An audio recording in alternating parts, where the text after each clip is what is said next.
Hi, welcome back guys. This is your sensei, back with another fanfiction. This is the first part of What If Naruto Got Harem in Honkai. Now before starting, please give this video a like and subscribe to the channel if you want more videos like this. Now let's get into the fanfic. In this story, all Uzumaki had red wine-colored hair. A 7-year-old boy, small and scrawny, with spiky red wine-colored hair and 6 whisker-like birthmarks on his round cheeks, 3 on each side, was rummaging through a pile of garbage cans in a back alley. His clothes hung loosely on his bony frame, torn and dirted from days of wandering the village's outskirts. He was starving, and the pangs in his stomach were a constant, aching reminder that he hadn't eaten in over a week. He dug deeper through the trash, tossing aside spoiled food and crumpled wrappers. His hands, covered in dirt and grime, sifted through the mess with a desperation that only someone who had been truly hungry could understand. The air was filled with the stench of decay, but the boy barely noticed. He was too focused on finding anything he could eat. His situation was dire. The villagers, with their hostile glares and whispers, had shunned him for as long as he could remember. They treated him like a walking curse, muttering demon fox or monster whenever he passed by. And it only got worse when a drunken villager had ambushed him a week ago, snatching away the small envelope of money the Hokage, the leader of the village he lived in, had left for him. It was all he had to survive, and now that was gone too. He kicked at a stray can, the noise echoing down the empty alley. He muttered under his breath about the villagers, his voice cracking with frustration. His small hands clenched into fists, and for a moment his eyes burned with anger. But that fire quickly faded into exhaustion, the hunger and fatigue weighing heavily on him. Just as his shoulders slumped, his gaze caught something glinting under a discarded box. He hurriedly pushed it aside, revealing a half-eaten sandwich, a bruised apple, and a piece of bread that wasn't entirely covered in mold. Relief washed over him, and a smile tugged at the corners of his lips. It wasn't much, but it was enough. His grin widened as he grabbed the scraps and stuffed them into his mouth. He chewed quickly, barely tasting the stale, dry bread and sour apple. Each bite felt like a small victory, a temporary relief from the gnawing emptiness in his belly. When he finished, he leaned against the alley wall, letting out a loud burp that echoed through the narrow space.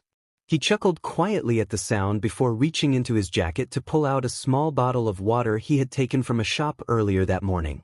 The shopkeeper had looked away, and he had taken the chance. The boy drank the water in big gulps, feeling the cool liquid soothe his parched throat.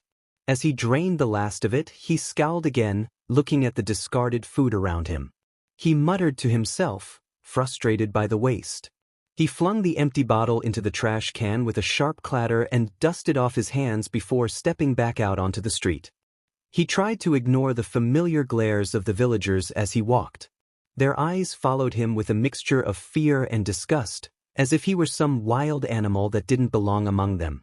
He kept his head down, fists stuffed into his pockets, forcing himself not to react.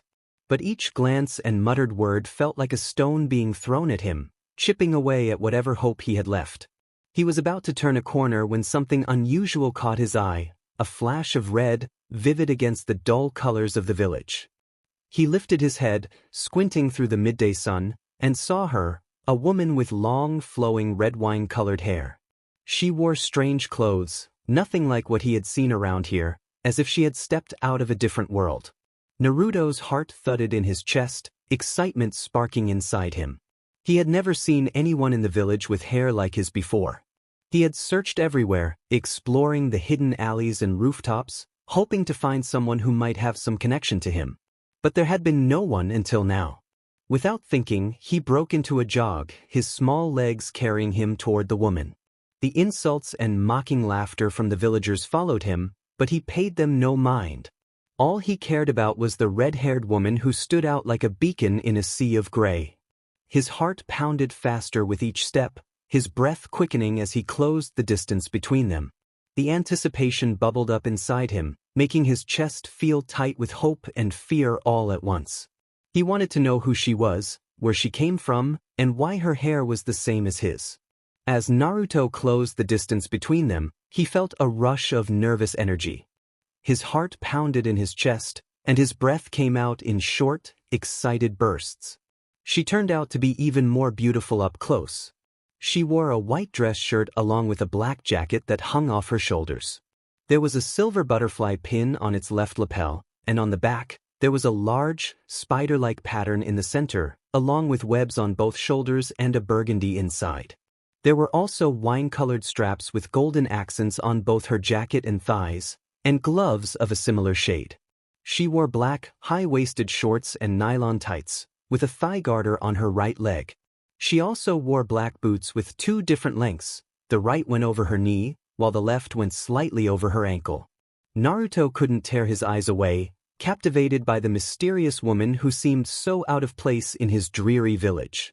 His small hand reached out, gripping one of the jacket sleeves. The fabric felt smooth and cool under his fingers. Startled, the woman spun around, her gaze sweeping the area before dropping to meet his wide, curious eyes. The sound of her heartbeat roared in her ears, louder than the quiet murmur of the village around them. Her breath hitched when she saw the child's face, his round cheeks adorned with whisker-like marks, his eyes a striking violet, and that familiar spiky red wine hair, just like hers. It was as if she were looking at a smaller version of herself.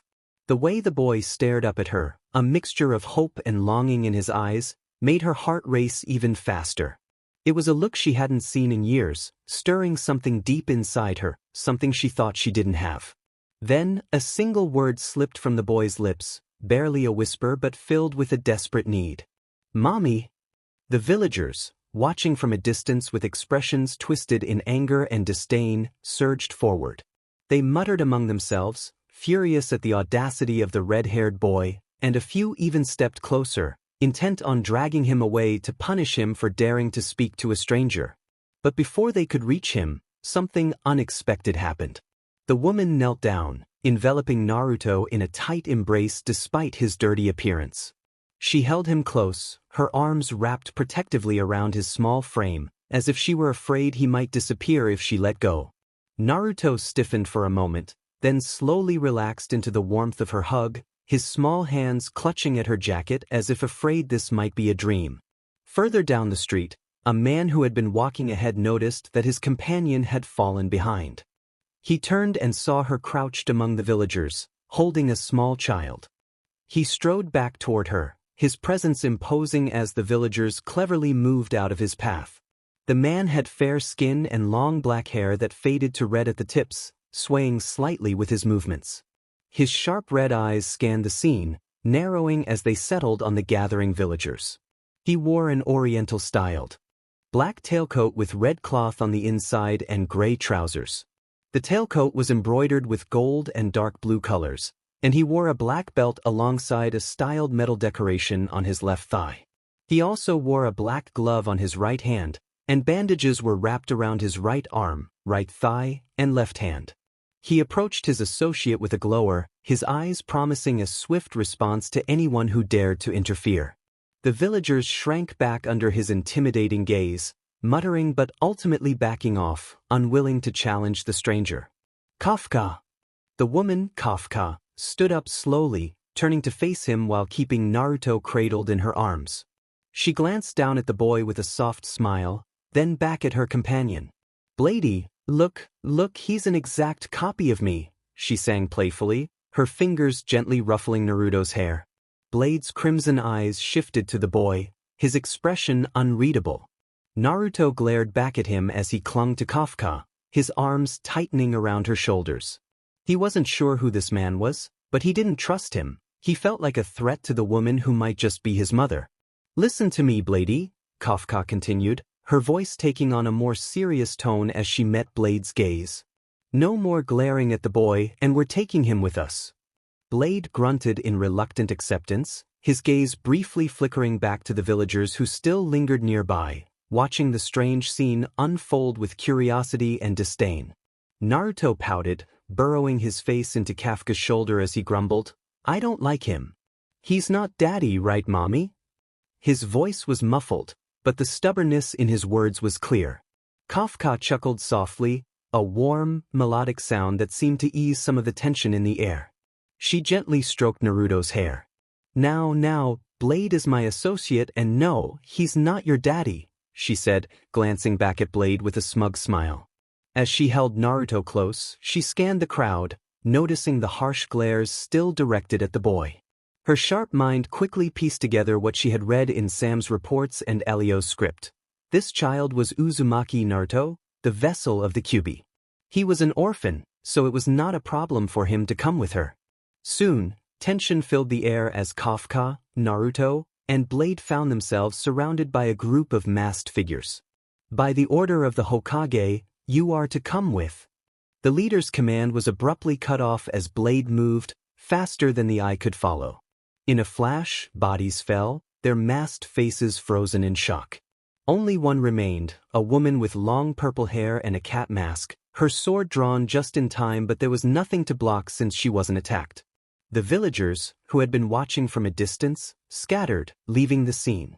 Kafka, always a step ahead, had covered Naruto's eyes with her hand just before Blade's swift strike. Her lips curled into a small sigh, chiding him gently. Now, Bladey, why did you do that? They just wanted to talk. Blade's expression remained stoic as he cleaned his sword. No. All of them except one had ill intentions toward the boy. For a brief moment, Kafka's carefree demeanor faltered, a faint twitch in her brow betraying her irritation. Oh, really? She replied, her tone light, though a hint of annoyance lingered beneath her words. The woman in the cat mask, Nico, gasped at the revelation. She quickly masked her reaction, focusing on Naruto, who seemed to recognize her voice despite the chaos. Naruto-kun, she called out. Nico-chan. Naruto's head snapped in her direction, even though his eyes were still shielded by Kafka's hand. I found mommy. Her voice trembled as she took a step forward, her eyes filled with urgency. She's not your mother, Naruto. Confusion flickered across the boy's face as he processed her words, and Kafka, sensing his doubt, slowly uncovered his eyes, letting him look directly at her.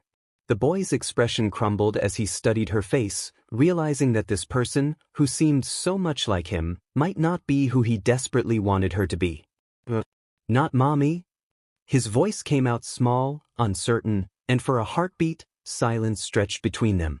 I'm sorry, little one, Kafka replied softly, her voice carrying a note of genuine regret. The impact of those words shattered Naruto's fragile hope, and his shoulders slumped. A look of heartbreak marred his face. Oh! It was a quiet sound, barely more than a breath, but it held the weight of a child's world crumbling down.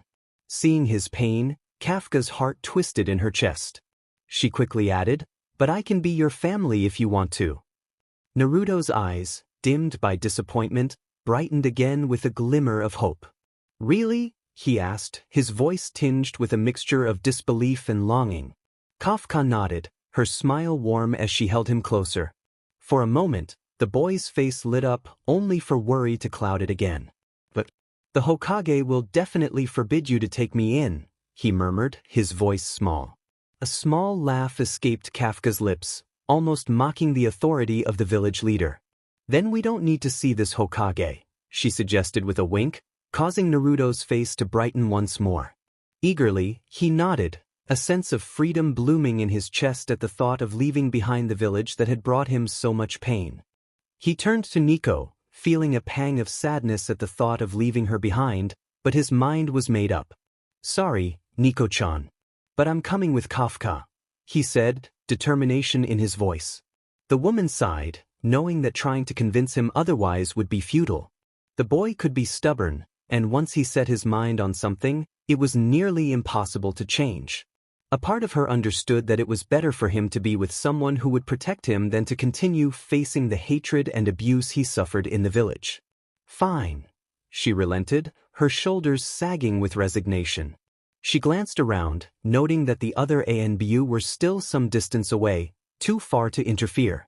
Making a decision, she unsealed a scroll from a mark on her shoulder and stepped closer to Naruto and Kafka, her wariness of blade evident in the tight grip she kept on her remaining weapon. Naruto-kun, this is a copy of your parents' will, she explained, holding out the scroll. Her voice softened as she looked at the boy who had become like a younger brother to her over the years. Just push a tiny bit of chakra like I taught you into the large word inside it, and everything your parents left for you will be transferred into this scroll from the original. Naruto's hands trembled slightly as he took the scroll, his mind whirling with questions. He glanced up at her, his voice barely a whisper. Knew my parents? Nico nodded, sadness flickering across her face at the look of betrayal in his eyes. Yes. I was your mother's student. Who do you think took care of you when you were just a baby? She replied, trying to infuse some lightness into her words, hoping to ease the tension between them. Naruto's frown softened, and he offered her a small, uncertain smile as he accepted the scroll. When she leaned down and took off her mask, she pressed a gentle kiss to his cheek, leaving him flushed in surprise. It was a rare gesture of affection, one he had never received from anyone before. My name is Yuzuki Yugao, Naruto-kun. Take care of yourself, okay? Grow up big and be a strong man. Her voice wavered slightly as she finished speaking, her mask slipping back on. Kafka, observing the heartfelt interaction, felt a prick of irritation. Something about the bond between Naruto and Yugao rubbed her the wrong way, a possessiveness flaring up within her. She believed that Naruto should be hers to protect, hers to bond with, not this woman. Are you done? She asked, her tone holding a sharp edge. Yugao turned to face Kafka, her masked gaze stern. Please, take care of him, she requested, a hint of desperation creeping into her voice. Kafka's eyes softened and she nodded. That I will, she promised. Yugao hesitated, then glanced toward Blade. I have a request for your companion, she said, her voice steady. Inflict some wounds on me. It would look strange if I was the only one unscathed after this. Kafka's smile returned, and she gave a small nod. Blade stepped forward without a word, his expression unreadable as he carried out her request with efficient precision. He shattered the sword in her hand, and a deep gash appeared across her abdomen. Naruto's voice cracked with worry. Nico-chan. Yugao managed a weak smile behind her mask, even as pain radiated from the wound. It's okay, Naruto-kun. This wound is nothing, she assured him, her voice shaky. Kafka tightened her hold on the boy and turned to leave, giving Yugao a respectful nod. Let's go, Naru, she said, her voice gentle but firm. Naruto glanced back at Yugao, his heart aching as he saw the pain in her eyes, but she gave him one final nod, a silent promise that she would be all right. And so, Kafka, Naruto, and Blade disappeared into the distance, leaving behind the hidden leaf village, causing the Hokage a massive headache, with his successor's child and Konoha's secret asset slipping through his grasp. Sometime later, a rough mechanical voice asked, So, this is the boy in the report. The owner was clad in armor, the plates and machinery clanking as Naruto clambered up onto their shoulders. He mumbled excitedly, eyes wide with admiration, so cool. Awesome. Kafka, leaning casually against a console, smirked at the sight. Yes, she replied, watching as Naruto playfully tapped the armored helmet with childlike curiosity.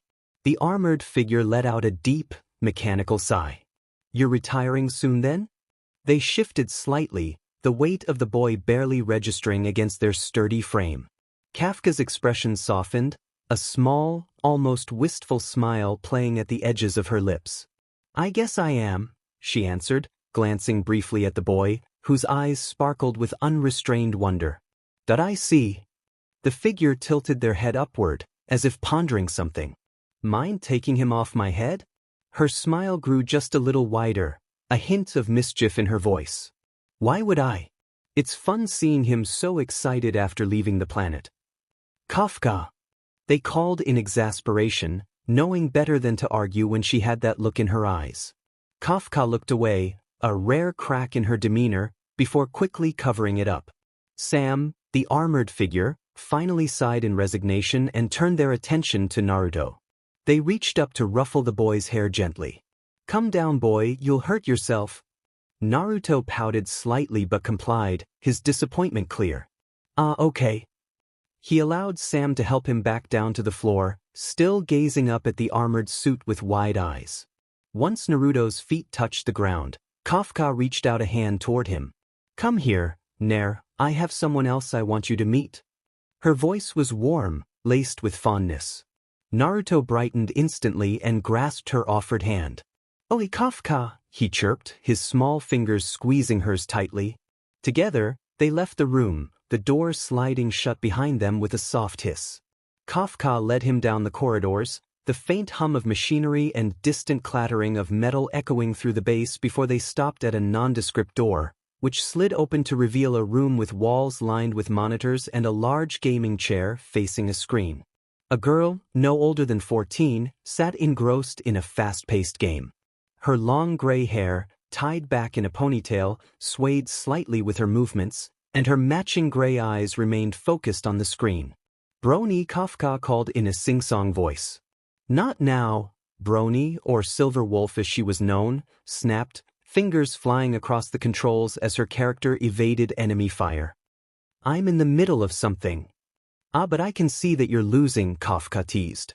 Brony stiffened at the remark, her concentration wavering. Her character, already low on health, took a barrage of missiles and crumpled in defeat. Letting out a frustrated sigh, she turned her chair to face the door. Her expression shifted quickly, surprise flashing across her face when she saw Naruto peeking out from behind Kafka. Brony immediately tried to dart forward, aiming to glomp the newcomer with unrestrained enthusiasm.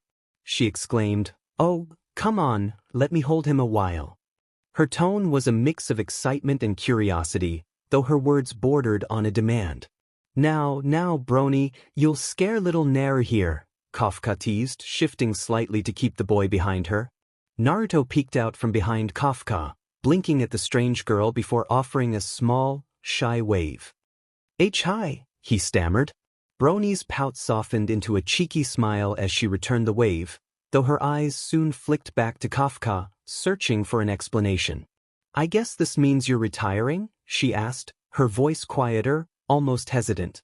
"I suppose I am, with little Naru of course," Kafka replied, the fondness in her tone not going unnoticed. The transition was as unsettling for her as it was for the girl in front of her, but she kept her composure, hoping the change would be easier if she showed confidence. Brony's expression grew thoughtful. The infamous super hacker, a prodigy in the digital world who had never faced a challenge she couldn't decode, suddenly seemed small. She had been recruited by Kafka, Sam, and Blade a year ago and had come to view Kafka as something close to a mother. Now, faced with the prospect of her departure, an emptiness began to creep into her thoughts. "I'm coming with you," she announced suddenly, her voice firmer than before. "Oh." Kafka raised an eyebrow, her usual calm demeanor faltering for a moment. This wasn't what she had expected. Even Elio, with all his cryptic predictions, had never mentioned this twist. Could this be one of the unforeseeable moments he spoke of? The path that diverged from all the futures he had laid out? But Kafka quickly regained her composure, a small, knowing smile crossing her lips. "Very well, for now, I should take little Naru to bathe." "I can do it. You do whatever you need to do," Brony volunteered. Kafka's expression became a bit restrained. "Thank you, but no." Her voice was gentle yet firm. They stared at each other, unspoken thoughts passing between them, until Naruto's attention drifted elsewhere. The redhead felt a gentle nudge against his leg and looked down to find a sleek black cat staring up at him. Its eyes glowed faintly, and with a tilt of its head, it silently beckoned him to follow. Curious, Naruto obediently trailed after the feline, who led him through the hallways until they reached a small washroom. The cat, with surprising dexterity, nudged open a cabinet and pulled out a fresh shirt and pants, leaving them neatly on the counter. Naruto blinked at the sight. Who knew a cat could be so helpful? He cleaned up quickly, the hot water refreshing after the long day.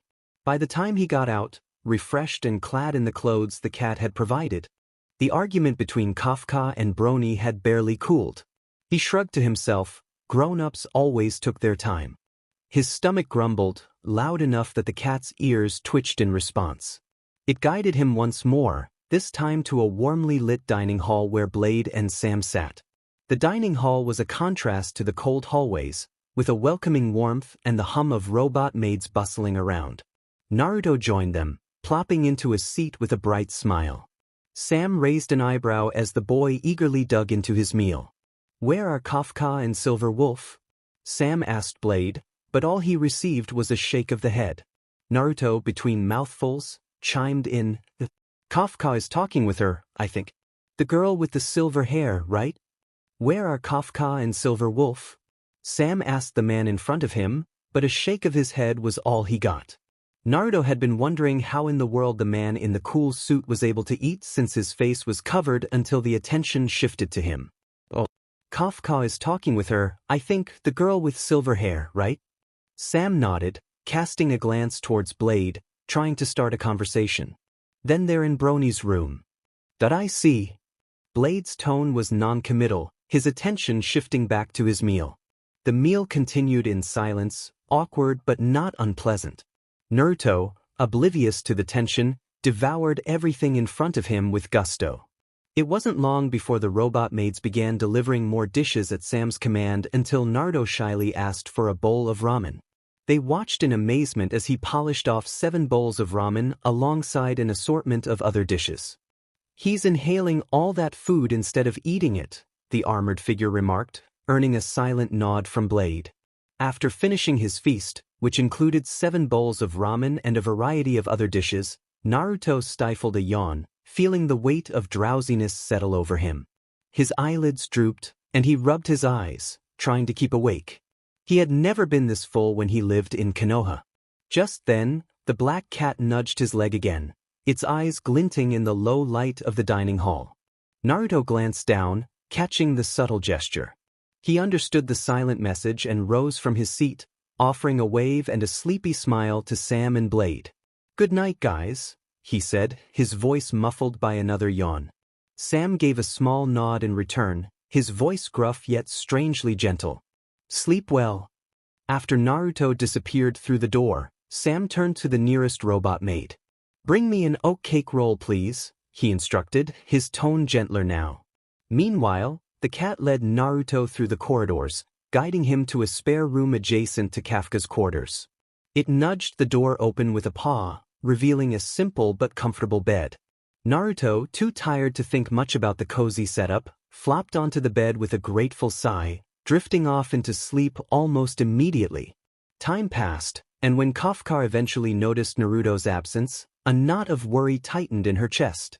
She combed through the base's hallways with Brony at her side, their footsteps echoing in the quiet corridors as they called out the boy's name.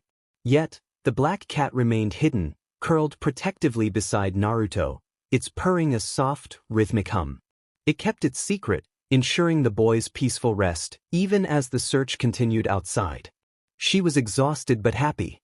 It had been a long night searching for Naruto after he had gone missing, but as she lay beside him now, she felt lighter. It was a relief to find him safe and sound, curled up peacefully in the room next to hers with their cat companion as his mysterious guide. When she and Brony finally stumbled upon the scene, the cat had woken up, stretched, rubbed its drowsy eyes, and quietly padded out. Kafka had nudged the girl back out of the room, locking the door behind her with a playful smirk, knowing that whatever protests the girl made would be muffled by the soundproof walls. She slipped off her black jacket, loosening her shirt as she settled into bed beside the sleeping boy. It was early, barely past 6 a.m., and though she knew she had a briefing soon, she couldn't bring herself to leave. Missing one meeting wouldn't hurt, especially not when the sight of Naruto's peaceful expression was so comforting. She found herself captivated by the faint whisker marks on his cheeks, reaching out to gently brush them with her fingertips. To her surprise, a soft purring sound escaped him, like a contented little cat. A grin tugged at the corners of her mouth, and she had to stifle a giggle. "You're so precious," she whispered, her tone carrying a rare warmth that went beyond mere amusement. Her fingers continued to trace along the marks, marveling at how quickly the boy had found a place in her heart. Even Brony and Silver Wolf had been intrigued by Naruto right from the start, and that was saying something. Usually, the girl couldn't care less about anything outside her games and hacking, but Naruto had drawn out a side of her that Kafka hadn't seen before. She had been so eager to interact with him, practically pleading to hold him when they first met. Elio's words echoed in her mind about how the boy would change her and those around her, and how their paths were meant to intertwine. She could see the truth of it now, even though it had only been a day. As Kafka let out a quiet sigh, lost in thought, she felt Naruto shift beside her. His eyes fluttered open, taking in her presence with a sleepy, wide-eyed expression. For a moment he seemed confused, but then recognition settled in, and his gaze softened. "Good morning," Kafka greeted, sensing he was fully awake now, her tone gentle as if not to startle him. To her surprise, tears welled up in Naruto's eyes, spilling down his cheeks. She froze for a moment, then remembered what she'd read in Sam's reports about the lonely life Naruto had lived, ostracized by the village that had given him so little in return. The realization hit her harder than she expected. Gently, she pulled him into a warm embrace, her hand rubbing slow circles on his back, letting him cry into her shoulder. "It's okay, I'm here. I'm not going anywhere. You're safe now." He buried his face against her shoulder, his quiet sobs filling the room as he let out all the emotions he'd been holding back. Kafka continued to hold him close, feeling his small body shudder as he cried. She kept whispering those words of reassurance, letting him know that she wasn't going to leave him. Eventually, his sobs gradually subsided, and he shifted back, wiping his eyes with the back of his hand. He looked up at her with a shy smile, his cheeks still damp. "Good morning, Kafka. I'm sorry for getting your shirt wet," he mumbled. Kafka couldn't help but chuckle at his apology. She ruffled his hair playfully, shaking her head. "Don't worry about it, silly. I don't mind. And you don't have to be so formal with me, okay? Just be yourself." He nodded, though a bit nervously, and she could see the tension easing from his small shoulders. Kafka's expression softened, a brief frown crossing her face as she realized how hard it must have been for him to let his guard down.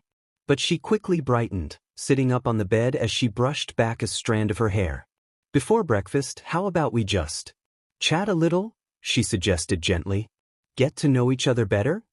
Naruto hesitated, then returned her smile, nodding eagerly. "I'll start first if you don't mind, okay?" Kafka offered with a gentle smile, waiting for the boy's response. He nodded, curiosity shining in his eyes. Seeing that, Kafka's smile widened a little. "My name's Kafka, as you've already heard from my companions. My hobbies? Well, I enjoy shopping. And watching you." She paused, observing the confused tilt of Naruto's head and the way he squinted at her with puzzlement. The innocent expression almost made her lose her composure, and she had to hold back a laugh. "What does watching me have to do with your hobby?" he asked, genuinely perplexed. Kafka nearly let out a squeal, but years of keeping her cool won out, and she managed to maintain her collected demeanor. She leaned closer, dropping her voice to a more playful tone. "Oh, you'll understand one day, Nair," he blinked, still looking confused, but she pressed on before he could ask more questions. Continuing on, "I like collecting coats, playing the violin sometimes. And well, I like you." She emphasized the last word, watching as a faint blush crept up onto Naruto's cheeks. His expression softened, but she caught the surprise in his eyes, like no one had ever told him they liked him before. Thank you," he mumbled, his voice barely above a whisper. Kafka's expression softened, and she reached out, rubbing his hair in a gesture that was almost maternal. "As for my dream." She paused, her voice turning more reflective. "Well, I've already accomplished my first one by meeting you. Now I think I'd like to build a family with you, Naru."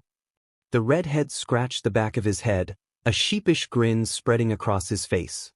His violet eyes gleamed with a happiness that was rare for him. "I want to be family with you too, Kafka," he said, his smile bright and genuine. Kafka's heart melted a little at his words. She cupped his cheek, her thumb brushing gently over his skin, her laughter soft and warm. He was so pure, so innocent, someone who hadn't yet been shaped by the harshness of the world. It made her wish she could preserve this moment forever, keep that light in his eyes from ever dimming. But deep down, she knew that innocence never lasted. It was a fleeting thing, slipping away as time moved forward. Life was cruel, and no one remained untouched by it. Even the purest soul, surrounded by darkness, would eventually be stained. And if Naruto was to lose that innocence, Kafka thought, a shadow crossing her expression for just a moment, then she'd take on the responsibility herself. Better her than others. But she tucked those thoughts away, smiling down at him again as if nothing had changed, her touch gentle on his cheek. For now, she'd hold on to this fleeting sweetness, knowing that every precious moment with him was worth savoring. In Brony's room, she leaned back in her chair, listening intently through hidden microphones she had planted throughout the base, all connected to her network. It wasn't paranoia, just preparation. She blew a bubble with her gum and popped it with a soft sigh. She muttered under her breath about Kafka and her insinuations, rolling her eyes at the playful tone she heard from the other room. She remarked that Kafka was lucky Naruto was just an innocent kid, though her gaze drifted to a second screen filled with detailed files on him, Uzumaki Naruto. The information about him was astonishingly thorough, tracking every event of his life. It detailed his status as the Jinchuriki of the Nine-Tailed Fox, his lineage as the son of the fourth Hokage, Namikaze Minato, and Uzumaki Kushina, the previous host of the beast. Everything was there, right down to the most minute details, from the day he was born to how he received the scornful glares of the villagers and the isolation he faced. Shimura Danzo, one of the 3 members of the Konoha Council, was the reason Naruto received those treatments from his village. He'd rather sacrifice a child's mental well-being than let the entire village suffer from the uncertainty of the Nine-Tailed Fox's disappearance. Brony tilted her head, brows furrowed, wondering how Sam and Elio had dug up all of this. It wasn't like they could just hack into the network of a planet as technologically primitive as that. Had they actually gone there to gather this information? The thought sent a shiver down her spine. Imagining life without games, computers, or modern tech felt like a nightmare. But she had to give credit where it was due. The lack of advanced tech had led to something else entirely. The people on that world were physically formidable, honing their bodies and skills instead of relying on technology. And then there was that mystical energy they wielded, chakra. Brony glanced at the additional information about the Otsutsuki but decided to save it for later. Her gaze shifted back to the primary screen, where she watched the ongoing conversation between Kafka and the boy. The way he smiled, shy and genuine, and how Kafka looked at him with that rare, unguarded warmth made her feel a twinge of sympathy for Naruto. He'd endured so much, shouldering burdens that would have broken most at his age. With that kind of power locked inside him, he would either shatter or rise above everything. Brony knew how that sort of pressure could shape someone, and she suspected that Kafka did too. The older woman had been on a similar path, pushing herself to extremes, constantly skirting the edges of danger. If Naruto hadn't come into her life, who knew how far Kafka might have pushed herself before breaking? Brony blew another bubble, letting it pop as she considered the irony. She murmured about a destined partner across the universe, her tone carrying an edge of skepticism despite the faint, knowing smile on her lips. She didn't fully believe in fate or destiny, but there was something undeniably poetic about it. Elio's prediction had come true. The boy was changing Kafka just as much as she was changing him. And as she listened to their conversation, the hacker couldn't help but wonder how far that change would go. Would it change her too? One thing was for sure. She was interested in him the first time she laid her eyes on the boy. With a small sigh, she leaned back into her chair, the light from the screens casting a soft glow across her face. Her eyes drifted between the streams of data and the live feed. "It's your turn now, Naru," Kafka encouraged, her gentle voice making Naruto feel a little more at ease. Naruto shifted awkwardly, trying to gather his thoughts before speaking up. He introduced himself as Uzumaki Naruto and admitted he didn't have any likes or dislikes before. His voice wavered as he struggled to express what was in his heart. Kafka's knowing smile deepened, her eyes softening with an understanding only she seemed to have. She asked him how about now, her voice lowering, inviting him to share more. The boy hesitated for a moment, but then he continued, his voice growing a little steadier, a little braver.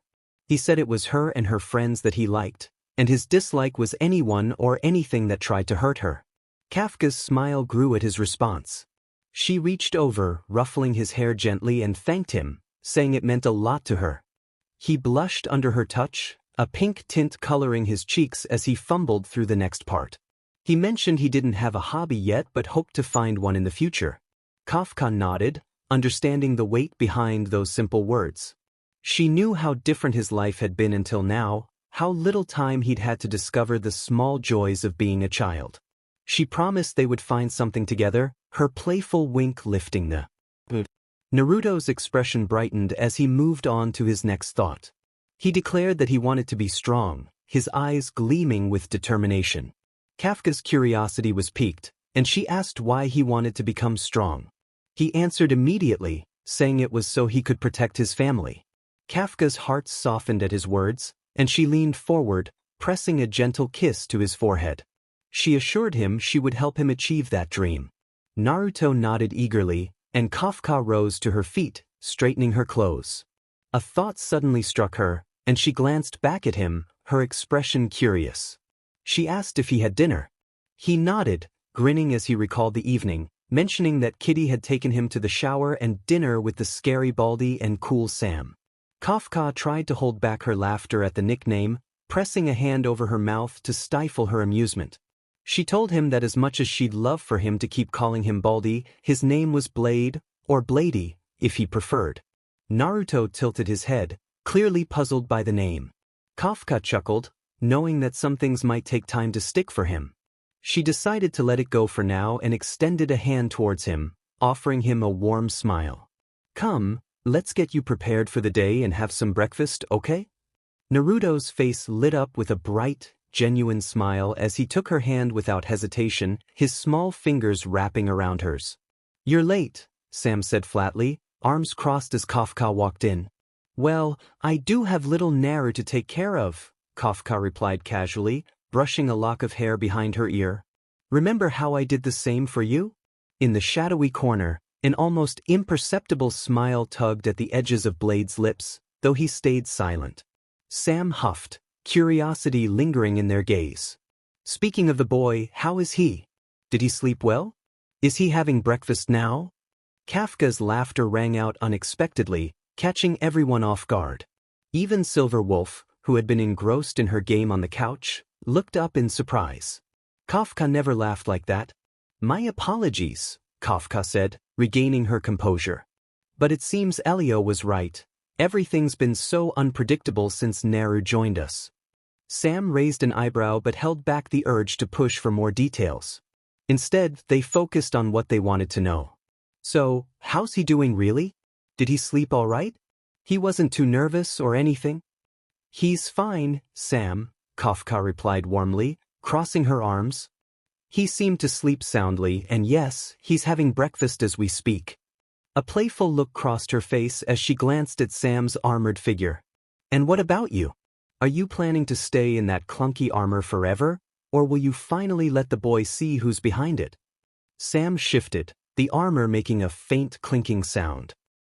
"I'd like to, but I don't want him to be disappointed when he sees someone so frail behind this armor." They sighed, casting a glance downward. "I saw his eyes. I guess boys really love this kind of thing." Silver Wolf raised her hand enthusiastically, interrupting them. "I love it too. Especially when you transform, Sam. But we totally need to come up with cooler lines and poses." Yes, I suppose you're an exception, Silver Wolf," Sam muttered, though there was a touch of amusement in their voice. Kafka chuckled, her gaze turning back to Sam with a more thoughtful expression. "You know, Firefly, I don't think you give Naru enough credit.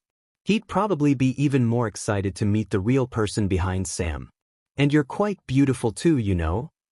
Sam, or Firefly, fidgeted, their hands clenching slightly as they adjusted their stance. The armor creaked as if mirroring the discomfort. "I'll think about it. But give me some time, all right?" "Good enough for now," Kafka replied with a wink before letting the conversation shift again. Sam cleared their throat, returning to more practical matters. "By the way, you might want to prepare more than just toast next time. The boy ate more than all of us put together," they said, gesturing between themselves and Blade. The woman raised an eyebrow. "Oh, really? Well, I suppose I'll have to keep him stocked with snacks until lunch then." Sam nodded, looking reassured, before their tone softened. "Speaking of things, You're planning to retire a bit earlier than I thought. Any particular place you're thinking of going? The redhead took a deep breath, letting her thoughts wander for a moment. I've given a lot to our group, so I think I've earned a little early retirement. My plan was to settle somewhere with a similar level of technology to Naru's world. But given recent changes, it looks like I'll need to adjust my plans. And those changes would be? Sam pressed gently.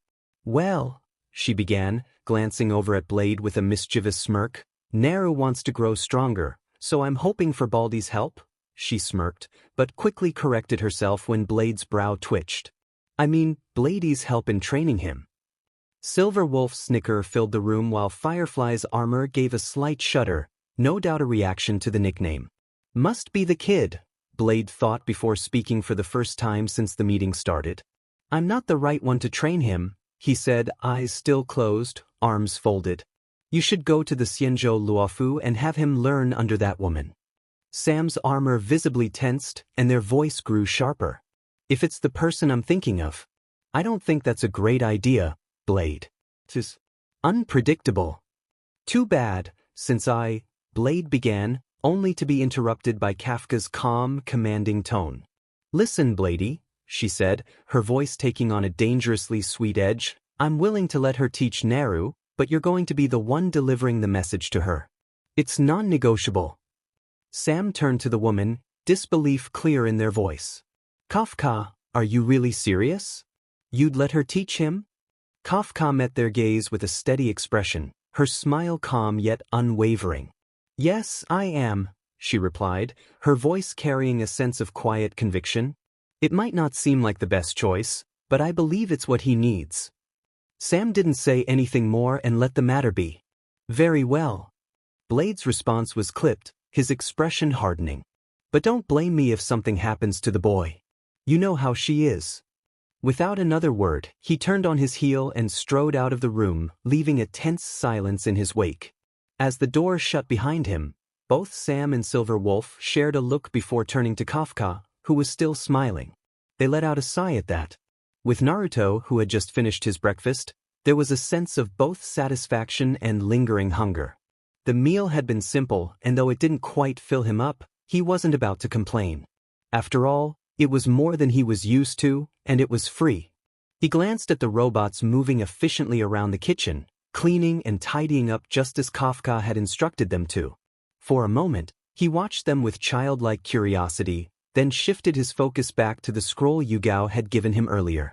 Unrolling the scroll, his eyes landed on the bold words that stood out. Will, written in large letters, with inheritance and weaponry in smaller print beside it. Intrigued, Naruto continued to unroll the scroll, his curiosity piqued as he began to read through its contents. The document was written by someone named Namikaze Minato. The name triggered a faint sense of familiarity, but he couldn't quite place where he'd heard it before. He furrowed his brow, lost in thought, and then, with a quiet sigh, placed his hand over the word, will. As he did, he noticed Blade exiting the briefing room. The tall, stern man caught sight of Naruto and paused, his gaze unreadable as he leaned against the wall, crossing his arms. Naruto offered him a friendly wave, but Blade remained as stoic as ever, giving no response. The redhead pouted. Well, fine then. Naruto muttered, shrugging it off. He had more important things to focus on. He channeled a small amount of chakra into the scroll, his fingers lightly touching the word, will. To his surprise, 2 smaller scrolls and a bundle of photographs materialized from the larger scroll, landing on the table with a quiet thud. Blade's eyes narrowed slightly, his stoicism breaking for a moment as he observed the scene unfold. But the boy's attention was already elsewhere. The first thing he picked up was a photograph. It showed a woman with long, rich red wine-colored hair sitting on a couch, her belly round with PR. Beside her, a blond man with spiky hair rested his head gently on her lap, a peaceful smile on his face. Naruto's breath hitched. He recognized the blond man immediately. The face was unmistakable. He'd seen it countless times in the old Hokage's office and etched in stone on the mountain overlooking Konoha. This was the 4th Hokage, the hero of the village. His gaze shifted back to the woman, her kind smile and gentle eyes stirring a faint, aching familiarity deep within him. As he shuffled through the photos, he watched them grow younger, turning into carefree, smiling teens in their headbands, fresh out of the academy. A tear escaped his eye, unbidden, and he quickly brushed it away with the back of his hand, sniffling softly. His heart tightened, caught between the warmth of seeing their faces and the bitter emptiness of never having known them. Without further hesitation, Naruto untied the smaller scroll with a woman's name written on it, Uzumaki Kushina. The sight of his own surname, shared with hers, made his hands tremble slightly. He unrolled the scroll and began reading the letter within. Dear Naruto, my adorable baby boy, if you receive this letter, that means something terrible happened while I was giving birth to you. His voice faltered, and he swallowed hard, clenching the scroll a little tighter as he continued. Somewhere in the back of his mind, he was aware of Blade's watchful presence. But for now, the world around him had faded into the background, leaving only the words of his mother and the ache of a connection that he never had a chance to experience. Sam let out a tired sigh at Blade's abrupt departure but refocused on the conversation, addressing the remaining matters. What was the second situation? They asked, keeping their voice steady. Kafka didn't hesitate. Her response landed like a bombshell in the quiet room. Well, Wolfie here has decided to come with us. The announcement left Sam momentarily stunned. They took a deep breath, trying to absorb the news. I see. The hesitation in their voice hinted at their uncertainty about this unexpected development. Kafka continued without missing a beat. Yes, but I know that you all wouldn't survive long if Brony tags along with us directly. That's why I'm planning to relocate to a world with technology advanced enough for you to keep in contact with her, but not too advanced. I don't want anyone tracking us down too easily. Sam tilted their head, a note of curiosity slipping into their voice. Do you have an idea where you would be going? It's in a galaxy called the Milky Way, located in one of the Orion arms, about 2/3 of the way out from the galactic center. It's home to one of the 8 primary planets, as well as countless comets, asteroids, and dwarf planets that orbit a star. Specifically, it's the 3rd planet from that star. A small, cryptic smile appeared on Kafka's face as she told them. Sam's eyes narrowed as the pieces came together. Earth. They added a bit more background, hoping to ensure she understood the risks. It's a world that came into being through the influence of an unknown Aeon, one who later became known as a god in the local cultures. That caught Kafka off guard. Her expression shifted, and for a moment, she seemed genuinely intrigued. Really? I hadn't heard about that. She paused, clearly reevaluating her plans. Sam continued, their tone more urgent now. The Aeon hasn't been active for centuries. They sacrificed themselves, expending their power to seal away a disaster known as the Trihexa. Kafka nodded, considering the new information. How long ago was this? She asked. Several hundred. Good enough, Kafka mused, sounding more confident in her decision. Sam's tone shifted to a more concerned one. I don't think this is a good idea, Kafka. Once the boy sets foot on that planet, he'll immediately be given one of the sacred gears. Certain factions, like the fallen angels, might try to eliminate him if his sacred gear is too powerful for their liking, while devils could seek to recruit him for their own ends. Kafka dismissed the concern with a casual wave of her hand. I get it, I really do. But if it comes down to it, I can always seal away these sacred gears, just like we did with the Stellarons we've collected before. From her spot on the couch, Silver Wolf, who had been playing her game but clearly listening, chimed in. Or maybe you can look for a different Earth. There are others out there in different galaxies. You don't have to settle for that one. Kafka paused, clearly weighing the suggestion. For a moment, her expression softened as she considered the idea. Then she gave a slight, non-committal shrug. I'll think about it. But for now, Earth seems like the right choice. Satisfied for the moment, Kafka turned on her heel, heading out of the room with a graceful stride. The door closed behind her, leaving Sam and Silver Wolf to process the conversation's outcome. As the silence settled in the room, the armored figure let out a long, exasperated sigh, the weight of their worries momentarily lifting. Brony glanced up from her game, catching the tension in Sam's posture, and a mischievous grin spread across her face. She tapped Sam lightly. "Hey, wanna join me for some co-op? I can use a teammate." Sam hesitated, the serious demeanor cracking just slightly. The hint of a smile crept into their voice, softer and more relaxed than before. "All right, why not?" In the depths of the Xianzhou Luofu, tucked away within the most secluded part of the flagship, a woman with long, flowing pale hair sat quietly on the veranda of her home, her gaze lingering over a carefully tended garden. The woman wore a black blndfld with a silver crescent moon detail in the middle. Her clothing consisted of an elegant dress with a palette of black, dark blue, and white with designs of moon phases, along with a blue ribbon in her hair and a red ribbon on the hip and back of the dress. As a strong gust swept through the garden, the tree branches danced in rhythm with the wind. Jingliu's lips curled into a faint smile, the corners barely lifting, but enough to betray a sense of anticipation. She took a sip of her wine, savoring the moment. "It is almost here." Just as the master diviner foresaw, she murmured softly, the words barely carried on the wind. A voice interrupted her quiet musing, playful and curious. "What are you talking about, Jinglu?" The woman, Jinglu, turned her head slightly towards the source, a girl sitting beside her. This newcomer had light purple hair, accentuated by small horns atop her head, and she cradled a cup of wine in one hand, an inquisitive tilt to her posture. Her expression softened, her amusement evident in the way her smile lingered. "It's nothing, Baiheng. Would you pour me another?" "Geez, I told you, call me Bailu. I haven't used that name in ages, remember?"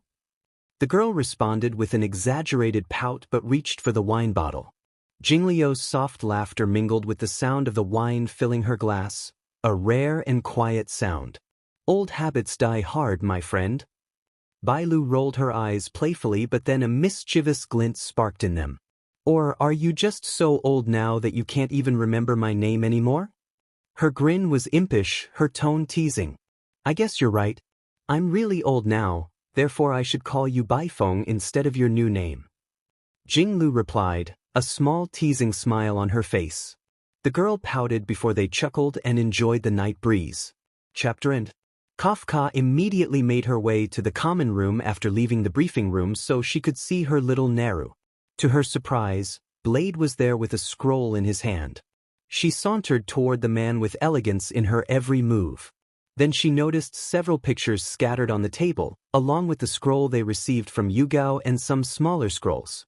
She picked up one of the pictures, showing a man with spiky blonde hair placing his head on a red-haired woman's PRDNT stomach.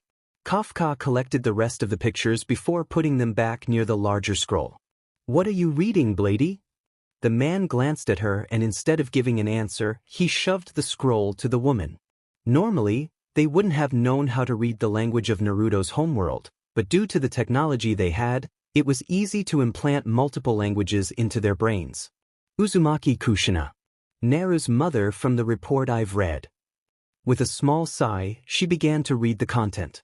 She had hoped she could be there for him when he found out about his heritage, but it would seem the briefing took her time a lot more than she thought. Kafka skimmed the content of the scroll. It took her less than a minute to do so. She rolled it when she was done. A small sigh escaped her lips once more before she turned to the man beside her. "Where is he?" Blade pointed at the door leading to the hallway before he left the dining hall. "Naru." Kafka opened the door to his room. It was dark, but she sensed that the boy was in there. True enough, when she turned on the light, she found the boy hidden under his blanket. Kafka approached him and sat beside his bed. Noticing there was someone in the room, the redhead tensed before the woman uncovered him and pulled the redhead into a hug, letting him cry to his content. After he watched the woman go to look for the boy, Blade returned to the briefing room. Sam and Silver Wolf saw him but didn't say a word as they saw the man staring at the space anchor. Blade really didn't want to do this. He didn't particularly feel like going to Luofu, despite being asked to deliver the message there. The man stared at the space anchor in the briefing room connected to multiple places such as Luofu's Starskiff Haven, a place where varied people were supposed to check in or out when they arrived or departed from the flagship. Inhaling a deep breath, Blade activated the anchor and disappeared from the room. That he looks angry to me, Brony commented before jumping to her feet. Well, he didn't want to see that woman. A silver-haired girl answered before turning to Silver Wolf. Where are you going? Checking on Naru, wanna come with? She pouted. I'll decline for now, that maybe later. Brony shrugged as the automatic door opened and left to find Naruto and Kafka, preferably without the latter. Brony couldn't find the two in the dining hall. She noticed several scrolls used in Naruto's world and several pictures with them. Blowing the chewing gum, she picked one of them and sighed, knowing what the boy was feeling now. Deciding not to interrupt the two, Brony sat in one of the seats, waiting for them to return. Blade walked through the crowded street despite being nighttime in Luofu. He ignored the stares and whispers from the people before he activated another waypoint and teleported to a secluded place that only a couple of people knew of. Arriving at the place, the man didn't knock on the front door. Instead, he went around the building and entered the garden. He saw the woman he was looking for. The white-haired woman turned to face Blade. Even with the BLNDFLD on, he knew the woman was appraising him. Inxing. Blade had to rein in his rage for being called with the name he tossed away. Woman. He tossed a picture of the whiskered redhead boy at the woman, who caught it gracefully between her fingers. She glanced at the picture. A smile graced her beautiful features, but Blade shivered at it. I've been waiting for him. Tell the spider I accept. Now. Blade didn't say anything as the two turned away from each other. He immediately left the vicinity, leaving the woman tracing the picture with her fingers carefully. So precious. I couldn't wait to see you in person, my destined one, and I'll make sure you'll be mine. Did someone come to visit? Bailu asked as she returned with another bottle of wine in her hand. Jinglu swiftly hid the picture between her bosom. Inxing came to relay a message. Bailu perked up at the name and quickly placed the bottles on the floor. Inxing's here? Where? Her head whipped left and right. It's been quite a while since I last saw him. He never visited me even after I got reborn. That brat. Bailu's voice echoed nearby, and Blade couldn't help but overhear it. He carefully glanced behind the tree where he was hiding and caught sight of his old friend, despite her younger appearance. A small smile crept across his face. I guess my immortality has its worth now. With Brony, Kafka, and Naruto, the latter two had just returned after some time away. The hacker introduced Naruto to various games, which intrigued him greatly, while Kafka busied herself with preparations for her upcoming retirement. She contemplated Sam's words and wondered if she should change her destination. There were many planets to choose from, such as Earthland, where gods mingled with humans, or Remnant, a world filled with unique beings. I remember her human name now, Mikoto? Misaka? Ah, Mikado Ryuko, she mused. Among the planets she considered, this one seemed the safest. Suddenly, she heard something fall and turned to find Silver Wolf straddling Naruto. She froze at the sight, while Silver Wolf looked at the redhead with a predatory gaze. The sound of Naruto whining stirred something within her, and her breathing quickened at the sight of him squirming beneath her. What are you doing? Kafka asked, breaking the tension. Silver Wolf froze, and before she knew it, she was picked up by the scruff of her jacket, much like a cat. I swear, I left the two of you for a moment, and you were about to pounce on him. Sorry? Silver Wolf replied, yelping as she received a playful spank. Later, Kafka watched as Silver Wolf and Naruto played a multiplayer game before returning to her search. She couldn't bring herself to leave the silver-haired girl alone with Naruto. Just then, Blade emerged from the briefing room and approached Kafka. She agreed, he said. But... Kafka prompted. Blade remained silent for a moment before exhaling. She seemed to know about him and had been waiting. And she wanted to see him soon. Kafka crossed her legs, resting her chin on her hand as she hummed thoughtfully. With nothing more to say, Blade walked over to Naruto and Silver Wolf, who looked up at him with wide eyes. Boy, he said, addressing Naruto. Naruto tilted his head, and Silver Wolf stifled a squeal at Blade's imposing presence. If you survive the training, come see me. I might have a suitable weapon for you to use. Okay, Baldy, Naruto replied, earning a chuckle from Silver Wolf as she nearly choked on her gum. Blade grunted and turned to leave, leaving the two children behind. Kafka approached Naruto, shaking her head with an amused smile. "Nair, you told me you want to be strong, right?" He nodded. "I had Bladey contact someone to help you with your training. And no, it's not related to chakra. Their power comes from something else. You can call it magic if you want." "Magic? Do you have one too, Kafka?" Naruto asked, his curiosity piqued. "Yes, one of them is," she pondered. "Do you remember when I told Bladey not to be mean to you back in Konoha?" Naruto nodded enthusiastically. "That is one of them, Spirit Whisper. It allows me to hypnotically manipulate someone through language." She continued, "As for the other, it's lightning manipulation, among other things." Kafka demonstrated by moving her fingers, causing lightning currents to dance around them. "Whoa!" Naruto exclaimed, his eyes wide with awe. But then he looked at her with concern. "Does it mean you'll be leaving me with this someone?" Kafka hesitated, wanting to reassure him but knowing she couldn't coddle him if he wanted to grow stronger. "Yes, but don't worry, you'll be fine because you want to be strong to protect me, right?" Naruto looked down briefly before meeting her gaze with determination. "Yes, you'll see, I'll be the strongest in the whole universe." Silver Wolf whistled. "That's quite a dream you have there, Naru, but don't worry, you'll have me by your side to achieve that." Naruto ran over and hugged Silver Wolf. "Thanks, Brony."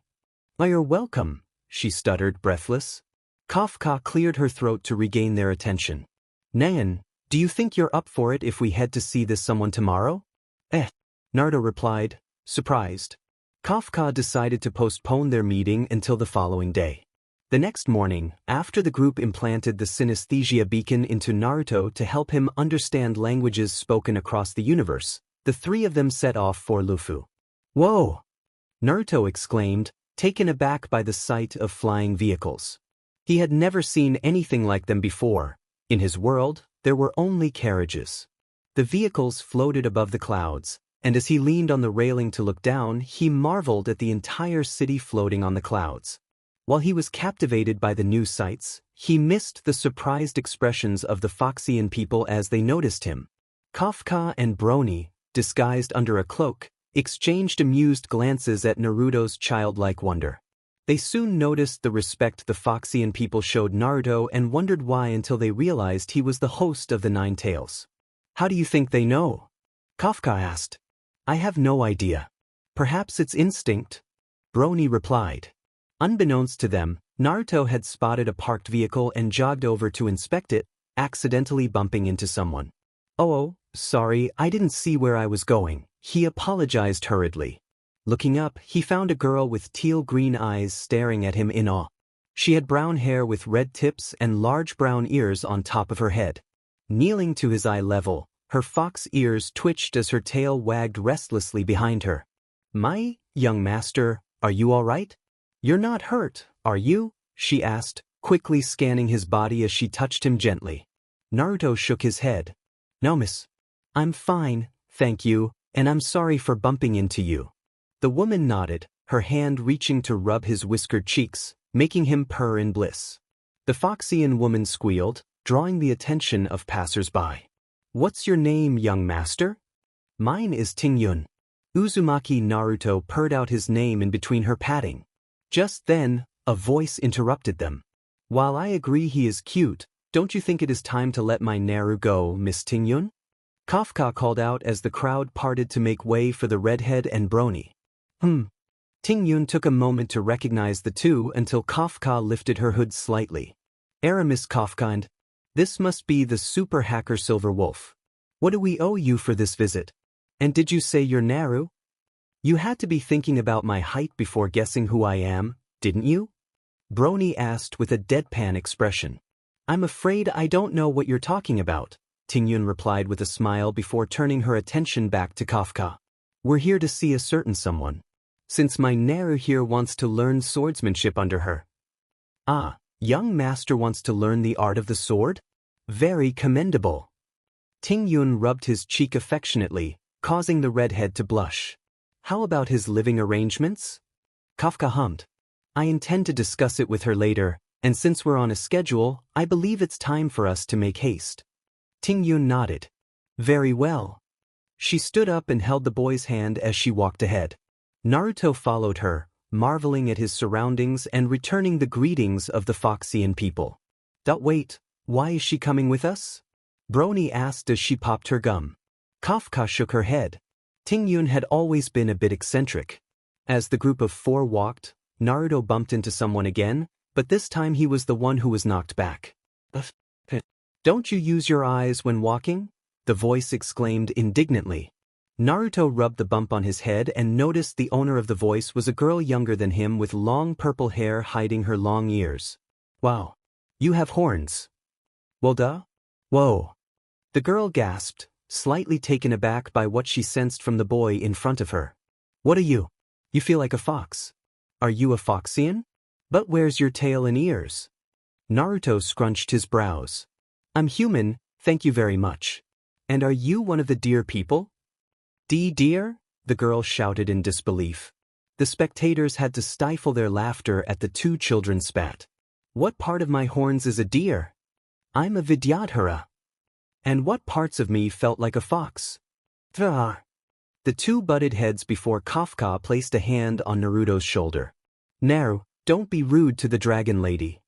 Naruto gasped at Kafka before turning to the dragon lady, who wore a smug expression. That's right. And this form is only temporary. I'm actually much older than this. Naruto felt his brows twitch at her remark before pointing at her. So you're basically an old lady posing as a kid. Everyone gasped at Naruto's statement. Kafka had to stifle a laugh at the dragon lady's expression, while Silver Wolf openly laughed and Tingyun cheered for Naruto. Growling. That's it. The girl bit his finger, earning a loud yelp from the redhead. Naruto tried to shake her off, but to no avail, until he saw her dragon tail moving in front of his face. He bit the appendage. Yoch! The purple-haired girl wailed in pain. Why you hurt me? A girl? Naruto snorted. So? I hurt anyone, old or young, girl or boy, if they're in the wrong, which you definitely were because you bit me out of nowhere. Why you called me an old lady? Weren't you the one who said that you're older than you look? The girl looked away, unable to respond. See? The dragon girl huffed, crossing her arms. Fine. For a scrawny and short kid, I guess you're not bad. Naruto scowled at the purple-haired girl. I'm scrawny and short because I had to survive on trash cans until Kafka came 2 days ago and saved me. The revelation shocked the girl and everyone around her. My word. That's horrible. No wonder you're so skinny. Come, let me give you some advice for your diet. The dragon lady responded quickly. Why the sudden change? Naruto raised an eyebrow. Duh, I'm a healer. My job is to help people with their illnesses and everything. Yet you bit me just now. The girl looked away nervously, whistling. Anyway, my name is Bailu. Uzumaki Naruto.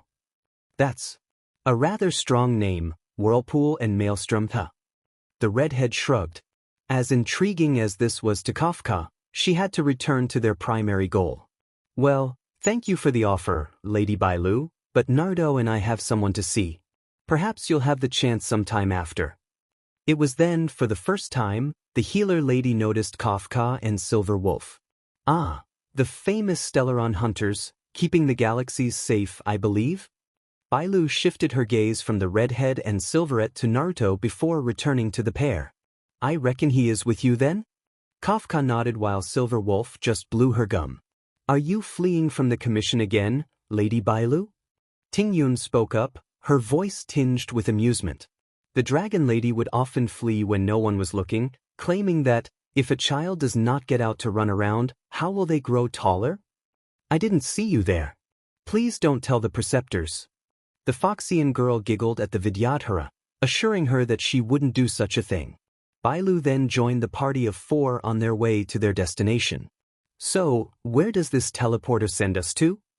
Bailu asked, curious about the area in Luofu she had never known existed.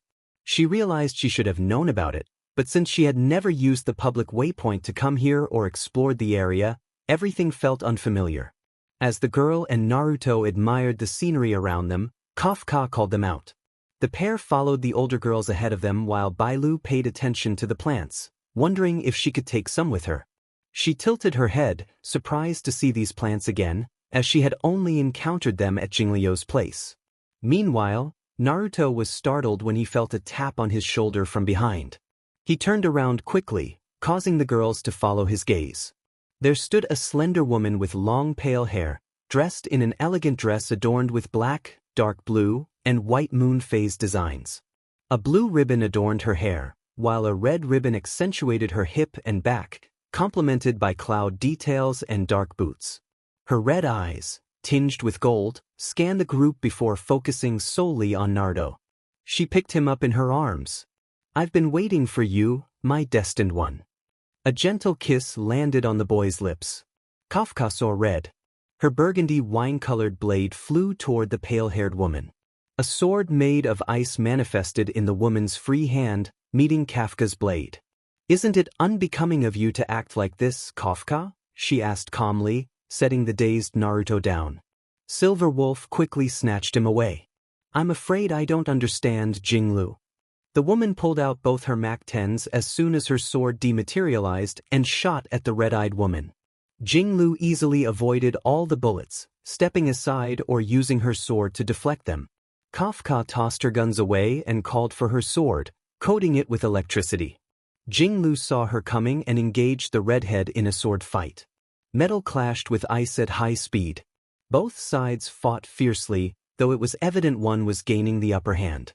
A blue-colored sword moved forward, and Kafka leaned back to avoid it, performing a backflip to kick the sword out of Jingliu's grip. The sword shattered, but another swiftly formed in the pale beauty's hand as she rushed at the redhead.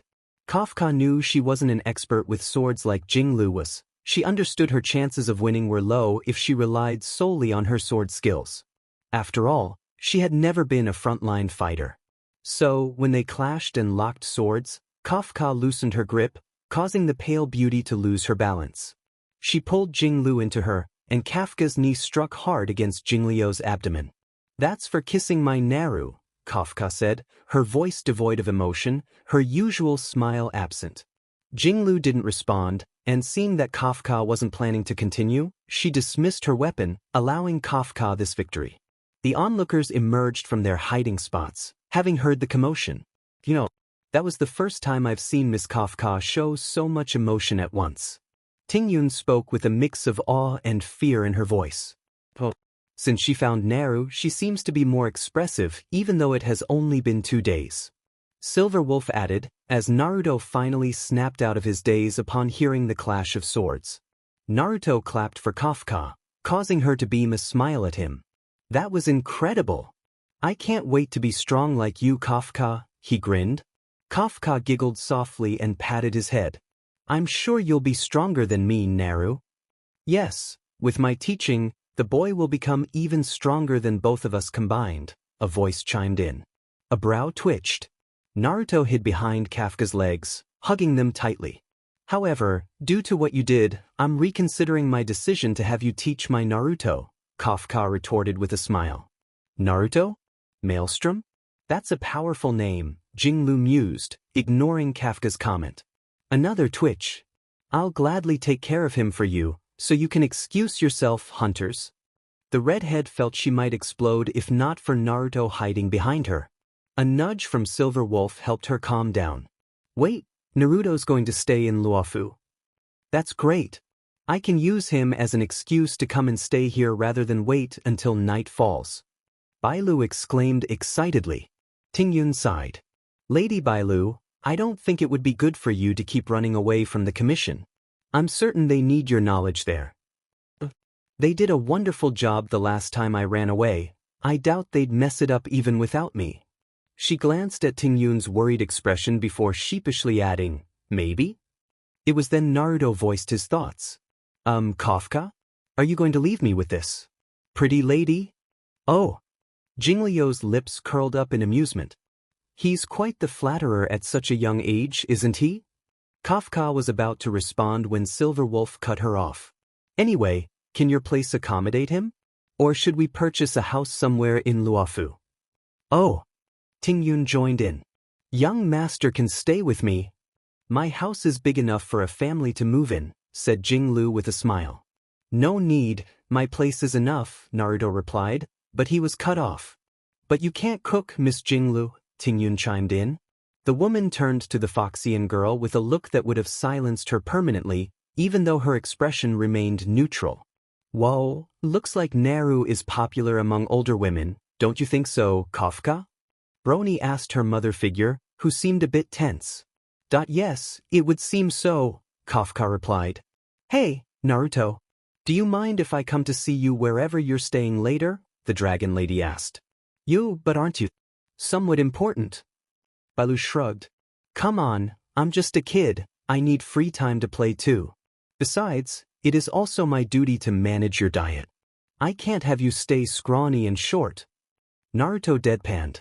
You're just making up the last two. Eventually, it was decided that Naruto would stay with Jinglu, much to Kafka's dismay. However, the pale beauty let out a victorious smirk over the redhead. Naruto was then left in Jingliu's care, not before Kafka promised the boy that she'd come once a month to see how he was doing. Silver Wolf also left him a phone, and since it was a universal model, Jinglu, Tingyun, and Bailu could teach him how to use it. Naruto watched as the woman who changed his life activated the teleporter before she waved at him. Not a second later, Kafka and Silver Wolf were gone from their spot, leaving Naruto with Jinglu, Bailu, and Tingyun in a new environment. Naruto knew this was for his own good since he wanted to be strong, but at the same time, he didn't want to be separated from Kafka. Call him selfish, but he yearned for that motherly feeling Kafka gave him. He sighed before feeling a small hand belonging to Bailu patting his back and Tingyun rubbing his head. Does the young master want to tour the Luofu first and get some food? Tingyun here will be happy to oblige, the Foxian lady offered with a smile. If he's going to get some food, he can't eat oily food right away, Tingyun. He needs vegetables, milk, and boiled meat, lots of them. Bailu suggested. There's no need, Jinglu interrupted as she knelt at eye level in front of Naruto. Even if he's skinny, I can see his bones are a lot denser than ours, and he has a lot of muscle strength in his body. Her hand reached for his cheek. Tell me, young boy, did you exercise a lot before coming to Luofu despite not eating properly? He bobbed his head. I used to jump from rooftops to another, run around my village every day, do push-ups when Nico-chan was watching me, or sometimes I'd jump from a mountain monument just for fun. You did what? Bailu exclaimed, and Tingyun had to cover her sensitive ears from the high-pitched noise. Naruto tilted his head to the side, eyes squinted like a fox. Tingyun didn't hesitate to glomp him from behind while Jinglu and Bailu tried their best not to do the same as they listened to his reasoning. Well, other kids don't do what I do. But Nico-chan told me her captain was only 4 years old when he participated in a war.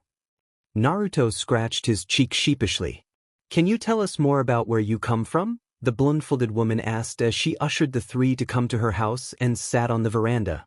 I don't know much, but Nico-chan told me that our planet is in constant war. That's why we enlist in the academy early, but Nico-chan trained me a lot earlier when I was 4. Naruto took the candy that the Foxian lady offered. Thanks, Miss Tingyun. So you're a child soldier? Bailu asked, extending her palm toward the Foxian woman, who gave her one. Thanksies. What's a child soldier? Bailu, Jinglu, and Tingyun looked at each other. Young master, Naruto turned to the candy lady. Child soldiers are like you, children underage recruited for military operations. Naruto blinked before understanding what she said. Ooh, so shinobi is a child soldier? Shinobi. The Uzumaki nodded. It means ninja. We graduate from the academy at 12 years old, and after that, we take on missions either saving princesses, stopping crime lords, defeating dragons, and many other things. While the three found it amusing to see the boy getting excited, they couldn't help but feel a little sympathy for him. Do you know the name of your planet, young master? Tingyun asked as she shifted closer to the boy. I travel to different worlds to do trades with them, but I've never heard about yours. H&M. He scrunched his brows, trying his best to remember what Kafka told him. Ah, Kafka said it's elementia. Bailu and Jinglu turned to Tingyun, who shook her head. She also said that it's really far that Ians are afraid of our planet's place. That was another piece of information they gathered about Naruto and his home planet. A place that Ians didn't dare to mess with? Were they afraid, or did they try not to draw any attention from whatever beings were there? Suddenly, Naruto's stomach growled. He blushed under the three women's eyes. Tingyun giggled and rubbed his head. Should we have some lunch, young master? It's a bit early, but allow Tingyun to take you to one of the best diners in Luofu. Is it okay? Does it have ramen? Tingyun blinked before a smile graced her face again. They serve noodle dishes, if that is fine with you? Oh, I don't know if you should eat ramen with your condition. Bailu said, looking at the redhead. Naruto pouted. But ramen is the food of gods. Bailu snorted with her eyes closed. If ramen is the food of gods, then why are you so scrawny and short? Her eyes snapped open. Wait, don't tell me you've been eating only ramen every day? Naruto looked away, and Bailu groaned. No wonder. It's unhealthy to have ramen every day. You need to balance it. There must be a reason why you do that, isn't there? Jinglu asked. If she wanted to teach him, she needed to know about him. Besides being cheap, and Tuchi-san didn't wait. Naruto shot up straight. I forgot to say goodbye to Tuchi-san and I am Ne-chan. He held his head in panic. Oh no. They must be worried sick that I'm gone. Calm down, Jinglu ordered. Naruto did so immediately. As a student of mine, I won't accept it if you lose your calm so easily.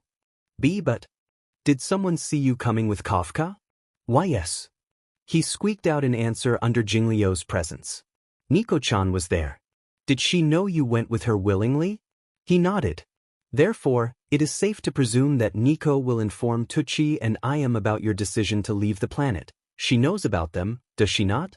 Naruto nodded his head slowly, amazed by his teacher. Wow, Master Jinglu, you're so smart. Tingyun frowned at the praise. It was something simple for them, but for Naruto, who was still a child, it was something amazing. The woman's lips curled up a bit. Okay. Now let's have lunch, and we won't have ramen for it. Bailu interrupted and pointed at Naruto. You need proper diet control, and I'll make sure you do that. Understand? Naruto ummed as Jingliu's slide stopped, and her grip tightened. Silence. He did as ordered, quietly mewling in disappointment at his master stopping. Oh. The woman felt a small smile of satisfaction creep to her beautiful face. Does little Naru want me to continue? Jinglu leaned forward and bit his ear gently. Her warm and slick tongue began to slither around the boy's earlobe. Why yes. Master.it feels good. Her heart beat harder and louder as she heard her pupil admit it. Her face became flushed as her hand moved up and down once more. Jinglu spooned him from behind and proceeded to slide faster as Naruto's little sounds became music to her ears. It was late at night, and it had been their typical activity in their bed for the past few months. Jinglu was obsessed with the boy. Never once did this happen to her even with her previous students. She released her grip, earning another mule of disappointment from the red-haired boy. This won't do. Master? Naruto ummed out. I should be punishing you, not rewarding you, for marking the helm master and ambassador. The tiniest smile on his master's face made him shudder. But that I'm not a Foxian. And I didn't know about. No matter. They thought of you as a Foxian, a lord for them to follow and worship. They do not care whether you are human. You, whom they refer to as their deity, marked the two Foxians as yours, and the people of the Luofu know about it. Jinglu bit his ear gently. And I bet the whole of Xianzhou will also know about it. Naruto whined as he felt his master's tongue touching his ear. Jinglu stopped abruptly. The woman suddenly stood up from the bed and fixed her appearance, confusing Naruto as he too adjusted his attire. It was right then and there that some kind of portal opened, and a woman with a similar appearance to his master but shorter came out of it. Skirk. Jinglu. Naruto looked at the two in confusion, seeing there was a clone of his master. I didn't know you could use Shadow Clone, Master. It's because I don't, Naru. This is Skirk. She's one of those who rivaled me in swordsmanship and excelled in arms. Oh. The boy quickly bowed at the woman whose eyes widened briefly upon seeing him. She crouched in front of him and placed a hand on his chest. Jinglu looked at the woman suspiciously, wondering what she was thinking, touching her Naruto as she fancied. Skirk spoke for the first time to the redhead. A descendant of one of the celestial beings, the Otsutsuki gods, and you have a fragment of the god tree inside you. Jingliu's breath hitched slightly upon hearing that. Behind their door, a little girl who was eavesdropping on the three took note of the information. Kurama, also awakened from his slumber, narrowed his eyes at Skirk from inside his host. Naruto tilted his head to the side, not understanding any of it. The Otsutsuki gods. Jinglu began with an anxious tone. I've heard legends of them. They conquered worlds, dimensions, and universes to enact Otsutsuki will. They're so resilient that even death couldn't claim their soul, as they continue to exist as long as there is a trace of their chakra lingering in the universe. Skirk nodded at Jingliu's explanation, her eyes never leaving the redhead's blue ones. How about I train you? She offered, surprising both him and Jinglu. I'm afraid he's under my tutelage, Skirk. Jinglu interrupted before Naruto could answer. Besides, I have to make sure little Naru here won't turn against us, isn't that right, Naru? The redhead turned to her master's bone-folded eyes and nodded slowly. Oh, and how are you going to ensure that wouldn't happen? Jinglu then whispered into Skirk's ear, causing the aloof woman to blush lightly despite her expression remaining unchanged. Interesting, and yes, it's a very alluring idea to have an Otsutsuki as an obedient pet. The two pale beauties turned to Naruto before slowly approaching him. Let's just say that from tonight, Naruto was disciplined by the two women, denying him pleasure and demanding him to beg for it if he wanted his tails to be rubbed. The next morning, Bailu gasped, seeing Naruto's disheveled and tired look. Whoa, Naruto, what's wrong with you? It had been a daily routine for the Vidyadhara to bring breakfast for Naruto and spend time with him before she was caught again by her preceptors. Two masters, there are two masters. Two evil masters, the redhead muttered hollowly. The purplet's sweat dropped and couldn't help but feel sorry for the boy. Both Kafka and Jinglu were extremely angry, not at Naruto, but at the two Foxian women because of the incident yesterday. They were banned from seeing Naruto for a whole month because of that matter, and now that Naruto somehow marked the two of them as their future wives, the situation became even more tense.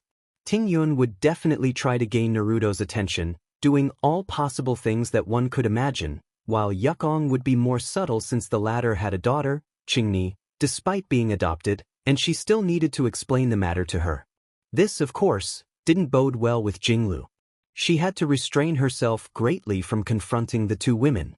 That was why she became much more intense in teasing the boy at night and training him during the day. Kafka, meanwhile, promised a punishment for Naruto when she returned to the lute. In what form? They didn't know. The Vidyadhara tilted her head to the side before snapping her fingers. Hey, do you have anything to do today? Naruto shook his head slowly. No, Master told me to get some rest since she has a guest. There you are. Both Naruto and Bailu jumped in surprise at the voice and turned to see Stell running toward them. Ah, there she is. I was wondering where she was. I forgot that Kafka left her here yesterday before leaving. Wait, where did she sleep then? The Silverette then tackled him, but he was unfazed and only looked down at the slightly shorter and pouting Stell. She exclaimed that he should have fallen on his butt and let her straddle him like in Brony's book. Naruto tilted his head to the side, not understanding Stell at all. Meanwhile, Bailu was turning red from the reference. She knew exactly what Stell was talking about since she had seen those books many times before. Just then, the girl's stomach rumbled. I'm hungry, she complained. Bailu blinked and offered, Here, I brought you 2 breakfasts. Shall we eat before I take you somewhere? Both Naruto and Stell didn't hesitate and agreed immediately. Speaking of, what did you say about Jinglu? Bailu asked since they had been interrupted earlier. Master has a guest and they left just now. That's why I don't need to train today. Stell replied. Bailu nodded, having an inkling of who the guest was since today was the day for them to meet up. Naruto, Stell, and Bailu soon found themselves facing a pink-haired girl with golden eyes who blocked their way. She wore 4 golden hairpins, 2 with pink tassels and crescent moon ornaments pinned into her ponytails. Her clothing consisted of a dark brown and white dress adorned with golden constellation designs, along with white tights that had cloud patterns. She also wore a frilled choker connected to a purple and gold tasseled ornament. "Lady Bailu, where are you taking these children?" the girl began, but Stell interrupted, causing Naruto and Bailu to widen their eyes in surprise. "Why is there a little girl here?" Stell asked. The pinkette's lips and eyebrow twitched at the remark but calmed herself quickly. "Please refrain from calling me that. I am still growing," she said. "Oh, and how old are you?" Stell asked curiously. "I need not answer that, do I?" the girl replied. Stell grinned mischievously and pointed at the pinkette. "A real-life little girl then?" The girl's brow twitched rapidly. Seeing her expression, Bailu decided to step in. Now, Stell, even if Master Diviner here looks really young, she is actually very old." "You're not helping," the girl muttered. Sorry little Fu. It's just that I need to explain it that way to Stell," Bailu said. Little Fu exhaled tiredly before turning to Naruto. "Greetings, Foxian Lord. Though this is our first meeting, I have long foreseen your coming." Naruto scratched the back of his head, startled by her formal speech. "Fu Xian, can't you just speak normally?" Bailu said, shaking her head exasperatedly. "They're just kids. How are they supposed to understand you?" "Fine. I believe this is to your liking." Fu Xian replied, adjusting her tone. "Better. Please keep talking like that. I heard complaints from your subordinates that your way of talking is too hard to understand sometimes," Bailu added. "Do they?" Fu Xian narrowed her eyes. "You heard it from Qing, did you not?" Bailu flinched and looked away. "No matter. She will be dealt with later." Little Fu turned to Naruto again. "Well, let us start over again, shall we?"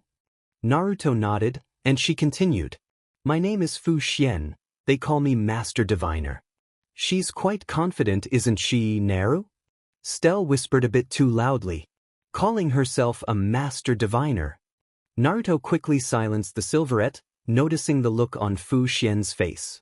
Luckily for them, the woman ignored her and continued. "I have actually foreseen your coming to the Luofu for a long time, Foxian Lord. And your arrival has prevented many tragedies, which is a good thing. Yet it has also clouded my divination since I can no longer see past your arrival here."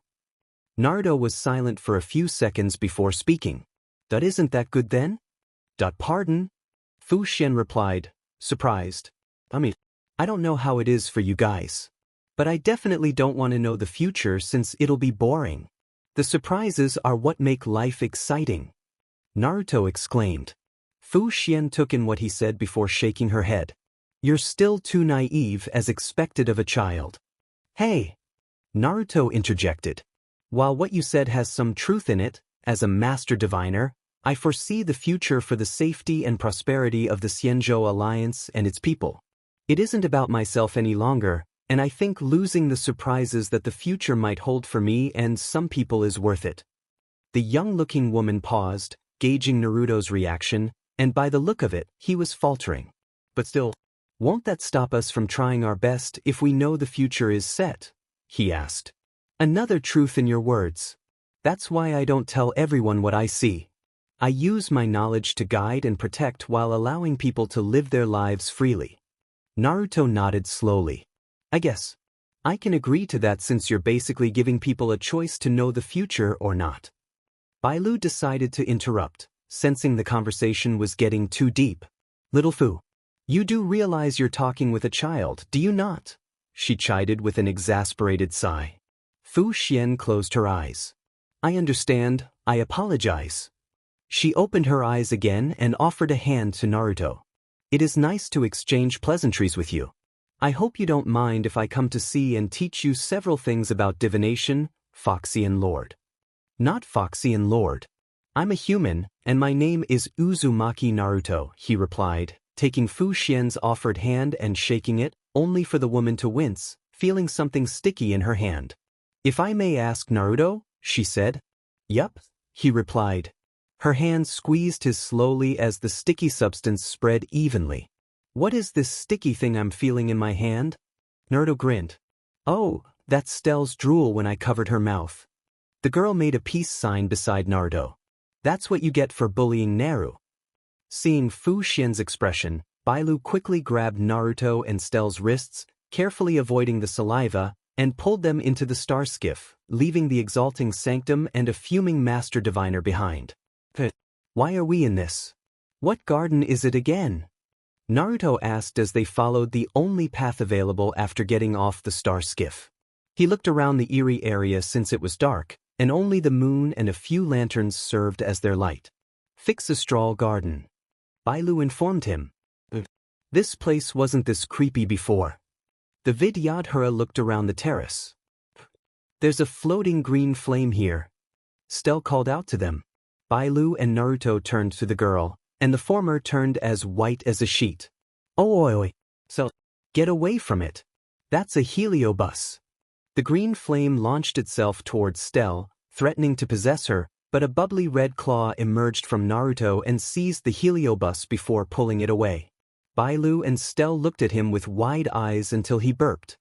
He rubbed the back of his head sheepishly and apologized, explaining that Kurama was hungry after seeing it. "Is Kurama the nine-tailed fox that the Foxian people revere?" Bailu asked, intrigued as this was her first time witnessing it in action. "Yup," Naruto replied, his ears and tails popping out before he shook them. "What's a heliobus, by the way?" Bailu explained, "Heliobi are parasitic demons made of pure energy, like what you just saw. They parasitize physical bodies to experience emotions and feed on them." "Like a ghost then?" Naruto inquired. Bailu nodded. "They're also ancient enemies of the Xianzhou Alliance, but the last time they were seen was on a different fleet, the Xianzhou Juming. Why is there a heliobus in the Luofu?" "Hey, Naruto!" Stell called out, drawing his and Bailu's attention. "Both you and Bailu have ears and tails. Can I cut some of yours?" "Oh, hell no!"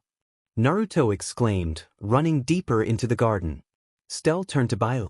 "Not me. I only have one tail." The Vidyadhara grabbed her tail protectively. "How about a horn then?" Stell suggested. Bailu turned pale. "You're insane." Bailu chased after the redhead, with Stell following closely behind, laughing maniacally. "Oh goodness, your tails are so fluffy," Bailu exclaimed, rubbing her cheeks against them. "If only I knew where you sleep at night, I'd jump into bed with these furs wrapping around me all night." Stell added playfully. "Bailu, we've been walking for half an hour, and I'm getting full because Kurama kept eating every Heliobi we encountered. Why don't you try calling your friend? Everything is starting to look the same for me." Bailu's eyes widened as she remembered she could have called her friend from the beginning. "I forgot that I brought my phone with me," she admitted sheepishly, sticking her tongue out. Naruto looked at her with disappointment. "Please don't look at me like that. I promise I'll try to remember things earlier next time." Shaking his head, Naruto allowed Bailu to call for her friend. The three of them then waited for the girl named Huohua to arrive as they sat, watching the sprouts of bamboo and thickets of flora surrounding the courtyard. They were accompanied by the shrill screeches of the Heliobi captured by Kurama's hand each time he sensed more approaching. It didn't take long before a Foxian girl with green hair and a tall woman with zenith blue hair and a pale visage arrived, noticing the scene. "Lady Bailu?" the taller woman called out. "May I ask what you're doing here? And who are these children?" "Oh Lord and Naruto," the Foxian girl exclaimed, addressing the redhead sprawled under Bailu and Stell, who were enjoying his tales. It was then that the newcomers noticed a claw emerging from his body, reaching for Huohua's tail. "Eek!" Huohua jumped in surprise and began to run. "Wait, what are you doing?" "She's not a heliobus," Bailu shouted. Naruto received no answer from the fox inside him. Instead, it was the redhead who spoke up. "Kurama said he sensed a heliobus in her tail, and it looked more delicious than the others he has eaten," Naruto explained, stopping Kurama from pursuing the matter further. Ah, that must be the tail that Kurama sensed, the woman added. Huohua here found tail by accident hundreds of years ago, and since then he has been sealed with that tail, which is why its shape and appearance are different from other Foxian people. He pushed himself up and sat on the ground. I see. Sorry. About that, Naruto said to the Foxian girl, who was hiding behind the taller woman. It's been years since Kurama had treats, which is why he has been eating non-stop since we arrived. It's fine, Lord Naruto. Why you and Kurama-sama didn't know about it, but please don't do that again. T-Tail is freaking out right now. The redhead nodded in understanding. I see, the taller woman murmured. And you must be Naruto, the one whom the Foxian people revere? It's actually Kurama who they revere, and he's sealed inside me, the boy corrected her. The woman nodded and continued to ask Naruto about Kurama eating the Heliobi and whether he felt nauseous or something, as such occurrences were incredibly rare. Meanwhile, Bailu and her friend were having a conversation. Hey Huohua, let's go and play. Didn't you say you have the whole day off today? I'm sorry, Lady Bailu, but there's an urgent situation going on in the garden right now, the Foxian girl replied as she peeked at the Vidyadhara. Is it related to these Heliobi? Huohua nodded timidly. Then, Huohua. The woman addressed the Foxian girl. You can take the day off, Naruto and I can handle the rest. Wait, what? The redhead squeaked in surprise. Wait, we're supposed to have fun today, Hanya. If Naruto isn't there, what's the purpose then? Bailu harumphed with folded arms. Collecting the Heliobi takes priority, Lady Bailu, Hanya replied. Tisk. They immediately turned to Naruto and saw a silhouette of a fox's head made of bubbly red energy hovering above the redhead. I have an easier solution if you don't mind, the Biju suggested. I'll cover all of the garden with my chakra, forming a small dome and eliminate these Heliobi. Wait, if you can eliminate them, then why did you have to eat? She is. He turned to Hanya. He asked her if she agreed with his idea. The woman pondered it for a moment before eventually nodding in agreement. Suddenly, Huohua called out, expressing her concern. She asked what would happen to Tail and if he would be affected. The Biju turned to the Foxian girl and admitted that he wasn't sure, as this was the first time he was attempting it. However, for her friend's safety, he suggested that she leave the garden with everyone else. Kurama confirmed this advice. That includes all of you, since I don't know what will happen to people without chakra in their bodies if they stay inside the dome, Hanya explained. What will happen to Naruto then? Bailu asked, her concern for her friend evident. The worst that will happen is my corrosive chakra will burn his skin, but it won't be life-threatening, Hanya replied. That doesn't sound good. Naruto muttered. When the time comes where you can purify my chakra, that will be the moment you'll be able to let everyone use it without harming their bodies, Hanya continued. Naruto nodded, and soon after, Hanya ordered everyone stationed in the garden to leave. They would conduct a mass purification instead of sealing, and she was uncertain about the effects it would have on their bodies. Before long, Hanya and the others saw a bubbling red dome of energy enveloping the entire Fixastral garden. The loud screeches of the Heliobi echoed around them as they were affected by the red energy. Okay, this is a new level of horror even for me. A voice emerged from Huohua's tail, and a green canine's head formed beside her. What do you mean, tail? The greenette asked timidly. Well, the Siama Heliobs, I can hear their pleas for help and mercy, but Kurama didn't spare any of them. Tail explained, glancing at Hanya and the others. Please don't tell him I said anything. Tail retreated back into Huohua's tail.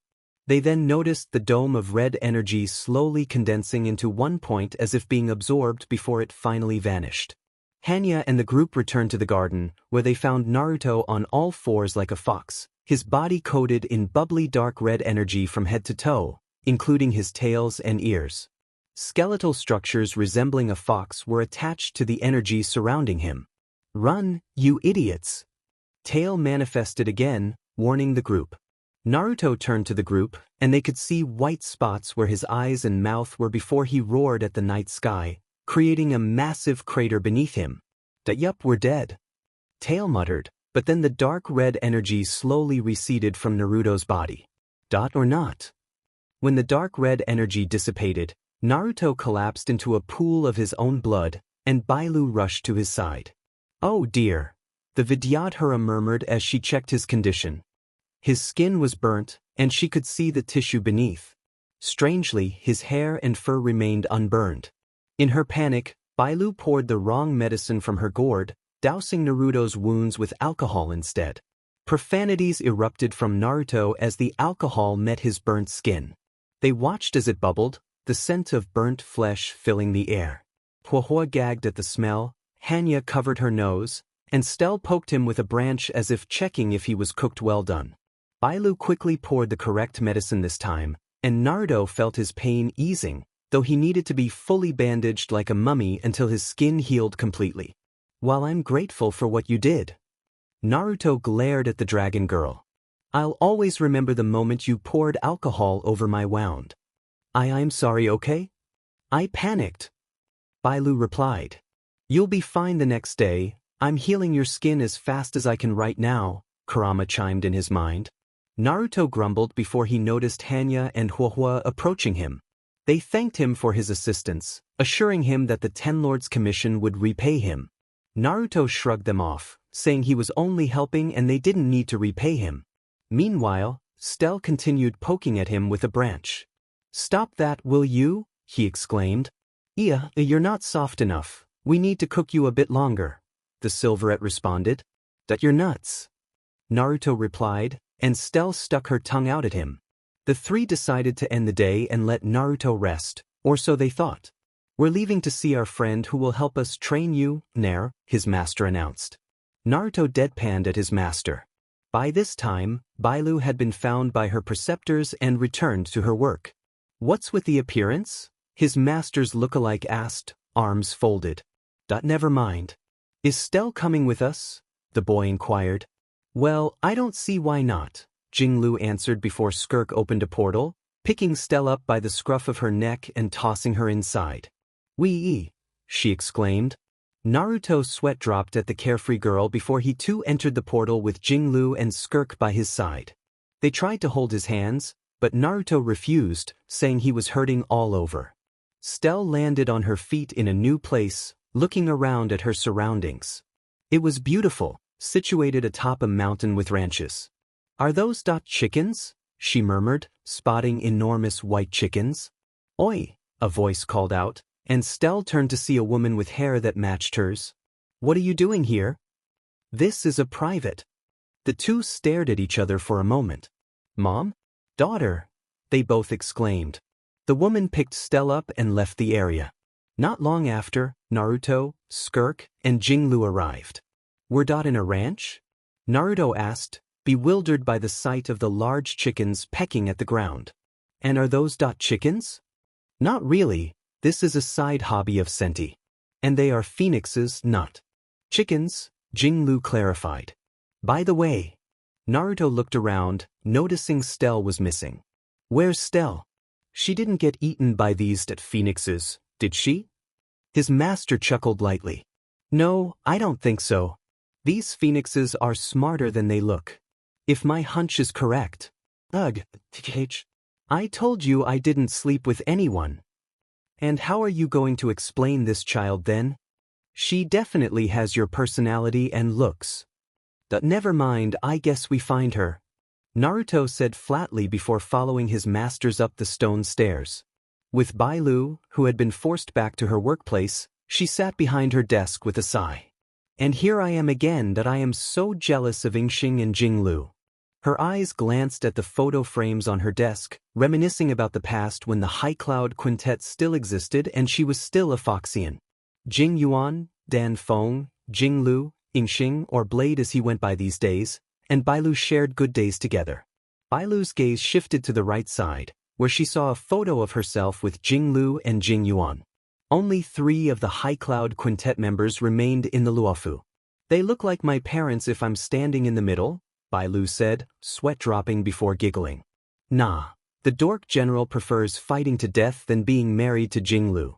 She turned to another photo frame featuring Baiheng and a Foxian woman, now known as the Great General, adored by civilians and soldiers of Xianzhou, Feixiao. Definitely can't have her meet Naruto, nope, Bailu remarked, deadpan. We're lucky she's on a different flagship, Yaoqing, not Luofu. The Vidyadhara knew Fei Xiao as a straightforward and unrestrained person. While she wondered what would happen if Fei Xiao met Naruto, she didn't want to know how Jinglu would react, especially with how the Foxians worshipped Naruto and Kurama greatly. Bailu imagined Jinglu stealing the whiskered boy and bringing him to Yaoqing. Naruto and Yaoqing, she shuddered. Since Foxians were the dominant race in that fleet, they would definitely treat the boy as their deity. Bailu wouldn't be surprised if they built a monument in his honor. Shaking her head, her attention returned to Fei Xiao. Is she still hunting the Borisin, I wonder? I wouldn't be surprised if she does, since they enslaved many Foxians. Bailu murmured to herself. She sighed, recalling her mother telling her stories about their home planet, Planet of Verdant, that existed many thousands of years ago. The Foxians and the Borisin came from the same planet. The former saw the latter as savages, while the latter viewed the former as deceptive merchants. They worshipped Yaoshi until their planet experienced a population explosion and ecological collapse, and the Borisin did not respond to their plea for help. The two races then left for the stars until the Borisin decided to enslave the Foxians, turning them into livestock, servants, and currency. That didn't last long, though, as the Xianzhou Alliance heard about it and rescued many Foxians years ago. Now, the Foxians had become one of the main races of the Alliance and the dominant culture in Xianzhou Yaoqing. Hawa. Bailu turned to the recently added photo frames on her table and beamed at them. It was a picture of her, Naruto, and Jinglu. In a short amount of time, they had made many memories and probably many more in the future. Okay. She jumped out of her seat, preparing to go do her work. Let's get this over with and go to Jingliu's place again. The dragon lady opened the door only to bump into someone. Watch where you're going, will you? She looked up at the person she had bumped into, a Vidyadhara. You look familiar. Bailu murmured, and the person smiled. Lady Bailu, it has been a while. Do you still remember who I am? The healer lady squinted her eyes, placing a hand under her chin. Her eyes widened. Danju, is that you? The Vidyadhara, now known as Ling Sha, nodded. I no longer use that name, Lady Bailu. My current one is Ling Sha. Aha. Bailu looked up in awe. Wow, you're not taller than me now. Well, that apparently what you said about a child running around was spot on, thus my current look. Bailu deadpanned before murmuring to herself. I actually just made that up. Anyway. Are you still learning healing arts under your master? I mean, you followed her years ago upon her exile. Ling Sha nodded. I do, but I'm here to tell you that now I'm the new cauldron master of the Luofu's Alchemy Commission. Bailu froze in her spot. Did she hear correctly? Her once junior was now her boss? I hope you treat me well, Lady Bailu. What? Old timer. Say hello to my daughter, your niece. A woman who looked like a 17-year-old spat out the tea in her mouth. Her red-framed eyeglasses cracked comically, and her jaw dropped as she stared at the gray-haired woman. She had bluish-purple hair and blue eyes, dressed in a blue and white qipao with navy leggings for easy maneuvering. Beside her stood a girl, around 10 years old, with brown eyes and brown hair tied in twin tails, equally surprised. Senti Sendar, I might have heard you wrong, but did you say your daughter? Say hello to my daughter. Senti lifted Stell in front of the woman's face. Your niece, Stell.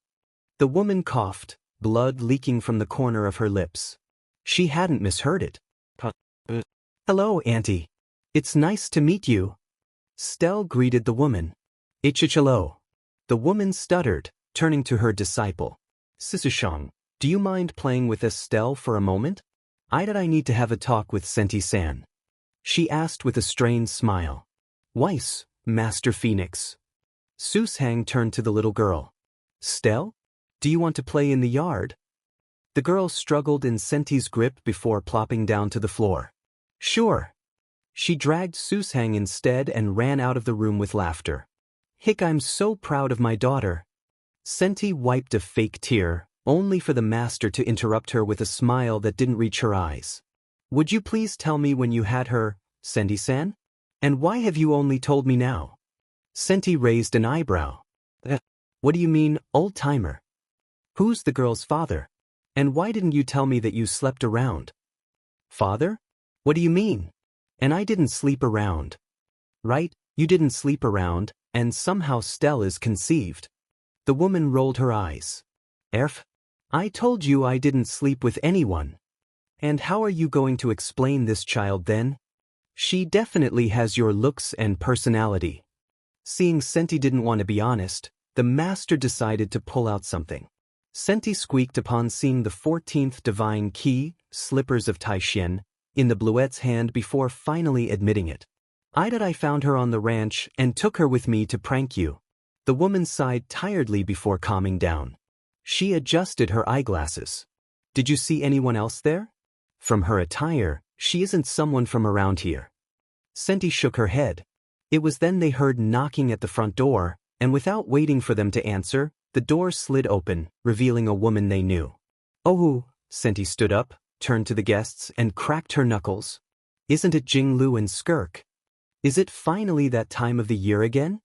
Senti asked, raising an eyebrow. Hello, Senti. It is indeed one of our reasons to come here, Jinglu replied, ushering Naruto to step forward. Who's the boy? Senti inquired, and Master Phoenix sighed at her. Don't be so rude, Senti-san, Phoenix chided before turning to the three newcomers. Jinglu. Skirk, it has been a while. The two nodded at the woman in front of them. Who is the little one, if I may ask, and is he injured? It really has been Fu Hua. 50 years, I think? Jinglu said, and Fu Hua nodded. Nair, introduce yourself and tell us why you look like that. Fu Hua raised an eyebrow at the affectionate way she addressed the boy. The redhead nodded and bowed respectfully to the two women. Hello, I'm Uzumaki Naruto, Master Jinglu and Master Skirk's apprentice. Fu Hua smiled at the boy, surprised that both Jinglu and Skirk would take an apprentice. As for the reason I look like this, I kind of used Kurama's chakra to defeat Hiliobi in the Fixastral Garden, and it took off all my skin. While his masters maintained an impassive look, both Hua and Senti exchanged glances, clearly taken aback. Are you well done? Senti asked, and Naruto gave her a deadpan look. You're asking me the same question Stell did. Speaking of her, is she here? He replied. She's in the other room, playing with the old-timer student. Naruto sighed in relief. Despite knowing her for only a few days, she was basically Kafka's adopted child, which meant she was his sister? Stepsister? Hua knelt to meet his gaze. Hello, Naruto. My name is Fu Hua, but you can call me Hua. He nodded. And this one beside me is Senti-san. You could say she is me. But a lot better since I'm the strongest and the best in the world. Senti interrupted with a grin, causing Naruto to give her an incredulous look. Jinglu noticed his expression and placed a hand on his shoulder. It is true. Senti and Hua are much stronger than both of us combined, Nair. The redhead turned to his master in surprise. Wait, really? Both masters nodded at him. Please do not downplay yourselves, Hua chuckled, glancing at the two women. Both of them are over 50,000 years old, so you can imagine how much wisdom and strength they've accumulated over time, Skirk added, eliciting a gasp from Naruto, who dropped his jaw at their ages. That only applies to the old-timer since I'm way younger. Senti grumbled, while Hua's eyebrow twitched at the comment. Just then, Stell appeared out of nowhere, patting Hua's chest, much to her surprise, before climbing over to Senti and doing the same. She then touched her own chest as if comparing something. She turned to the two ancient women and gave them a smug look. Imagine having the same size as a child. Stell whispered, but Naruto and the women in the room heard it clearly, causing his face to turn pale while his masters smirked. Hua's eyes were shadowed by her bangs as she muttered the word unfair repeatedly, while Senti chased Stell with a slipper in hand. Sushang was flabbergasted at how a girl her age managed to slip out without her knowledge and was currently trying to help Senti catch Stell. Jinglu cleared her throat, gaining Hua's attention. Celestial, actually, we came here with a request. Hua arched an eyebrow. What is it? We want you to train Naruto in Taishin martial arts, if it's possible. Naruto's jaw dropped. A third master? He hadn't even started with Skirk yet, and now he was getting a third one. But aren't the two of you his masters? Hua asked. Yes, but it wouldn't hurt for him to have another master, would it? Jinglu replied. The three women looked at Naruto. How far is he in your training? Hua asked the blindfolded woman, resting her chin on her hand. 6 months, and I'm having him polish his basics while training his mind and body, Skirk answered. Hua nodded, understanding the importance of mastering the basics. He's also training in the arts of shinobi from his homeworld, based on the memories of his parents merged with him, Jinglu added. The Celestial hummed, intrigued by the information about the boy. She knew both Jinglu and Skirk came from different worlds, so she wasn't surprised to hear Naruto was the same. However, it was the shinobi arts that piqued her interest. Why, if I may ask, are you training him so hard at such an early age? Hua inquired, curious about her fellow master's motivations. In his world, being a child soldier is normal, and Naru himself was already receiving training from his caretaker before he left. And besides, Jinglu glanced at Skirk, signaling her to continue. He's an Otsutsuki, a descendant of one, to be precise, Skirk explained, earning a surprised look from Fu Hua. And I have a feeling that the boy will be involved in many significant events in the future. Hua nodded slowly. Otsutsuki. I've heard myths and legends about them from the previous era, she mused grimly. It was said they traveled the multiverse of multiverses, dimensions, and worlds to enact Otsutsuki will and existed before the creation of the universe itself. You're very well informed, Celestial. Here I thought that people of this world wouldn't have known about them, Jinglu remarked, impressed. It was a story passed down from generation to generation in the previous era, and I heard it from my father. Hua smiled fondly, reminiscing. From what I found out after I joined the Fire Moth, the Otsutsuki were the oldest beings in existence, even predating the Sea of Quanta and the Imaginary Tree, and existed outside of them. But as far as we know, those were unconfirmed myths, and Dr. Mobius decided not to pursue it since there was no proof that Otsutsuki existed. How did your father and the others hear about the Otsutsuki then? Skirk asked. That's what we'd like to find out, Hua replied wryly. And I hope you won't tell the doctor about Naru's origin, Jinglu added. Master Phoenix shook her head with a smile. Don't worry, it will be a secret between the three of us. She adjusted her eyeglasses. As for your request, I agree to train him, Hua said, turning to Naruto, who tilted his head in confusion. Since my students couldn't use Honkai energy like I do, I devised a method for them to be able to use Taishian eminence by utilizing their chi, but none managed to do it. She knelt in front of the boy and placed her hand on his chest. I wonder if you'd be able to do it with your chakra dot, and if you could, how strong will it be? Naruto interrupted. How are we going to arrange my schedule though? I mean, I still need to study, right, master? He turned to Jinglu. Shadow clone, Jinglu reminded him. Hua adjusted her glasses, intrigued by this shadow clone before Naruto created a clone as Jinglu had suggested. Everything his clone learns will transfer back to him, but it comes along with the fatigue, Hua noted. Interesting. She mused as she poked and caressed the clone's cheek, causing him to purr. Since his skin was already healing on his face, he wasn't hurt by the touch. Hua smiled fondly before she caressed the clone, and he leaned forward, asking for more attention. His ears and 9 tails popped up, surprising Hua a bit, but she continued her gentle touch. Skirk, who didn't know that Naruto could purr since she only trained him with his tails, began to slide the original's cheeks, whose guard was down. He began to purr as his ears and tails appeared. Dr. Mobius, it has been a while, Hua greeted. It sure is, Mobius replied, and the two stared at each other before the teleporter from the Hyperion battleship sent 2 more people down. Hua's eyes widened briefly before she smiled at the newcomers. One was a tall nun with brown hair and bowed-down blue eyes. She wore a long white veil adorned with thorns and flowers, a tight white turtleneck. With a butterfly brooch around a blue gem on her chest, and various cross-like symbols over her body. Her black, puffy sleeves ended in white cuffs, and her shorts were white and frilly. From her torso down to her feet, she donned a long black cloth with golden accessories, and a long robe resembling blue butterfly wings connected to her back. Her heeled boots were simple white. "Aponia-san," Hua said. "Hua," the nun smiled. "You look well." The two nodded at each other before Hua turned to the other newcomer. She was a little girl with long light blue hair, styled in a low ponytail. She wore a white dress with a black collar, a little blue flower brooch close to her heart, and her dress was accented with frills and elegant patterns at the ends, extending all the way to her feet in the back. A large blue ribbon wrapped around her waist. "Grizio, how are you?" Hua smiled fondly at the girl. "Hua-ni-chan, I'm doing fine."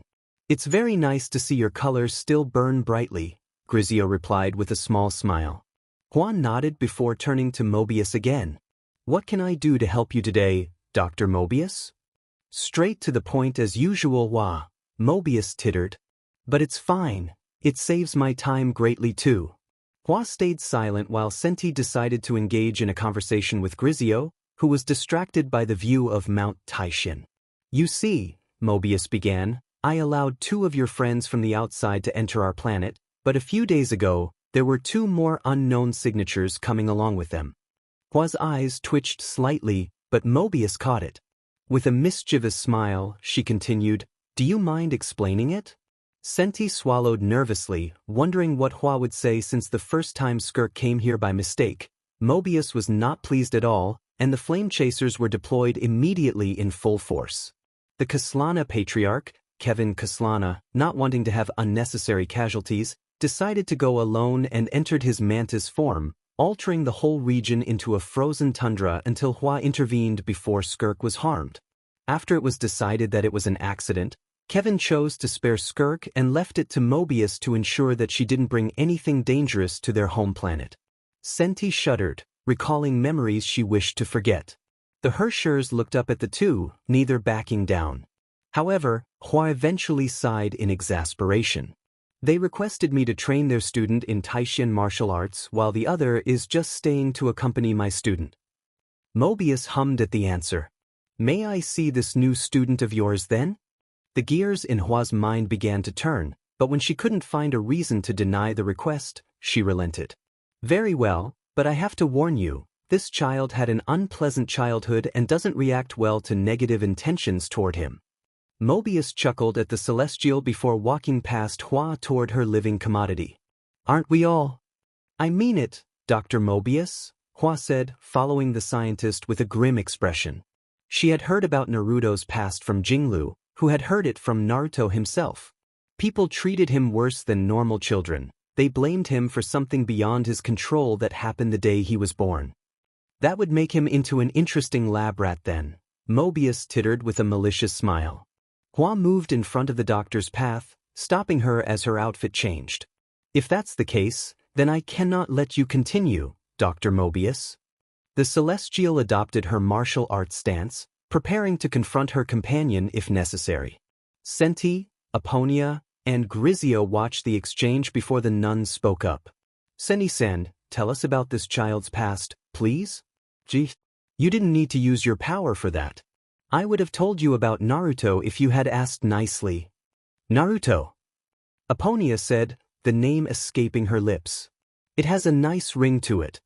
Anyway, on the day he was born, his mother had a seal containing the Kyubi, a 9-tailed beast, and the seal weakened while the female host was giving birth. It was then that Naruto's parents were ambushed by someone who sought to free the beast, resulting in an attack on their village that killed many and destroyed almost half of it." Aponia and Grizio listened attentively to the Herrscher's narration, unaware that Mobius was also listening to Senti. Naruto's father, the village leader at the time, decided to seal the beast inside his son using a technique that cost him his life. He had hoped that Naruto's mother could stay with him, only for that dream to be shattered when the Kyubi tried to kill Naruto in a desperate attempt to avoid being sealed again. Therefore, Naruto became the villagers' outlet for hatred since he was an orphan? Aponia concluded. "Yes, someone leaked that information," Hua added with a heavy sigh, glancing at the scientist, who wore a blank expression. "Interesting," Mobius muttered. So he has some kind of beast of destruction from Japanese mythology inside him? He intrigues me even more. Hua furrowed her brows, sensing that the scientist was not going to let the matter rest. Doctor, Aponia called out to Mobius, her eyes narrowing sharply. Do not do anything to the boy, please. The scientist was silent for a brief moment before sighing. Fine, I won't. Hua sighed in relief and discreetly thanked Aponia. Mama Aponia, are we going to see Naruto? Grizio asked. Yes, we are. Are you excited to see him? Aponia replied. The little girl nodded, curious about what color Naruto's hair would be given his background. I'm sure you'll be fast friends with him, Grizio, Hua added as they resumed their walk. Upon arriving at Hua's home, they were greeted by the sight of Susang and Stell sleeping with Naruto's tails wrapped around them. Ah, Hua-sensei, you're back? Susang murmured. Oh, you're letting your tails out again. Senti exclaimed, jumping at them and joining Stell and Susang. It's so fluffy it smells nice too. The Herschers rubbed her face against two of Naruto's tails. Mobius approached Naruto, interest gleaming in her eyes. Interesting, she said, rubbing her ears slowly. From what the Herschers just said, I deduce that you're able to make them disappear, boy. Naruto nodded slowly at the green-eyed scientist. This is similar to the mantis metamorph surgery, except Partiphelus and Sakura's are a permanent aspect of their bodies, the doctor murmured to herself. Naruto's gaze shifted to Hua, who smiled at him, reassuring him not to worry as Mobius continued her inspection. His eyes then shifted toward the nun-like woman, who had a small blush on her face and seemed to be holding back something. I feel like I'm in danger with her eyes looking at me like that, he thought. He quickly looked away and settled his gaze on the girl around his age with light blue hair. Naruto smiled at Grizio, who shyly hid behind Aponia's legs before peeking at him again and waving her hand. Recorded, Mobius said from the side, sending the video to their companion and Grizio's overprotective friend, who was older than her by a few years. Dr. Mobius, don't tell me that you. Hua turned pale at the thought. Yes, I sent it to Cosma, Mobius replied, smiling mischievously at the Celestial, who groaned and rubbed her forehead. Our resident lolicon. Mobius then turned to Naruto once more. Boy, do you mind if I take a little sample of your blood? What will you do with it? And who are you, ma'am? Naruto asked. Mobius' smile froze, and giggles erupted from Hua and Aponia. Call me Mobius One-E-san. The green-haired scientist retorted with a twitching smile. Nah, you sound like an older lady. A new voice joined the conversation as Stell woke up. Calling yourself an One-E-san while you're an older lady is a bit too much, don't you think? Brutal as always. Hua's sweat dropped at the gray-haired girl. And Mobius' brow twitched. You are. Stell. I'm here to keep an eye on Naruto to make sure he is training well so he can protect me and Kafka, the girl declared, folding her arms with a smug look while Naruto deadpanned at her. Mobius turned to Hua. Do you have a spare room I can borrow? She grabbed Stell by the scruff of her neck, lifting her into the air as she waved her arms and legs helplessly, demanding to be let go. Yes. Hua pointed at one room, and Mobius disappeared with Stell in tow. What do you think she's going to do to Stell? Naruto asked with a flat stare, realizing that the girl needed to be more careful with her words. Well, Dr. Mobius won't harm her, that's for sure, but then maybe she will be given the same treatment as Felis. Hua answered, worry etched on her face. Do I want to know what the treatment is? Naruto asked, noticing the pale look on Hua's face. I see. Aponia and Grizio took a seat on the floor pillow as Hua began to introduce them to Naruto. Naruto, this is Aponia and Grizio. Both of them are my friends, including Dr. Mobius from earlier. Naruto bowed his head at the guests and introduced himself as Hua's disciple. Naruto, Aponia began, patting her lap. Come and sit here, please. Both Naruto and Aponia tilted their heads to the side, puzzled as to why her ability didn't work on him. A suggestion-type ability, almost similar to Genjutsu. Kurama's voice rang in the room as red bubbly chakra formed into a fox's head behind Naruto, surprising everyone, including Susang and Senti, who were now awake. Do not use that on my host.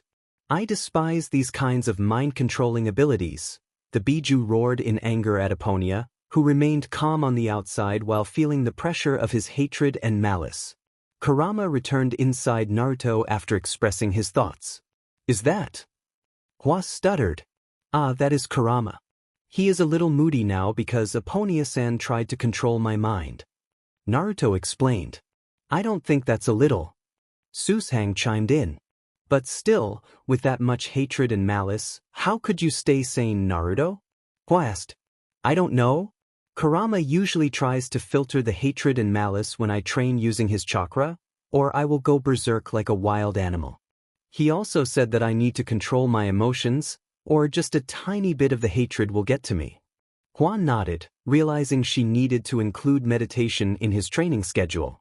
You're lucky that crazy scientist isn't here when Kurama was out, or she'd tie and drag you back to her lab, Senti added. Naruto shuddered. If I give her my blood, will that be enough to keep her away from me? He asked, noticing their confusion. I mean, aside from my clan's longevity, allowing us to live up to 150 to 200 years, and our extreme healing properties, Kurama's chakra also enhanced my bloodline trait beyond what my regular clanmates possess, Naruto explained. Senti whistled, clearly impressed by Naruto's clan trait. If I may ask, Naruto? Epponia began, and the redhead nodded at her. Is your blood capable of healing any illness? Naruto searched his mother's memories before nodding at Epponia. From what I found in my mother's memories, Uzumaki clan members are always healthy and never get sick. There was also that one time they used their blood to heal someone from cancer and another time when they created an artificial arm by mixing Uzumaki blood with the recipient's, resulting in a perfectly functional arm along with its nerves. Impressive, Mobius chimed in, her voice cutting through the conversation. In her hand, she held a hollow-eyed Stell, who was muttering incoherently. Are you all right, Stell? Naruto asked, concern evident in his voice as he noticed the fear on her face. The gray-haired girl struggled in Mobius' grip before jumping into Naruto's lap, burying her face against his chest while he gently stroked her back. Just what in the world did you do to her? Senti asked Mobius, who merely smiled in response. Oh, just a little convincing for her to call me One-isan. The group exchanged glances, unsure how to react to Mobius' antics. Can I have your blood then, Rat-san? Stell asked innocently. Naruto frowned. Not if you don't call me by my name. Era's such an interesting individual, Mobius giggled. Very well then, May I have some of your blood? The redhead nodded, and Mobius quickly prepared to draw his blood. Normally, Naruto would have been apprehensive about needles, but after encountering his master's sword, he felt more fear for that than for the needle. Suddenly, he froze, confusing the adults around him. He pushed Stell away, who had been reaching for him. Naruto, you have a hard chest, different from mine, Birdie-sensei and Senti-chan, Stell commented with a little smile, her hands still moving in the air. Can I touch some more? She tilted her head. It's actually nice. The girl approached Naruto again, but he flicked her on the forehead. Hell no. She's got a screw loose in her head. Both Senti and Hua thought simultaneously. Curious, Susang approached Stell and asked how it felt, only to be groped by her as well. Iya. Naruto didn't hesitate to intervene, lightly tapping Stell on the head. She's hiding weapons under her loose cloth. Really big ones. Perhaps around Mobius-aba. Stell froze under Mobius' malicious smile before quickly correcting herself. Mobius One-ichan. Yup. Hua and Senti exchanged incredulous looks as Susang hid behind Naruto. But she's just a 10-year-old girl. Hua muttered. How can life be so unfair? Eventually, Mobius got what she wanted, and after spending some time together, the three returned to Hyperion, leaving Hua's place. Epponia promised they would visit again soon to have Grizio play with Naruto, Stell, and Susang. Later, back at the Lufu, Jinglu found Naruto engaged in calligraphy after dinner, with Stell nowhere to be seen. What are you doing, Naruto? She asked. I'm trying to make a seal to prevent Stell from entering my room. Jinglu raised an eyebrow. Don't you mean our room? Yes, our room. This earned him a small smirk from the blindfolded woman. And pray tell me, what did Stell do for you to make this seal? Naruto turned to her, looking troubled. She groped my chest, and it made me really uncomfortable, unlike when you did it to me, master. Jinglu froze, her surprise evident. As Naruto returned to his task, she muttered, "That apparently I have a naughty child to punish," before silently leaving him to his work. That night, a little girl's cry for help echoed through the Luofu, leading many to believe it was a ghost seeking assistance. It had been a few months since the Jinchuriki of Konohagakure, Uzumaki Naruto, was kidnapped by two strangers. The Hokage, Sarutobi Hiruzen, had exhausted most of his shinobi in the search for the kidnappers and the boy, but to no avail. Even his student, the Toad Sage, Jiraiya, known as the Spy Master, could not find Naruto despite his relentless efforts. No one had seen the description of the kidnappers, which left both the Sannin and the Hokage baffled. No matter how secretive the pair was, there should be at least some people who have seen them, Jiraiya told the Hokage. Before leaving to search for his godson once more. Letting out a heavy sigh, Hiruzen leaned back in his seat, gazing out the window at the village he led with disappointment. The father of the boy had given his life to save the village, yet they treated his son like a disease.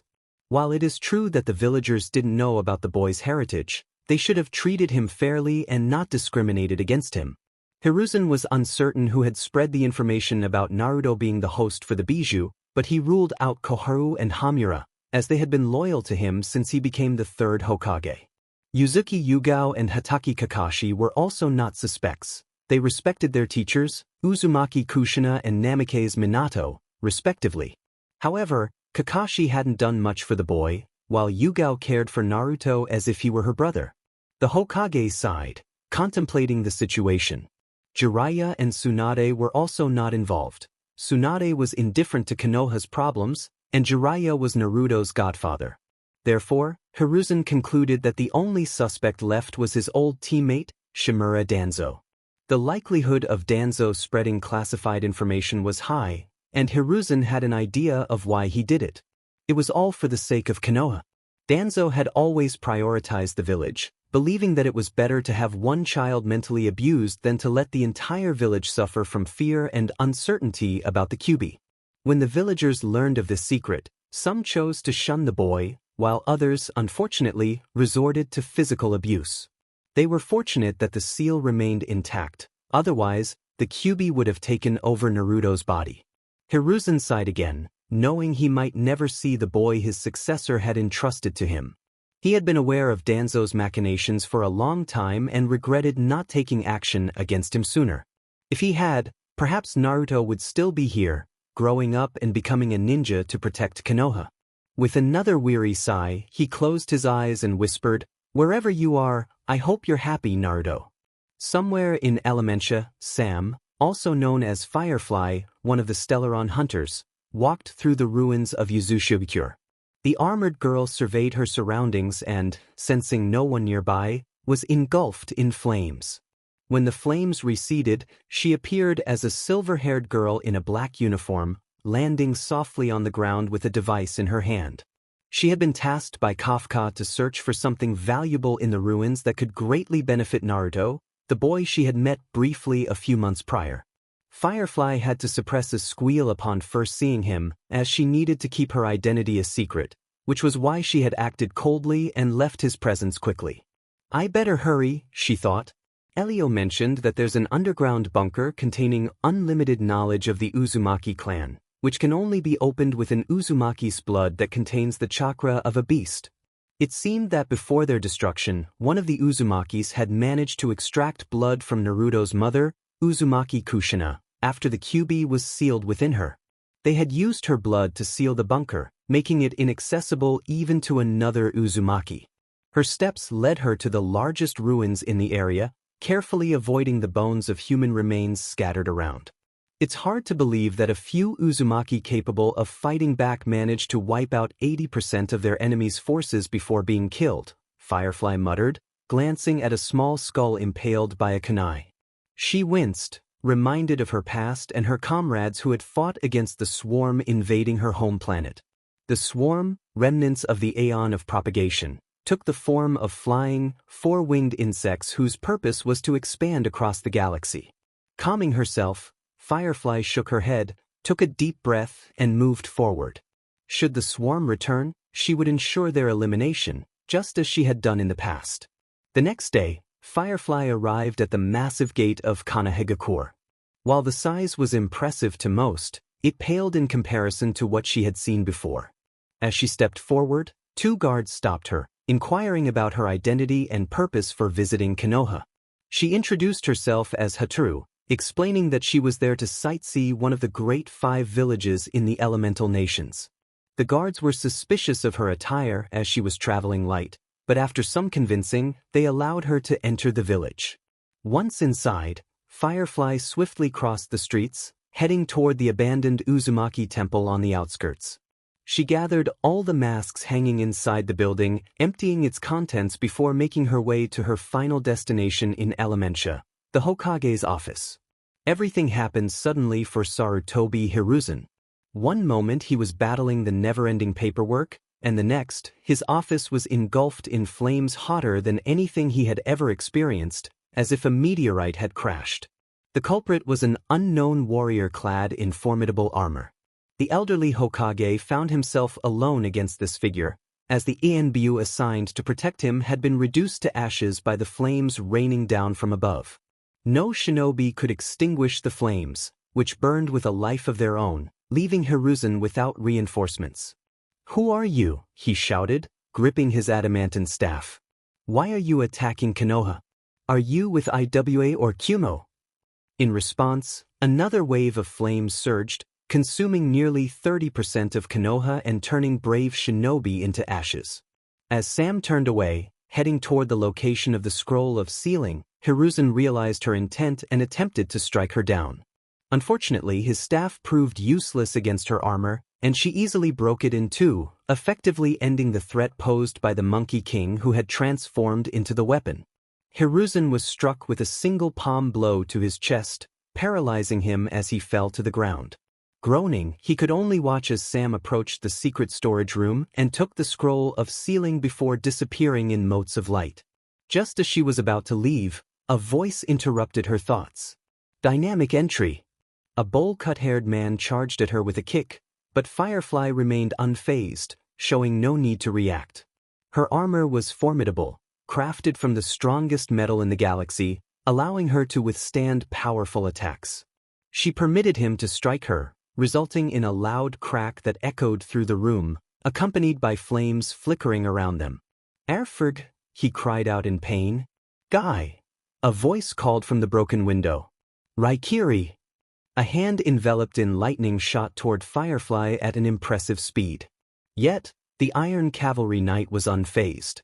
As a genetically engineered warrior, she easily caught the hand and broke the wrist, causing her opponent to roar in agony before she kicked him away. She then turned to the Hokage. "Leave and no one gets hurt." Firefly's mechanical voice rang out, surprising the fallen Hiruzen and Guy, who stood protectively in front of his Hokage despite his injury. More shinobi managed to breach the wall of fire, launching themselves into the sky. Soon, Hataru found herself surrounded by numerous shinobi and kunoichi, including Yugao, who had just returned from a mission outside the village. "Surrender yourself. There's no way to escape," the cat Enbu ordered warily. Firefly observed the woman from Kafka's report, the one who cared for Naruto. She needed to ensure that their confrontation didn't cause her too much harm. Hiruzen was also on her list, but she intended to only deliver a blow that would incapacitate him, not kill him. After all, given his age, he likely wouldn't be able to fight again after this. Just then, a loud crash interrupted her thoughts. Jiraiya, the toad Sannin, arrived atop a giant toad. "Never fear. The gallant Jiraiya is," he began, but his speech was cut short as a massive wave of yellowish-green energy erupted from Firefly's back armor, forming ethereal wings. They all watched in awe, captivated by the sight until Firefly's voice rang out again. "Target sighted. Initiating complete combustion mode." "Wah?" Jiraiya's jaw dropped as he saw Firefly charging toward him, swords in hand, faster than he could comprehend. Pain surged through him.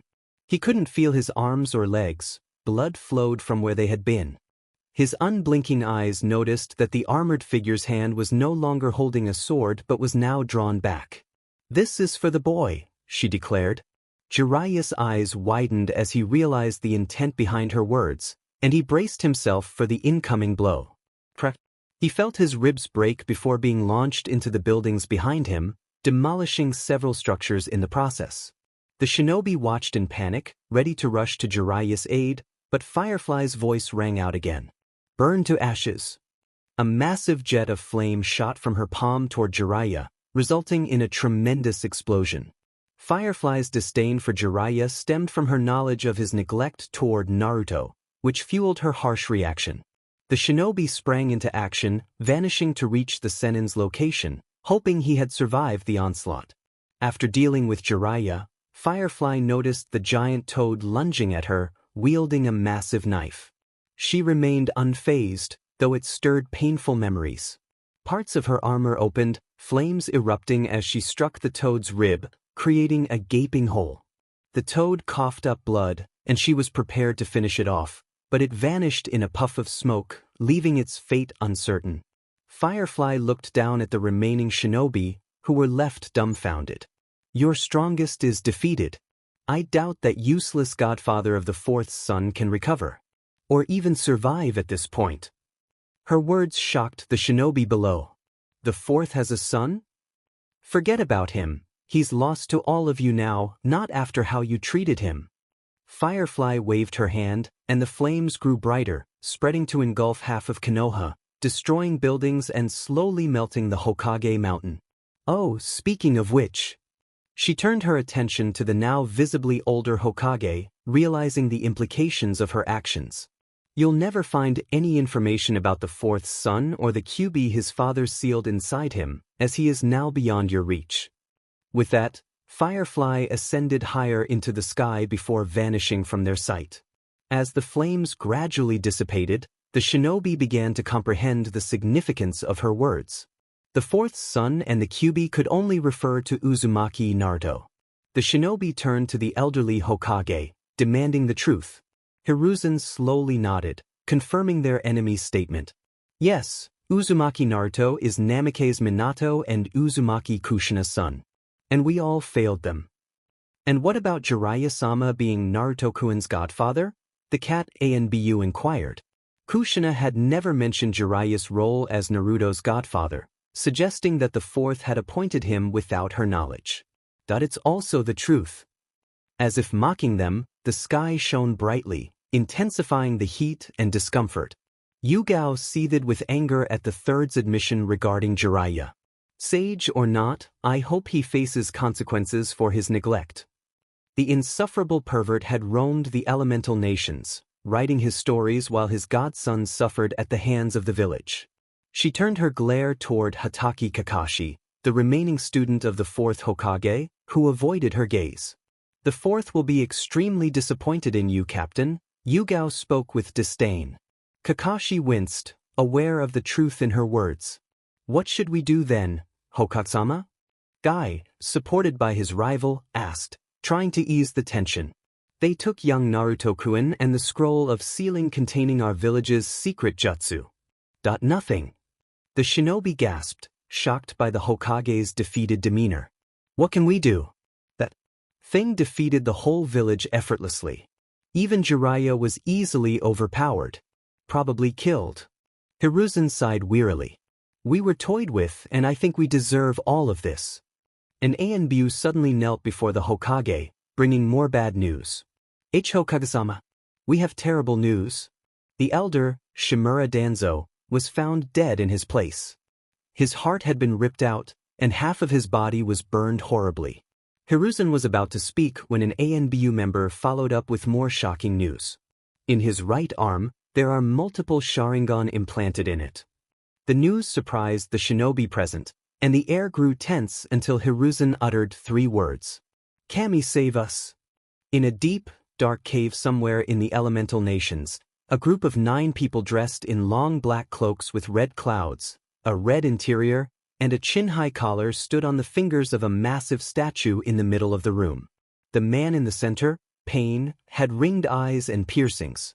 To his left stood Konan, calm and collected with her blue hair styled with a paper flower, Uchiha Itachi, unreadable as ever, Hoshigaki Kisame, a man with shark-like features and a massive sword on his back, and Orochimaru, a pale-skinned man with snake-like eyes and long black hair. To Pain's right were Deidara, who impatiently held clay in his palm, Sasori, hidden inside his puppet Hirako, observing quietly, Haiden, a pale-skinned man with a scythe resting on his shoulder, grinning maniacally, and Q, a man with a mask covering his lower face, standing with indifference. "I just joined, and we have a meeting? Can't I have some," Ura began, but Pain cut him off. "I have some news for all of you." "What is it? Don't leave us hanging here," Haiden asked impatiently. Pain looked at an empty spot in the corner of the cave. Zetsu, a plant-like man, half white and half black, emerged from the ground. Konoha was attacked, and from what I heard, the invader was part of the group that took the Kyuubi Jinchuriki, the white half said. "What happened then?" Sasori asked, curious. "Shimura Danzo is dead," the black half continued. Four static silhouettes perked up at the name as the plant man continued. "Jiraiya the Toad Sage is in critical condition, with his arms and legs missing. Sartobi Hiruzen is left a broken old man, unable to continue to fight any longer. Half of the village was burned down, and unfortunately for you, Tachi, your brother is among the victims." Sounds like a real artist. "He left his art in the village." Deidara grinned, impressed. Orochimaru gleamed at the news, though he wished he had been the one to cause it. Uchiha Itachi widened his eyes in shock. "Relax. He's not dead, but he suffered a heavy injury, rendering his chakra pathways destroyed by the flames. Alas, he won't have the chance to become a shinobi being crippled like that. He's an idiot, by the way, charging where the shinobi gathered, thinking you were the one that invaded the village to finish the job." Zetsu's white half cackled mockingly, followed by some of the members. "Enough, Zetsu, continue." Right. Apparently this invader." "Minute you said invader. Does it mean that it was only one person that attacked Konoha?" Kisame interrupted. "Yep. He is wearing some kind of armor and is able to react to Hatake Kakashi's infamous Raikiri speed. Even Mike Guy's leg broke when he kicked the armor." "Any other reason why he attacked Konoha?" Itachi asked, curious about the person attacking his old village. "All we found out is that he came for the scroll of sealing, maybe some revenge for Uzumaki Naruto since he was part of the group that took him away." Zetsu shrugged, indifferent. "And the Kyuubi Jinchuriki?" Kakuzu asked. "We have no idea. He told Konoha Shinobi that they won't find anything related to Uzumaki Naruto anymore and just left by flying away." "Fly? Like the fence-sitting Oanoki?" Orochimaru asked, intrigued. "A lot better than the old man, actually. He grew some kind of energy wings and flew away at incredible speed." "Cuckoo, interesting," Orochimaru muttered, his eyes glistening with excitement. If he could get his hands on this warrior, the possibilities would be infinite. "Looks like Konoha set someone off," Kisame added with a small chuckle. Pain then raised a hand. "Enough. What will we do now, Pain?" Konan asked, finally speaking since they were told to assemble. "We will proceed as planned." Pain turned to Zetsu. "Zetsu, continue gathering information on Kyuubi Jinchuriki's whereabouts." The plant man nodded before submerging into the ground, and Pain began to address the rest of the members. "As for the rest of you, continue gathering funds for our organization while keeping an eye on the other Jinchuriki. If you have the chance, capture them alive." They all nodded. With a new player on the board, they would need to hasten their plans if possible. In another part of the cave, Zetsu's white half asked, "So, what do you plan to do, Madara?" They were not following Pain's orders since they still needed to report to their true leader. "The Kyuubi's Jinchuriki is probably gone from the elemental nation since we couldn't find him at all." A man with a mask hummed in deep thought. "We don't actually need the bijou, just its chakra. That Sora boy could be a replacement since he possessed the Kyuubi's chakra. And if I remember correctly, Namikaze's Minato, The man's fists clenched upon hearing the name as Black Zetsu continued. He split the QB into two parts, one in his son and the other in himself. But in order to do that, we needed to revive the fourth using Edo Tensei, and since the scroll of sealing was stolen by Konoha's invader, Orochimaru is our only option to bring back the man. It won't be that easy, Black Zetsu interrupted. Remember, the yellow flash summoned the Shinigami to split the QB into two parts, and it took the Bijou and Minato's soul with it, meaning we need to summon the death god itself to free his soul. And only a knowledgeable Uzumaki knows how to do that. Not really. Madara and White Zetsu perked up at what Black Zetsu was about to say. Madara, the real Madara knew about the death god summoning, and to summon it, we need to use the mask stored in the forgotten Uzumaki temple in Konoha. We should go get it now then. White Zetsu exclaimed excitedly. Black Zetsu sighed. Do you remember the place we went to after that metal man attacked Konoha? Zetsu nodded. Was there anything inside it? Zetsu shook his head. That's where the mask was supposed to be, and since the metal man did it all for the Kyuubi's Jinchuriki, it means they took everything related to the Uzumaki clan. This is problematic. Yes. Both parts of Zetsu turned to Madara, who was sitting in front of them. We'll go with that Sora boy then. Bring him here. Got it. The plant-looking man sank into the ground, leaving the exasperated Madara alone in his room. In the dimly lit lab, the hum of machines and the soft glow of various holographic screens created an almost eerie atmosphere. Dr. Mobius stood at a central console, her eyes flicking over streams of data with an intensity that bordered on obsession. Behind her, Klein, her loyal IF assistant, hovered nearby, ready to assist the doctor while quietly observing the data. Silence filled the room as Dr. Mobius worked, her fingers dancing across the keyboard. The only sound was the occasional beep of the equipment and the faint whir of cooling fans. Klein watched as the doctor meticulously analyzed a sample of Naruto's blood, the boy who came from outside their planet. The doctor hadn't had any sleep since she returned from visiting Hua and had been busy with her current objective. Dr. Mobius, do you really think this boy's blood can hold the key to such a profound breakthrough? Klein asked, her voice filled with curiosity. Dr. Mobius didn't immediately respond. Her eyes were glued to the screen, where intricate patterns and biological data scrolled past at lightning speed. Suddenly, her fingers stopped, and a wicked smile spread across her face. Profound? Profound doesn't even begin to cover it, Klein, she said, her voice low, excitement evident in her tone. What we have here is nothing short of miraculous. Klein floated closer, peering at the data. But what exactly does it do? Dr. Mobius straightened up and turned to face her assistant, her eyes gleaming with excitement. It's not just a cure, Klein. It's a revolution. The lab rat's blood. It takes in and destroys the old cells in the recipient's body and recreates them. It's as if it purges the body of all its ailments, all its imperfections, and then rebuilds it from the ground up. We're talking about complete cellular regeneration. Klein's eyes widened. So, it could heal anything? Terminal illness. Including the mantis? Mobius nodded. I was a bit skeptical hearing that the first time, and while there was truth in what the boy said, it only applies to the people of his world. The doctor explained, and when she saw the downtrodden look on her assistant's face, she continued, however, after a few tweaks here and there, I managed to reconfigure his blood into a universal cure that would work for anyone, including the dead. Klein's eyes widened further. Doctor. That is. I know, Klein. The woman stood from her seat. But some of them deserve a second chance, and we know several of them, including one who exiled herself from humanity because of what they did to her sister. Her feet brought her to the wall nearby, and she pressed some buttons on a terminal before a small pod containing the body of a girl no older than 12, with pink hair and a tiny bit of red on her bangs, emerged from it.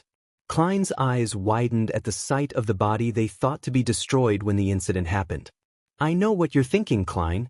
I know what I did was wrong to Sakura, but this is all for science. And if it works, Sakura will have her sister back. Mobius proceeded to inject the serum into the pod, having the machine administer it into the body. And if it doesn't, she will stay dead as it should be. Klein watched in anticipation, only to be confused when Mobius turned around. Kafka. It will take a bit more time since she died a long time ago.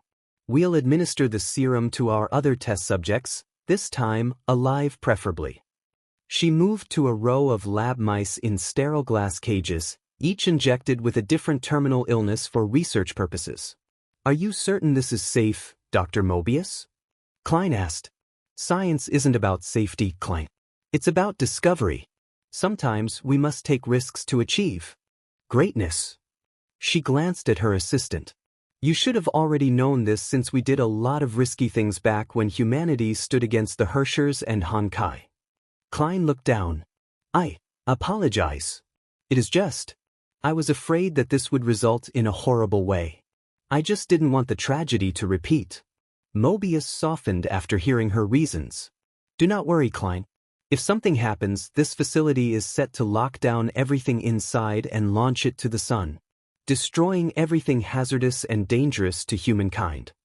With that said, she injected the serum into a mouse with advanced cancer and missing its front and hind legs. They watched in silence as the tumor began to shrink, rapidly dissolving, and its legs regenerating.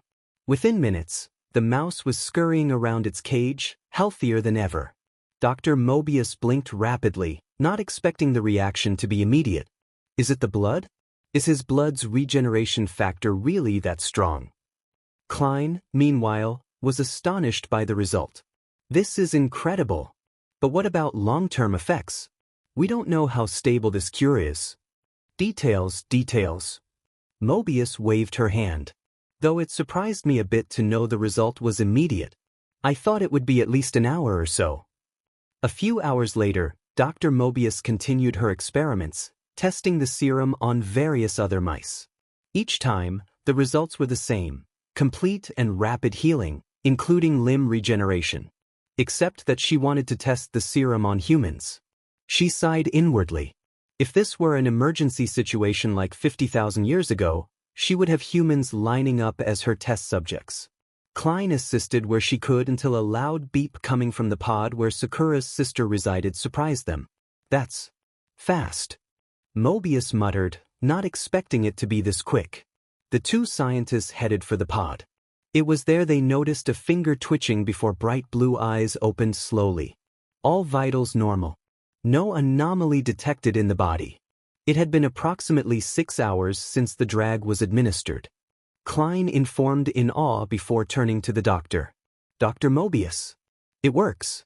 You really brought back the dead. Is this a miracle? Dr. Mobius turned to her assistant, her expression stern but triumphant. There are no miracles in science, Klein. Only results. What we're witnessing is the culmination of meticulous research and the extraordinary properties of our lab rats. No, the boy's blood.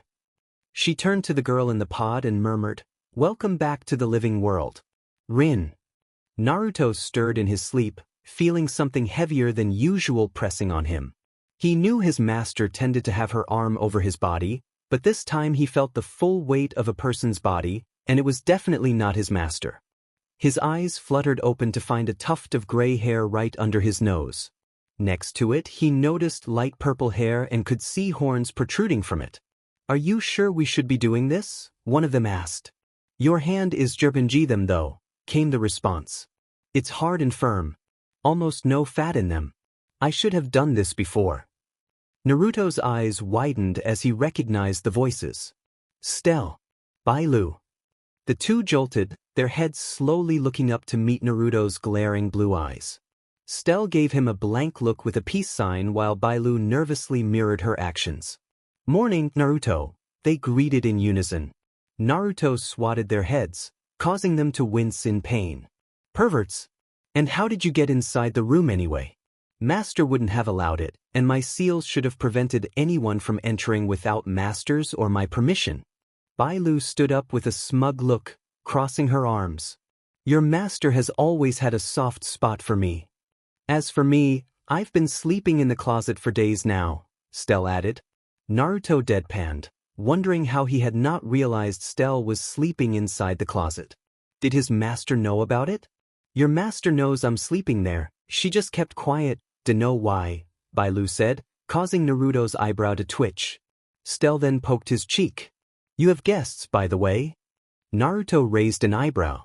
It's that blonde femboy with the flamboyant Jing Yuan and a Foxian woman, a man, and an emo guy that somehow looks like me but older, and another woman from Bailu's race. Stell's hand reached to grope Naruto's chest once more, only to be swatted away. She puffed her cheeks. And what in my tales caused you to call the general flamboyant? Naruto asked, exasperated with how the girl behaved. Was he this annoying before Kafka took him? Nah, you're a little bit better than her. Though if you stayed in that place for another 3 years, I bet my fur you'll be worse, Kurama supplied with a loud yawn. I'm not gonna be that bad. Right? Naruto thought, but Kurama ignored him. Stell then pulled out her phone, swiftly scrolling her gallery before playing a video. It showed one of the 7 arbiter generals of the Xianzhou Alliance's Cloud Knights dressed like Jinglu, dancing cutely without a blndfld. Meanwhile, at a table, Jinglu, Jing Yuan, his apprentice Yanqing, Lingsha, and a Foxian woman with long white hair tied in a ponytail sat together. The 2 men, a Foxian with salmon-colored hair and a human, sat near the wall as retainers of the female Foxian. What brings you here, dozing general? The blindfolded woman asked, sipping her tea without bothering to serve her guests. She glanced at the other guest. Dan Zhu, if I remember correctly. You've grown into a fine woman. Lingsha giggled politely behind her hand at the compliment. Jingliu's head turned to the Foxian woman beside Lingsha. I see the great general and her retainers are also with you. The Foxian had white teal-tipped hair tied in a high ponytail, teal-colored eyes with a white ring around her pupils, and prominent red makeup at the corners of her eyes. Her outfit consisted of a white trench coat, dark teal sleeveless turtleneck, and dark shorts with dark clothing on her hips. It has been a while, Master Jinglu. 700 years to be exact since you defeated Holai, the warhead brood lord of the Borisin, immortal nemesis of the Foxians. The general lowered her head at Jinglu.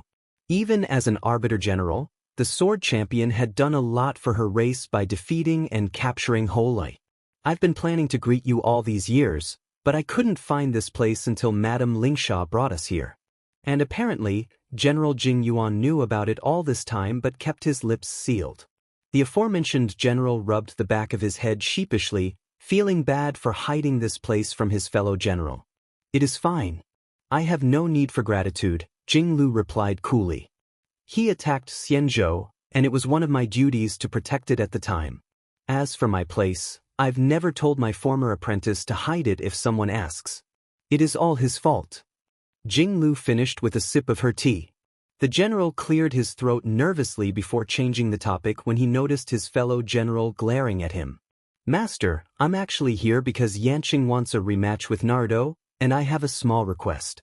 The blindfolded woman turned to the boy beside her former apprentice, shaking her head in disappointment at his lack of improvement. Naruto will just wipe the floor with him.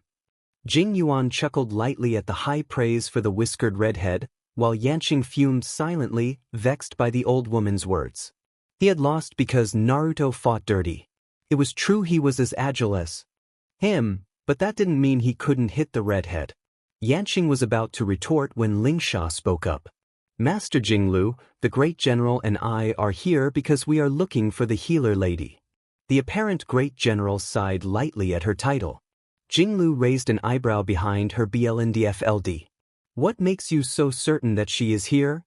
Please, Master Sword Champion, the woman smiled knowingly. I might have just returned to the Luofu recently, but I kind of followed Lady Bailu sneaking out of her work quite often before I... Suddenly, a loud laugh interrupted the conversation. How did you even get it? Why is he looking like that? Did something go wrong in his head after being the general for so long? Does he need treatment?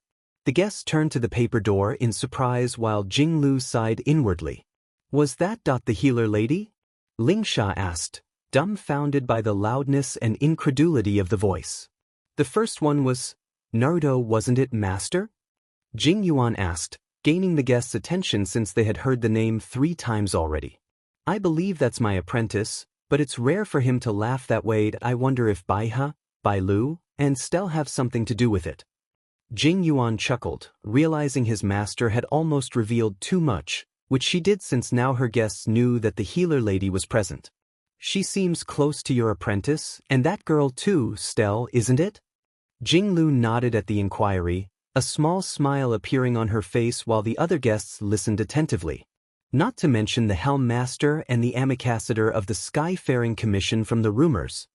Jing Yuan attempted to tease his master before her glass cracked, surprising her guests.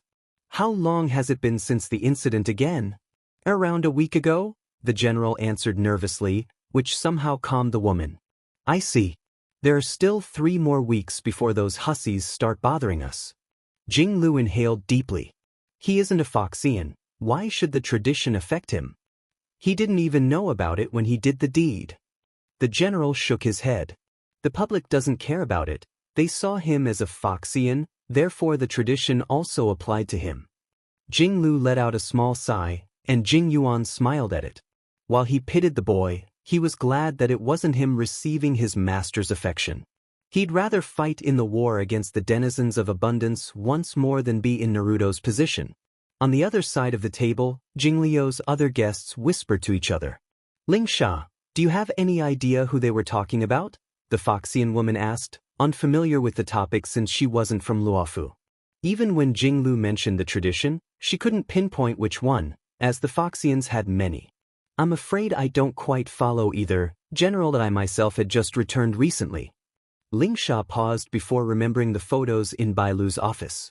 I wonder if this Naruto is the 9-tailed Foxian boy in the pictures I saw in the Dragon Lady's office. The general and her Foxian retainer whipped their heads at Lingsha.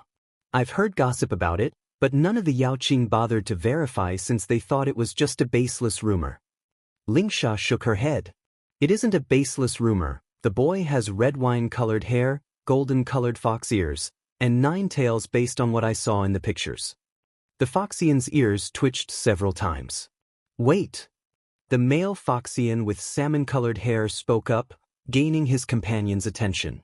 When my lady ordered Mose and me to report to the general earlier after we arrived in Luofu, I saw the Helm Master being congratulated by several of our people regarding her engagement, and I heard them mention Lord Naruto. His squinted eyes opened slightly. I think I know which tradition Master Jinglu spoke of earlier. The general blinked several times. Oh wow, Yukong is engaged. Hot about time, the general muttered. Wait. Mose, the man who resembled a genderbender version of Stell but was an adult, raised a hand as he spoke. I think I overheard a brown-furred Foxian lady speaking of her engagement with this Naruto to her companions when you went to speak with the Cloud Night Guard regarding our visitation. The 4 blinked until the great general spoke after clearing her throat. Well, I'm pretty certain that there was some misunderstanding. She was interrupted when the door to the room opened, revealing Naruto, now fully dressed in his training outfit, who immediately greeted the 3 people he knew inside the lounge. The redhead turned to his master before bowing to her. Master!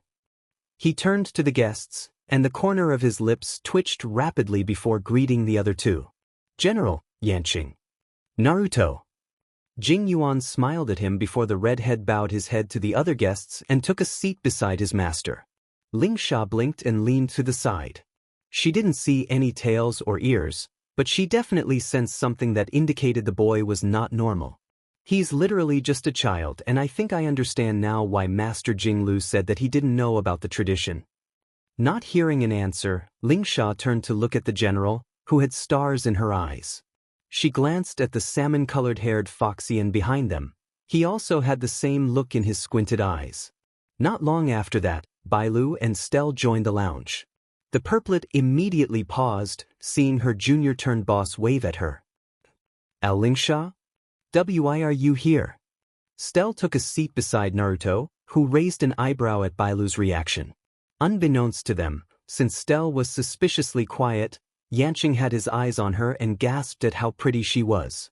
And unknown to Yanqing, Stell was actually trying to touch Naruto's thigh under the table while maintaining an aloof look, even with the redhead swatting her hand away. She didn't give up, though, but was quite surprised when 2 Foxians were behind them, staring at Naruto. Lady Bailu. Lingsha sighed. I came here since there's someone who asked me to arrange an appointment with you. The girl turned around and was about to introduce the general and her military healer only to find they were missing. She looked at the other man, who pointed at the seat beside Jinglu. Her eyes then found the two Foxians assessing the now uncomfortable boy with their gleaming eyes. Seeing his apprentice being overwhelmed by the two Foxians, Jinglu decided to lend a helping hand. She shooed them off, and they reluctantly returned to their spot. The boy sighed in relief until his master, who decided to ignore the Foxian general, called him Naruto. The redhead turned to Jinglu. The young boy here wants a rematch against you. His attention shifted to Yanqing, except the boy wasn't paying attention to him now but to Stell. The blonde-haired pretty boy even had his cheeks tinted with red hues. Unfortunately for him, Stell didn't notice it at all and was still trying to rub Naruto's thigh. Really, you two? Bailu sighed exasperatedly at her old friends before taking a seat between Jinglu and Naruto. Still trying to compare which of your students is the better one? We got the result the last time they had a spar, remember? Jinglu turned her head away. Jing Yuan chuckled sheepishly while the rest of the guests listened attentively. The general was particularly interested in the situation. He remarked to his old friend, "Actually, I believe Yanqing has improved since then, albeit slightly. Since Naruto is somewhat his rival, a spar between the two could serve as motivation for both of them." Bailu looked at him with a deadpan expression, then turned her gaze to Yanqing, shaking her head. Nah, he'd lose again. Jing Yuan felt a sweat drop at her harsh comment, wondering if they did not believe in his teaching.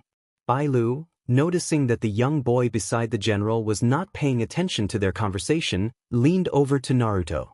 "This Naruto," she whispered, her eyes narrowing as she observed Yanqing. "Why is he looking at Stell like that?" Naruto shrugged. "Dunno. Do you think he likes her?" Naruto was about to retort, dismissing the idea as absurd, but he paused, considering it for a moment before leaning towards Stell. "Hey, Stell."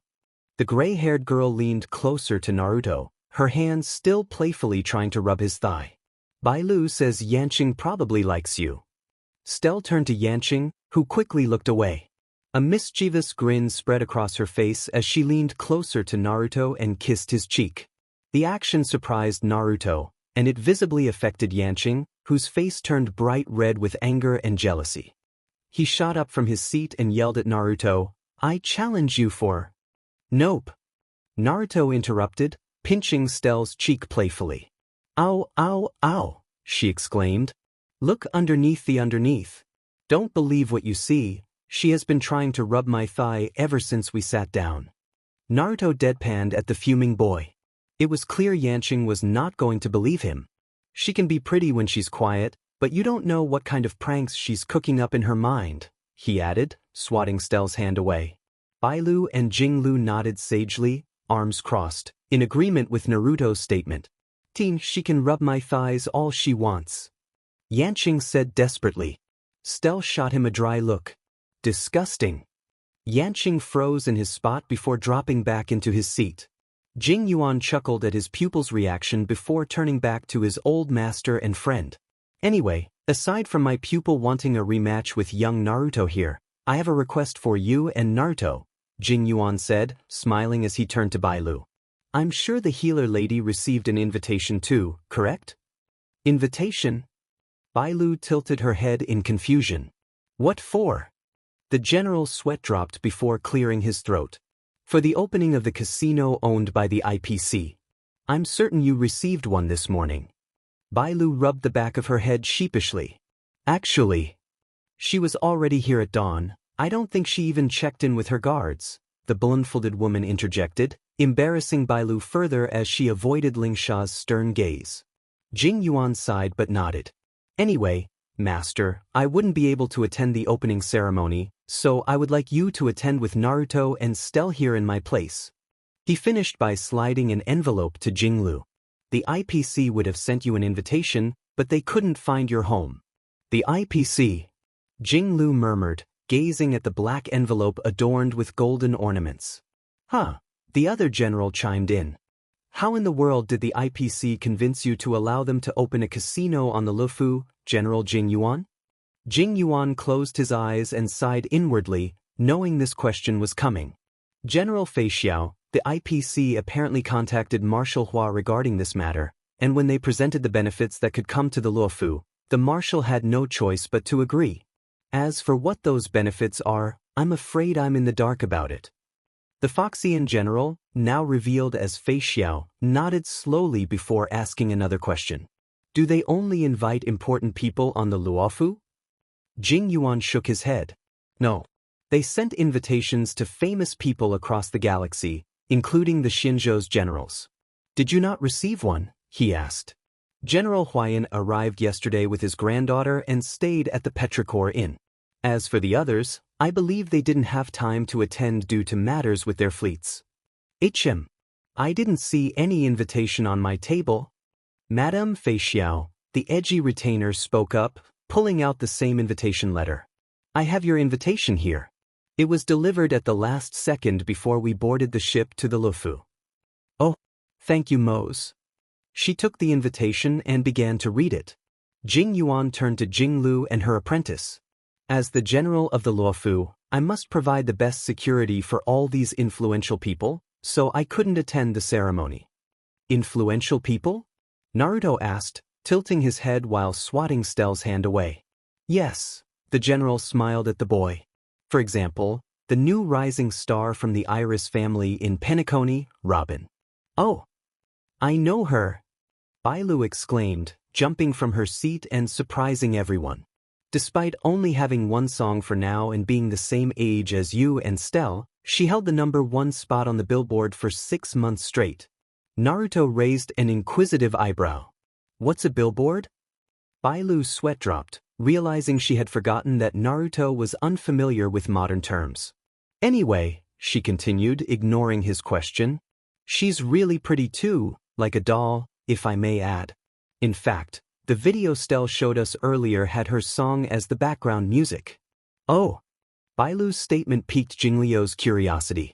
She felt a twinge of concern at the thought of Naruto gaining an interest in this Robin, especially with 3 other women she needed to fend off: Kafka, Yakong, and Tingyun.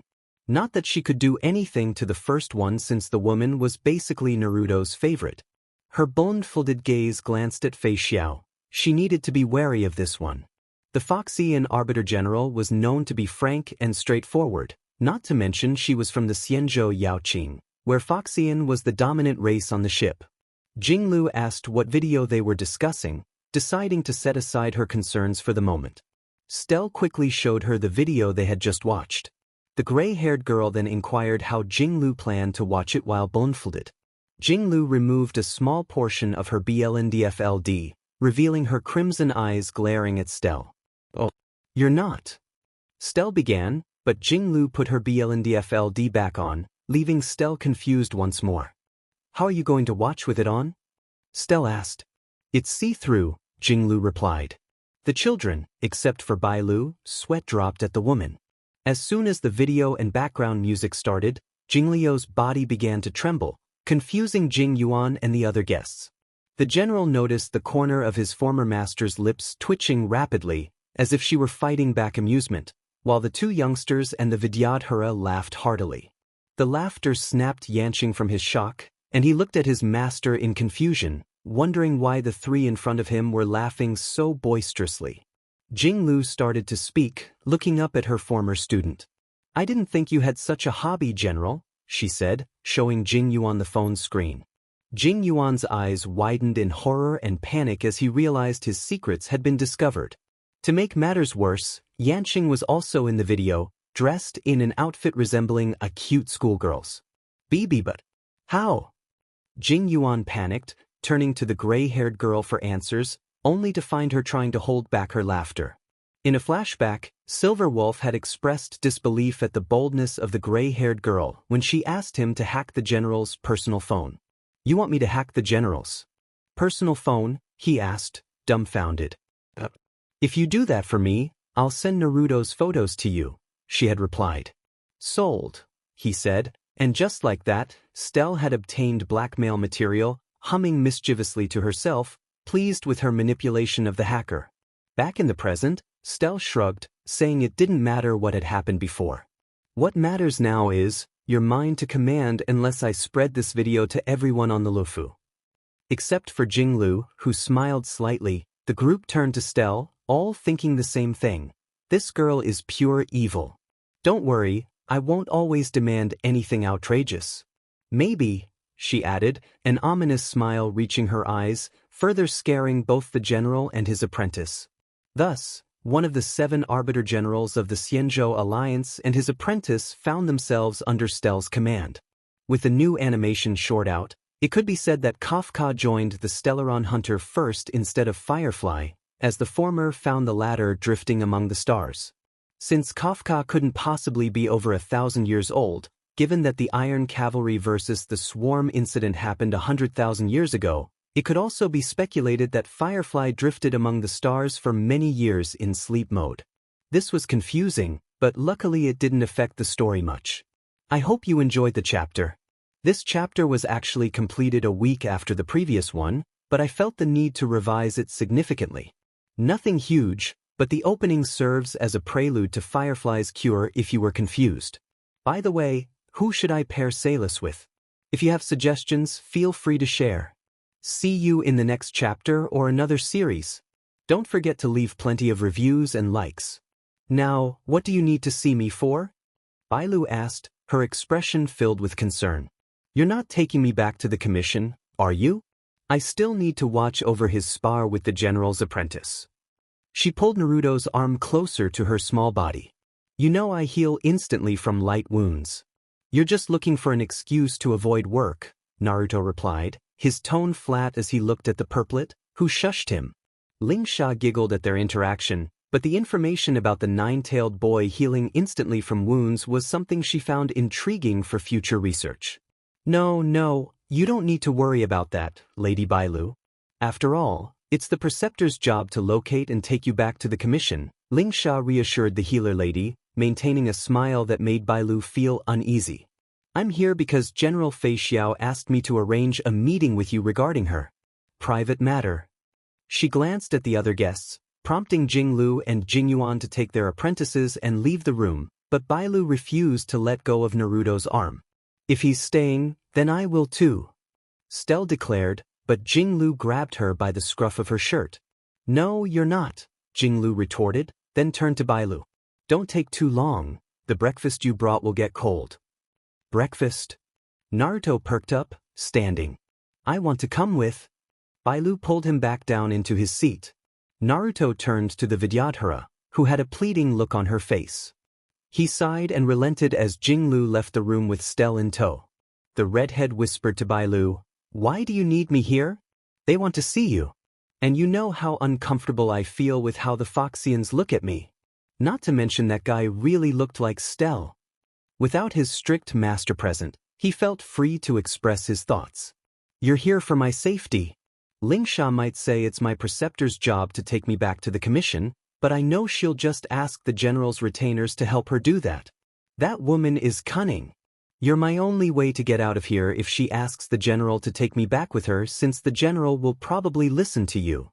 The Foxians, who had sensitive hearing, exchanged glances, realizing they had made the boy uncomfortable unintentionally. They had no intention of causing him distress.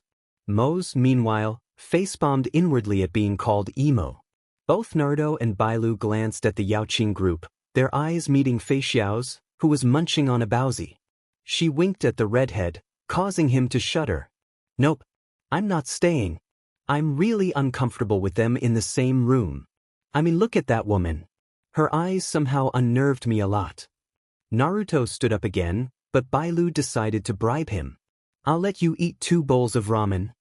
It worked flawlessly as Naruto froze in place. 3, 2, 4, or I won't let you use my tails as a pillow anymore, and I'll tell your preceptors about this place. The Foxians perked up at that, feeling envious that the dragon lady slept on Naruto's tails. That's too much, and it won't be good for your health. You still need other kinds of nutrition. 3 bowls, and allow me to use your tails as my pillow, and don't tell my preceptors about this place. Fine, 3 bowls it is then. Better than nothing. And because you care about my health. He whispered the last part, unaware that the Vidyadhara had heard him. Bailu beamed at him until she heard Lingsha clearing her throat. Lady Bailu, you do realize all of us can hear the two of you, correct? They squeaked in surprise at being caught, rubbing the back of their heads sheepishly. Yeah. So, what can I help you with, General Fei Xiao? Instead of Fei Xiao, it was her healer retainer, the Foxian Jiaoqiu, who spoke about the general's condition.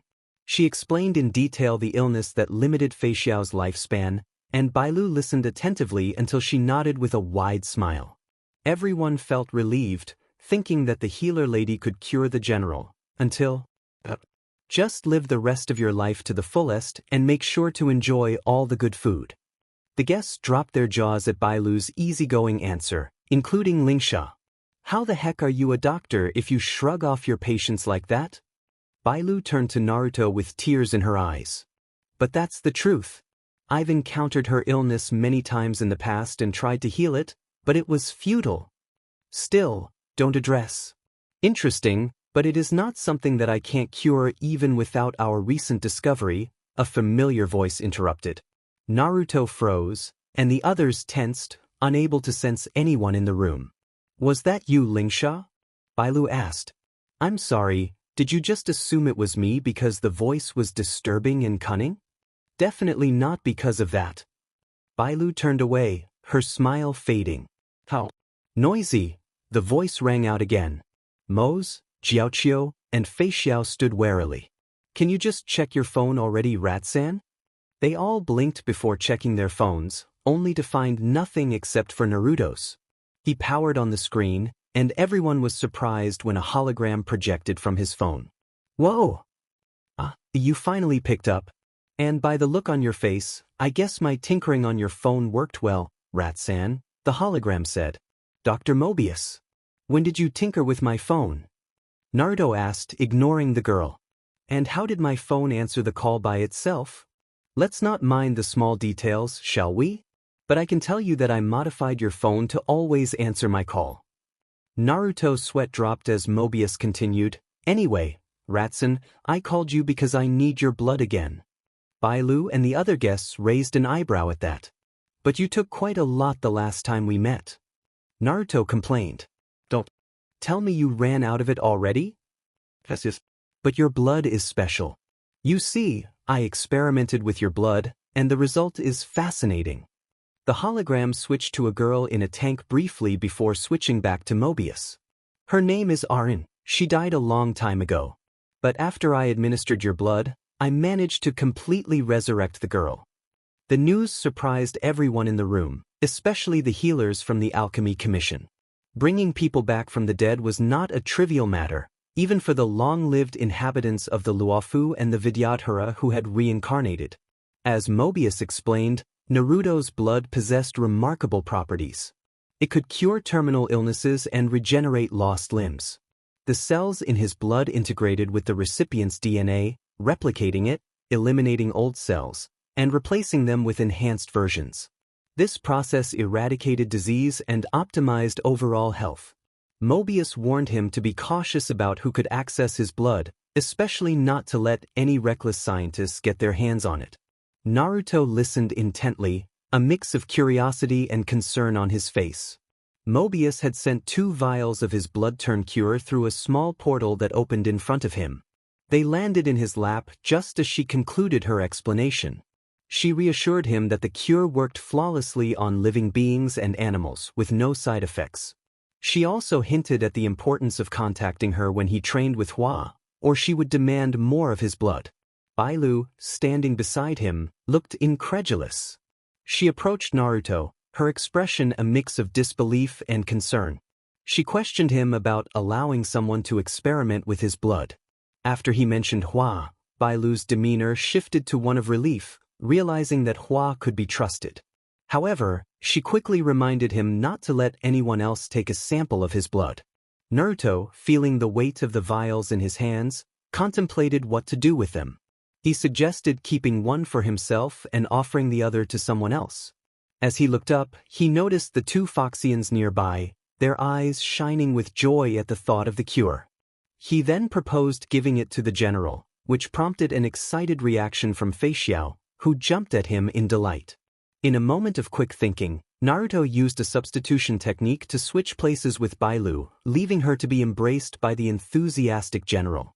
Apologizing to Bailu, Naruto made a hasty exit through the yard. Fei Xiao, eager to use the cure, was stopped by her retainers, who insisted on analyzing it first. Bailu, determined to ensure safety, snatched the vial from Fei Xiao and tucked it away, insisting they wait a day or two for proper analysis. The conversation shifted as they discussed the possibility of Naruto staying with the Yaoqing fleet. Bailu felt overwhelmed by the fervent admiration of the Foxians and wondered how she would have reacted if she were still one of them. Just then, Jinglu entered the room, her presence commanding attention. She scanned the space, searching for Naruto, and when she couldn't find him, she pulled out her phone to text him. Mose, Lingsha, and Bailu discreetly moved to the corner of the room, sensing the excitement building around Jinglu. Mose casually mentioned that something might be about to happen, and Bailu confirmed his suspicion, suggesting he escort Lingsha back to the Alchemy Commission with Naruto's blood. She handed the vial to Mose, who inspected it with interest. Bailu also asked him to contact Jing Yuan to alert the marshal, knowing that Jing Yuan alone might not be able to handle the situation. Lingsha inquired about Bailu's plans, but she insisted it was better for her to stay and treat any injuries that might occur before the evening ceremony. Lingsha scrutinized her but eventually accepted her decision, reminding her to ensure no one was seriously harmed. Bailu noticed Jingliu's growing impatience and urged Mose to leave quickly. He complied, escorting Lingsha out of the room. Meanwhile, in the bustling central Starskiff haven of Luofu, Naruto strolled through the crowded streets, completely unaware of the events unfolding back at his master's place. He greeted everyone he encountered, as he was well known for his assistance during the Heliobi incident and his popularity among the Foxians. Eventually, he arrived at the Sleepless Earl Tea House, the place Bailu had mentioned. He greeted the young owner, Meng Ming, who was taken aback by his presence. She quickly composed herself and prepared to serve him. Naruto asked if they were open yet, expressing his desire to try some tea after Bailu's recommendation. Meng Ming, brimming with excitement, assured him they were almost ready and ushered him to a prime seat. However, Naruto preferred a table near the railing. When she insisted on addressing him formally, he reluctantly agreed, feeling a bit flustered. As they discussed tea options, Naruto tried to remember the name of the drink Bailu had mentioned. When he finally recalled it as Starro Bubble, Meng Ming froze, clearly surprised by his choice. She hesitated, questioning if he was sure about wanting that particular drink. How about I recommend our best choices? I mean, people on the Luofu knew those drinks were only for tourists, Meng Ming said, glancing at Naruto. Naruto raised an eyebrow as he swung his legs. Since what? Since they only look good and inviting, but actually they're really unpalatable.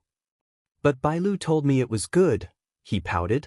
Meng Ming withheld a squeal at his expression. WL. Fine, but if you don't like it, please don't hesitate to order something else, okay? Naruto nodded and paid 2,000 credits, despite the young owner trying her best to refuse it. Please, Miss Meng Ming? I don't want to be treated any differently. I want to pay like everyone else. The owner bit her lower lip, struggling to contain her excitement at seeing his expression.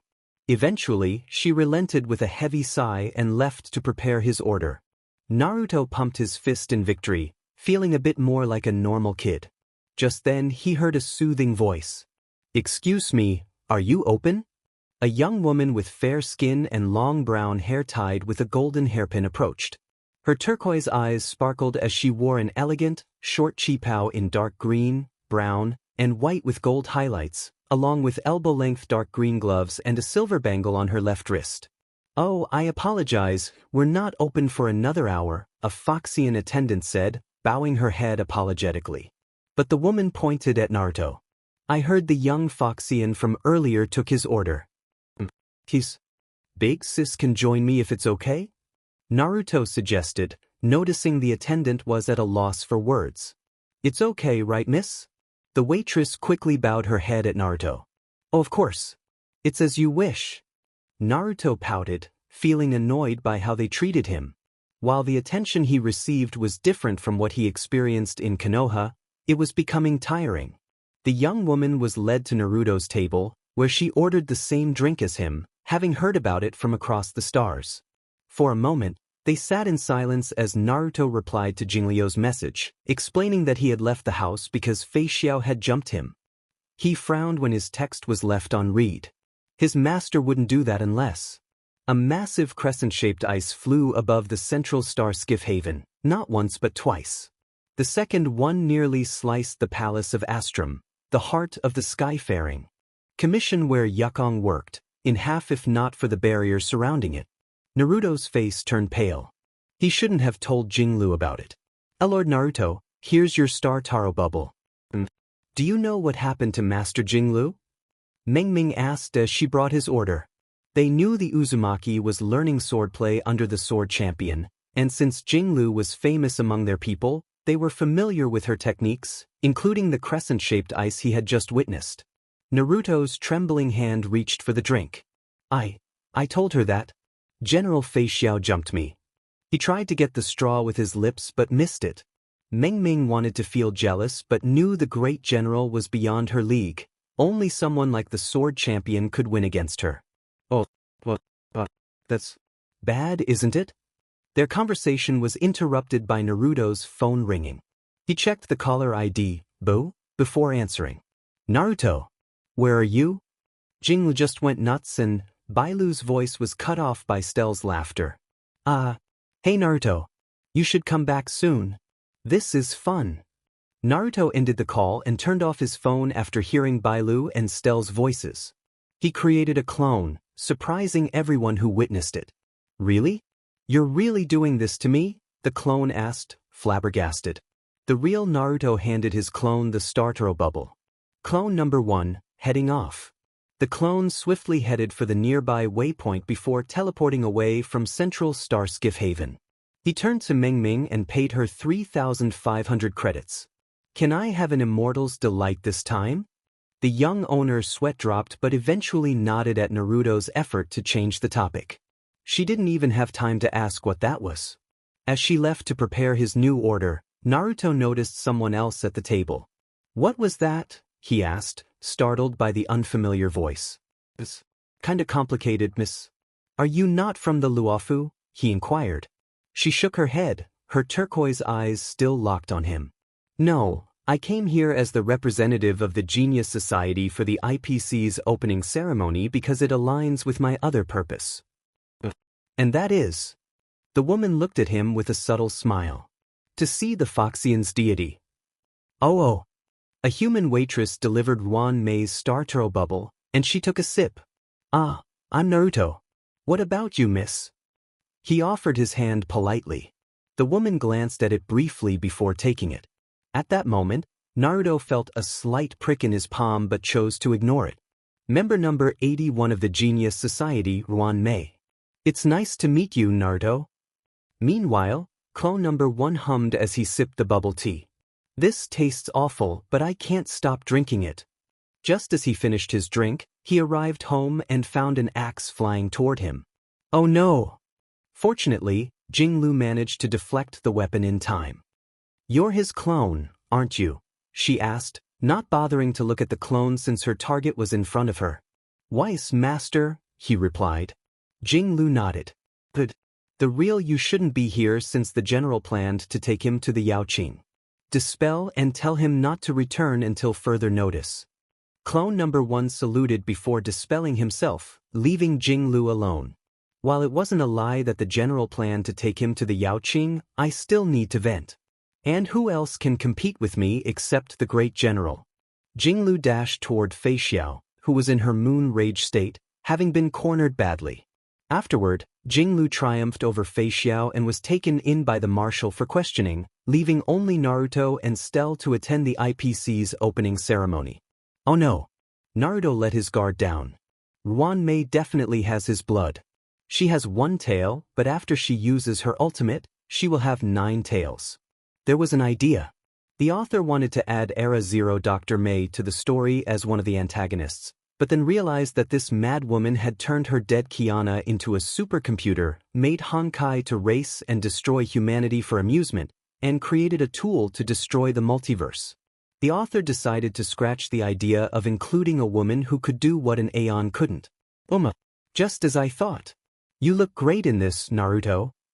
Bailu praised as the redhead gave himself a quick once-over. He wore a traditional Vidyadhara ceremony outfit, a white sleeveless shirt with a diamond-shaped cutout on the chest area, paired with long, detached sleeves accented with gold and dark orange pants. It wasn't bad. It really wasn't. If not for the gray-haired girl in front of him. Stell beamed at him, her hand inside the cutout part, giving his chest a soft squeeze. She turned to Bailu, who winked and gave her a thumbs up. Stell returned the gesture and squeezed the redhead's chest once more. In a sudden move, Naruto pulled out a wire from nowhere and quickly tied the girl's whole body like a cocoon, with a GG in her mouth. He turned to Bailu, who was prepared to run away, and deadpanned, "I'm not going to do anything to you." Bailu sighed in relief. "But I won't be going to the opening ceremony in this, sorry," he said with a small bow before taking off the shirt and pants, leaving him in his green-toed underpants. "But why?" Bailu whined. "If you wear this, I'm sure you'll—" "Nope." He looked around for his clothes, only to find them in Lingsha's hands. The older Vidyadhara's face was buried deeply in it. She squealed, and at the same time, her whole body shook. Naruto ran behind the now deadpanning Bailu, hiding behind the smaller girl. "Yeah," she started, that's really disturbing." She glanced at the redhead. "You should wear this and go back now. And don't tell Jinglu. I don't want my boss suddenly found dead in an alley or anything." Naruto, not understanding what was happening with the dignified woman, decided to accept the offer. "But is she okay? Why is she smelling my shirt and pants like that?" the redhead asked, and the dragon lady suddenly found it really hard to explain. "She wants to," came Stell's voice, somehow managing to ungag herself. Bailu's head turned slowly at the girl. "She wants to." The dragon lady quickly shut her mouth. She didn't want to be the one telling Jinglu how Naruto came to learn about all this. How did this girl even know about such things? Bailu thought to herself as she struggled to keep the girl's mouth shut. She didn't want Jinglu to come for her. Snip. The camera shutter clicked. "Magnificent." Snip. Another one. "Simply magnificent." Jiaochio's voice was full of excitement as he took numerous pictures of Naruto. "As I expected, the Foxian's attire suits you perfectly, my lord. Especially with your tails and ears out for everyone to admire," the man said, still taking pictures of the redhead from multiple angles. Naruto stood in front of the body mirror, his expression flat as he looked over his current outfit. It wasn't bad, it was actually quite simpler than the ones Bailu lent him and had a lot of orange. There was only one problem. Jiaochio wouldn't stop taking pictures of him and sending them to his fan club in the Yaoqing fleet, the whole fleet actually. Yes, Naruto had a fan club, and it was created by the salmon-haired Foxian literally right after he gave Fei Xiao the cure made from his blood that morning. Why was the older man even here at their home? Well, after the incident with Jinglu and Fei Xiao, the former was called by Marshal Hua, and the latter was taken to the medical bay by Mose. Apparently, Jinglu had given her quite a beating in that short match they had, though the general probably wouldn't remember it. Therefore, since no one was back home, Jiaochio was left behind to take care of the children, which was something he happily accepted. His master's illness had a high possibility of being cured if the words of the healer lady were to be trusted, and he could take care of Naruto and his friend. The boy noticed Stell circling him, observing him from top to bottom before turning to Jiaochio. "Too stuffy. We need a cutout around the chest area." "A cutout? Absolutely not, young lady," the man shook his head. "It wouldn't be appropriate for someone as important as my lord to show skin." Stell shot him a flat look. "Isn't the general doing the same? She's also someone important, but she shows a lot of skin. Ting Yun and Yukong too." Well, that's because they're desperate," Jiaochio hummed with a hand under his chin. "They try to attract attention from males, however, Since they're so high-ranking in society or powerful, no one's brave enough to court them. Is that a phone in your hand? Stell blinked, looking up at the Foxian with a little too sweet of a smile on her face. Oh no, please continue and don't mind me. Everything I said earlier was a joke. He noticed the camera wasn't pointing at him any longer. You got that, right? Please tell me you got it. His face started to turn pale. How about shorts instead of a cutout chest then? It'd make him look cuter and more youthful, Stell bargained, and the man blinked. In exchange, I'll delete this video if you give him shorts. My lordin. Shorts. The Foxian didn't waste any time and dashed out of the house, likely heading out to buy children's shorts. Like I'll actually delete it. Stupid, the gray-haired girl murmured a little too happily. Naruto deadpanned at his stepsister. You're evil, you know, snap. What are you doing now? I'm sending this one to mommy, the girl muttered. Oh, I guess that's okay. Stell looked at him with a grin. Mama's bow, uncle. I surrender. She quickly gave in, seeing Naruto stepping closer with hands prepared to tickle her. Somewhere in the galaxy, in the Stellaron Hunters base's lounge area, Kafka and Silver Wolf beamed at the pictures Stell sent the former. It seems a lot happens today too, the redhead said as she scrolled through them. Oh, he's cute in shorts? Good work, Stell. Speaking of, Silver Wolf started. Tonight is the IPC's new casino opening ceremony, huh? Is he going there? Yes, and the IPC will be broadcasting it through the galaxy as usual, Kafka replied while typing a message for Stell. Silver Wolf began flipping through the channels, searching for the broadcast. Where's the new kid, by the way? I didn't see him with you earlier. He's still asleep. I'll go wake him up. Just get the channel ready, maybe we'll catch Naru and Stell on TV. Kafka waved goodbye as she left the lounge. In the end, Naruto ended up wearing what Jiaoqiu had picked for him, a long-sleeved burnt orange shirt with 3 black stripes on the cuffs and black shorts, minus the tails, which he had hidden away. Stell, meanwhile, had chosen something simple, a sleeveless, high-collared white one-piece dress. Do we really have to go? She whined, swinging her legs. Yeah, we have to, Naruto sighed. The two were sitting on the veranda with the invitation in the redhead's hands. The general asked the master to come, and even if she couldn't make it, we still need to attend in her place. His master hadn't been around since the commotion that morning with Fei Xiao, and while it worried him, he knew Jinglu could take care of herself better than he could. Jiaoqiu had also left to meet up with his ward and the other retainer, saying they would see each other again at the venue. Stell pouted but then hopped off her seat and twirled in front of Naruto. How do I look? Naruto smiled. You look nice. It suits you. She shook her head with an exasperated smile. You really need to learn how to give compliments to ladies, Naru. Except I don't see any ladies here, he shot back flatly, even as Stell pointed at herself. He remained unconvinced. Fine, I'll accept that bland compliment this once. Naruto rolled his eyes before smiling, watching as the girl ran off into the garden, trying to catch fireflies. Just then he heard the front gate open. Expecting Bailu and Lingsha, their guardians for the night, Naruto looked up. Instead of the 2 Vidyadharas, he saw someone else standing there, a girl with black hair tied into 2 high pigtails with red ties. She wore a sleeveless, short red kimono, and there were tiny black dots under her eyes. A white and red fox mask was perched on top of her head as an accessory. He raised an eyebrow. Can we help you, miss? Naruto asked, narrowing his eyes slightly as he studied the newcomer. Despite her outfit being similar to the Luofu's natives, he didn't recognize her, though she looked a lot like Lingsha. Stell, who had managed to catch a firefly, turned to look at their guest and accidentally released the insect in her hand. Soon, a swarm of fireflies surrounded her as if trying to get revenge for their friend. The swarm formed a bright cocoon around the poor girl, who yelled for help. Naruto pretended not to hear her, his eyes still locked on the newcomer. Oh, hi there, she exclaimed cheerfully, skipping over to the red-headed Uzumaki. She stopped in front of him, rubbing the back of her head sheepishly. The girl was about to continue when her eyes noticed the bright cocoon in the garden and the 2 hands coming out of it. She blinked. Don't mind that, Naruto said, bringing her attention back to him. So, can I help you, miss? Oh, right. I was trying to get to this newly opened casino, but I think I messed up with the teleporter and ended up here by mistake. Naruto hopped off the veranda, brushed off his pants, and looked up at the girl, who was slightly taller than him.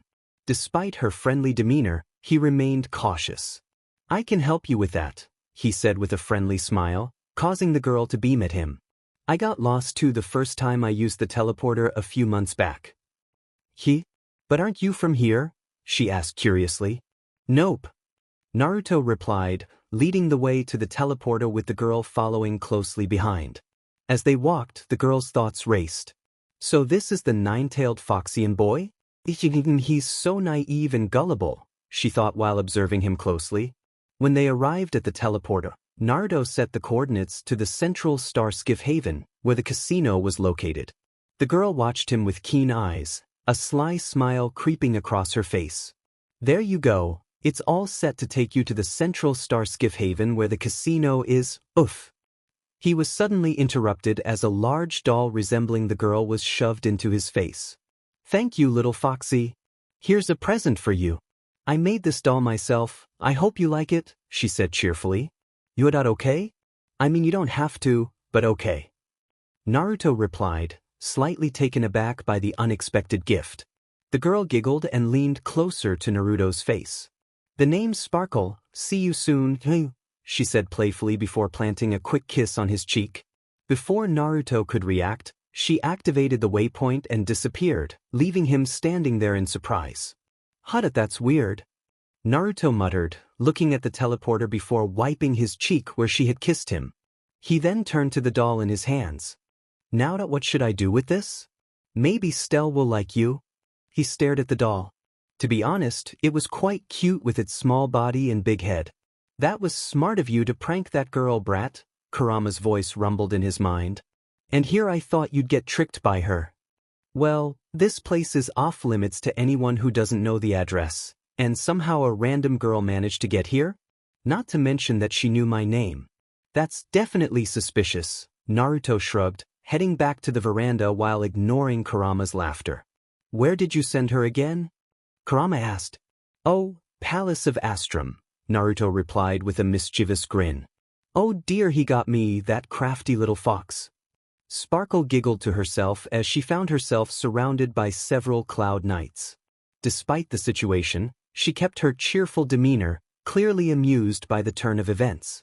I can't believe he outsmarted me, she continued with a light-hearted chuckle, her eyes twinkling with a mixture of admiration and mischief. With a dramatic flourish, she pulled out an invitation for the casino's opening ceremony, handing it to one of the cloud knights with a knowing smile. There you go, good sirs, she said sweetly, her tone dripping with faux innocence.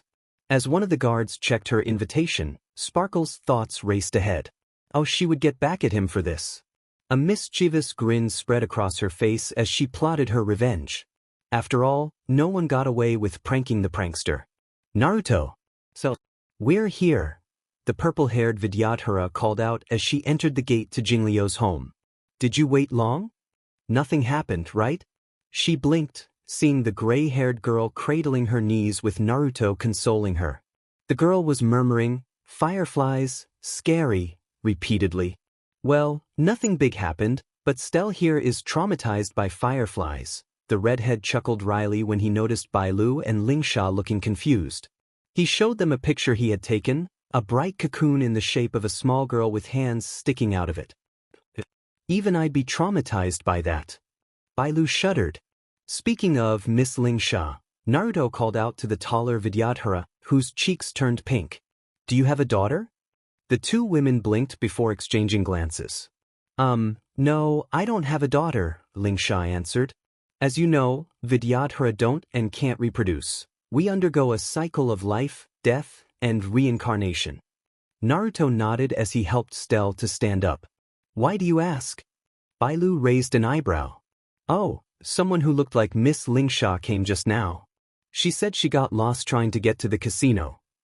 The redhead shrugged as he patted down the gray-haired girl's dress, which was a bit dirty from the fireflies and dirt. They were immediately alarmed upon hearing that. Noticing their expressions, Naruto quickly reassured them. Don't worry, she already left, and I set the waypoint to the Palace of Astrum before she used it, he said. If she's really lost, then she should be fine by showing her invitation and all. Okay.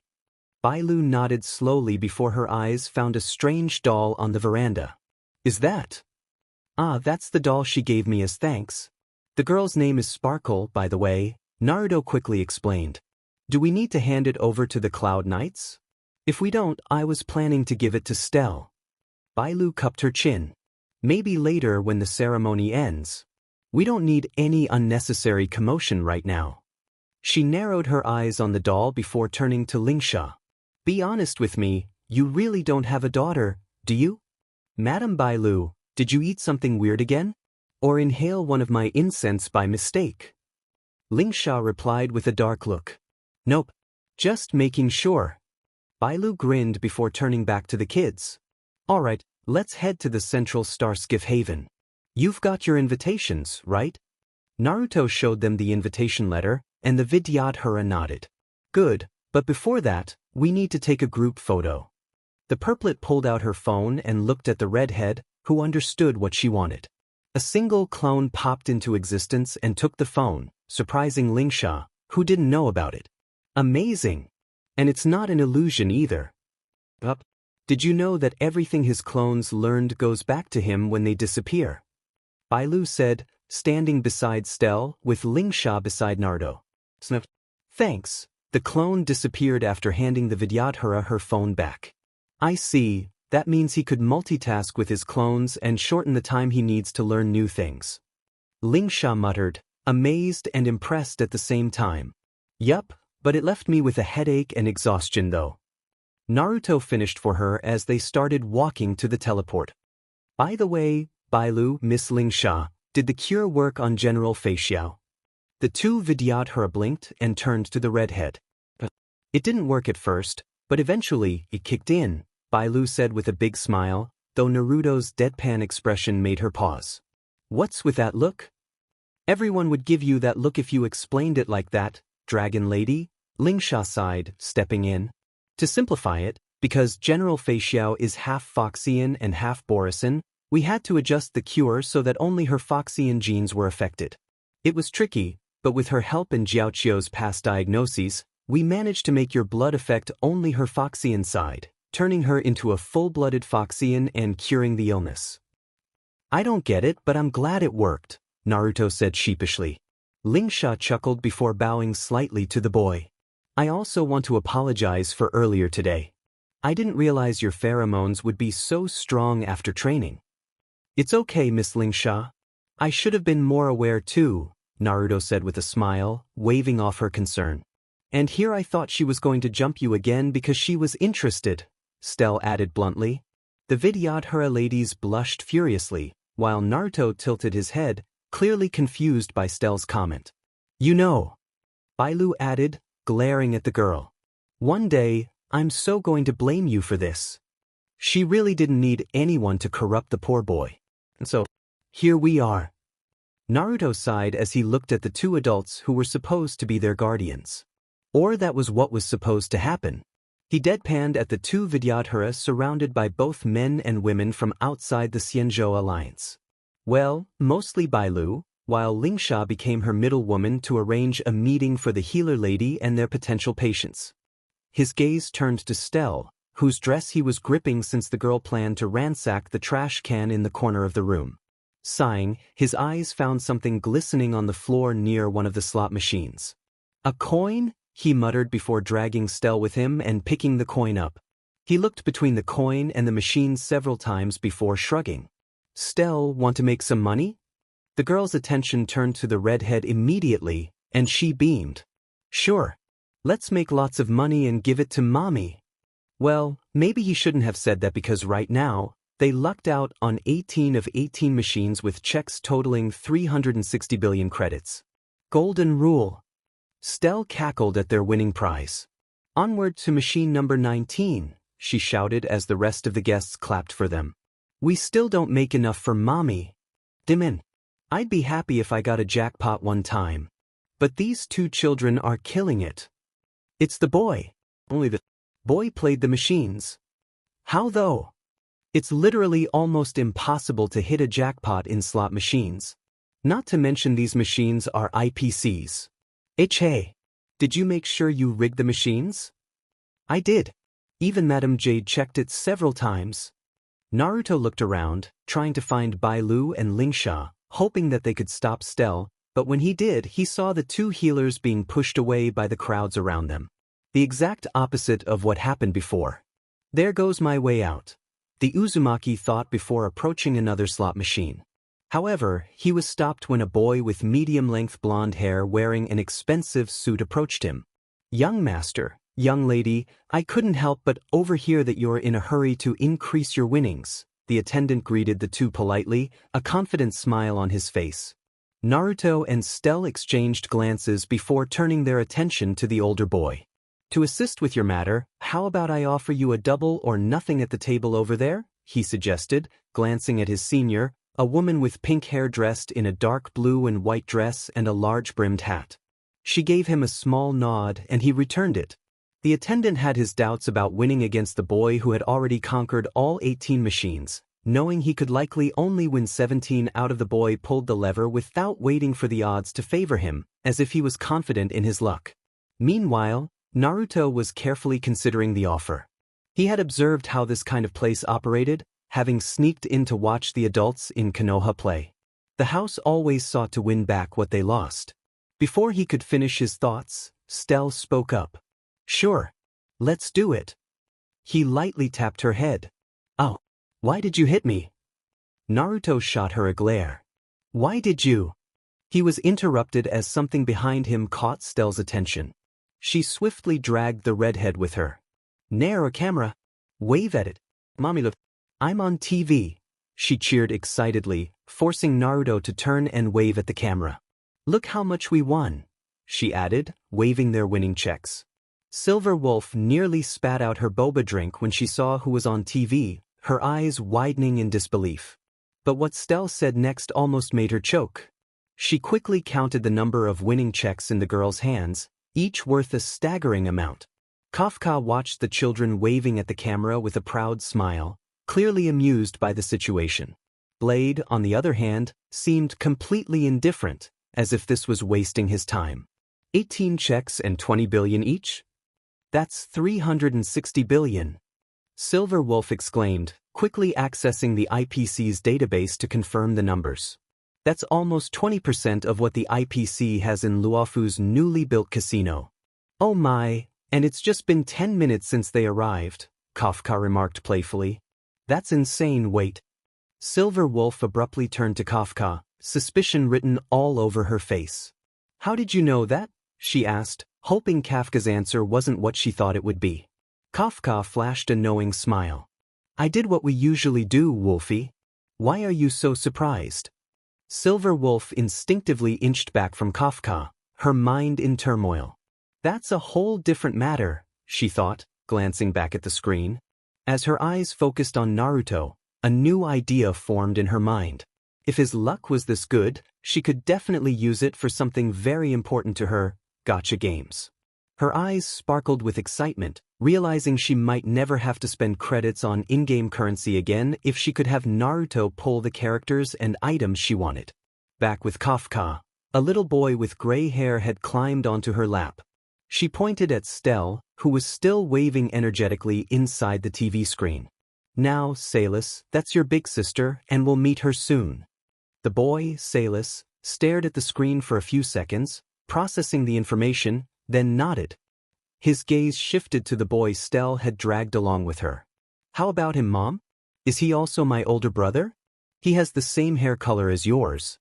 Kafka paused for a moment, considering her answer before smiling warmly at Salis. Oh, he's your father, she replied with a bright smile. Both Silver Wolf and Blade snapped their heads toward Kafka. Don't put weird ideas in his head. Silver Wolf chided, while Blade simply shook his head, seemingly pitying the red-haired boy even more. Ignore Wolfie, little C. Remember, that's your daddy, Kafka cooed. No, he's not. Don't listen to what she says, see. Silver Wolf insisted, exasperated. Salis looked between Silver Wolf and Kafka, his young mind trying to make sense of their conflicting statements. Eventually, he settled on Kafka and slowly nodded, accepting her version of the story.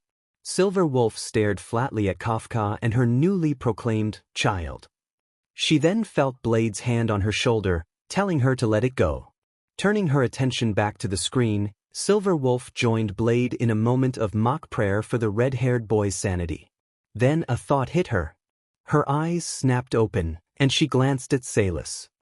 Wait a minute. She squinted, noticing the resemblance between Salis and Stell. Now that I see it closely, he resembles Stell a lot, and there was that one time Elio asked for a sample of our DNA before Kafka and Blade visited the same planet and came back with the girl Dot, and it was the same this time around too. Curiosity got the better of her. Kafka wouldn't pick up any stray kids just like that after Naruto. That means those two are. She turned to Kafka. Hey, don't get me wrong, but are Stell and Salis? Kafka placed a finger on her lips, her smile deepening into one of those enigmatic ones she always wore.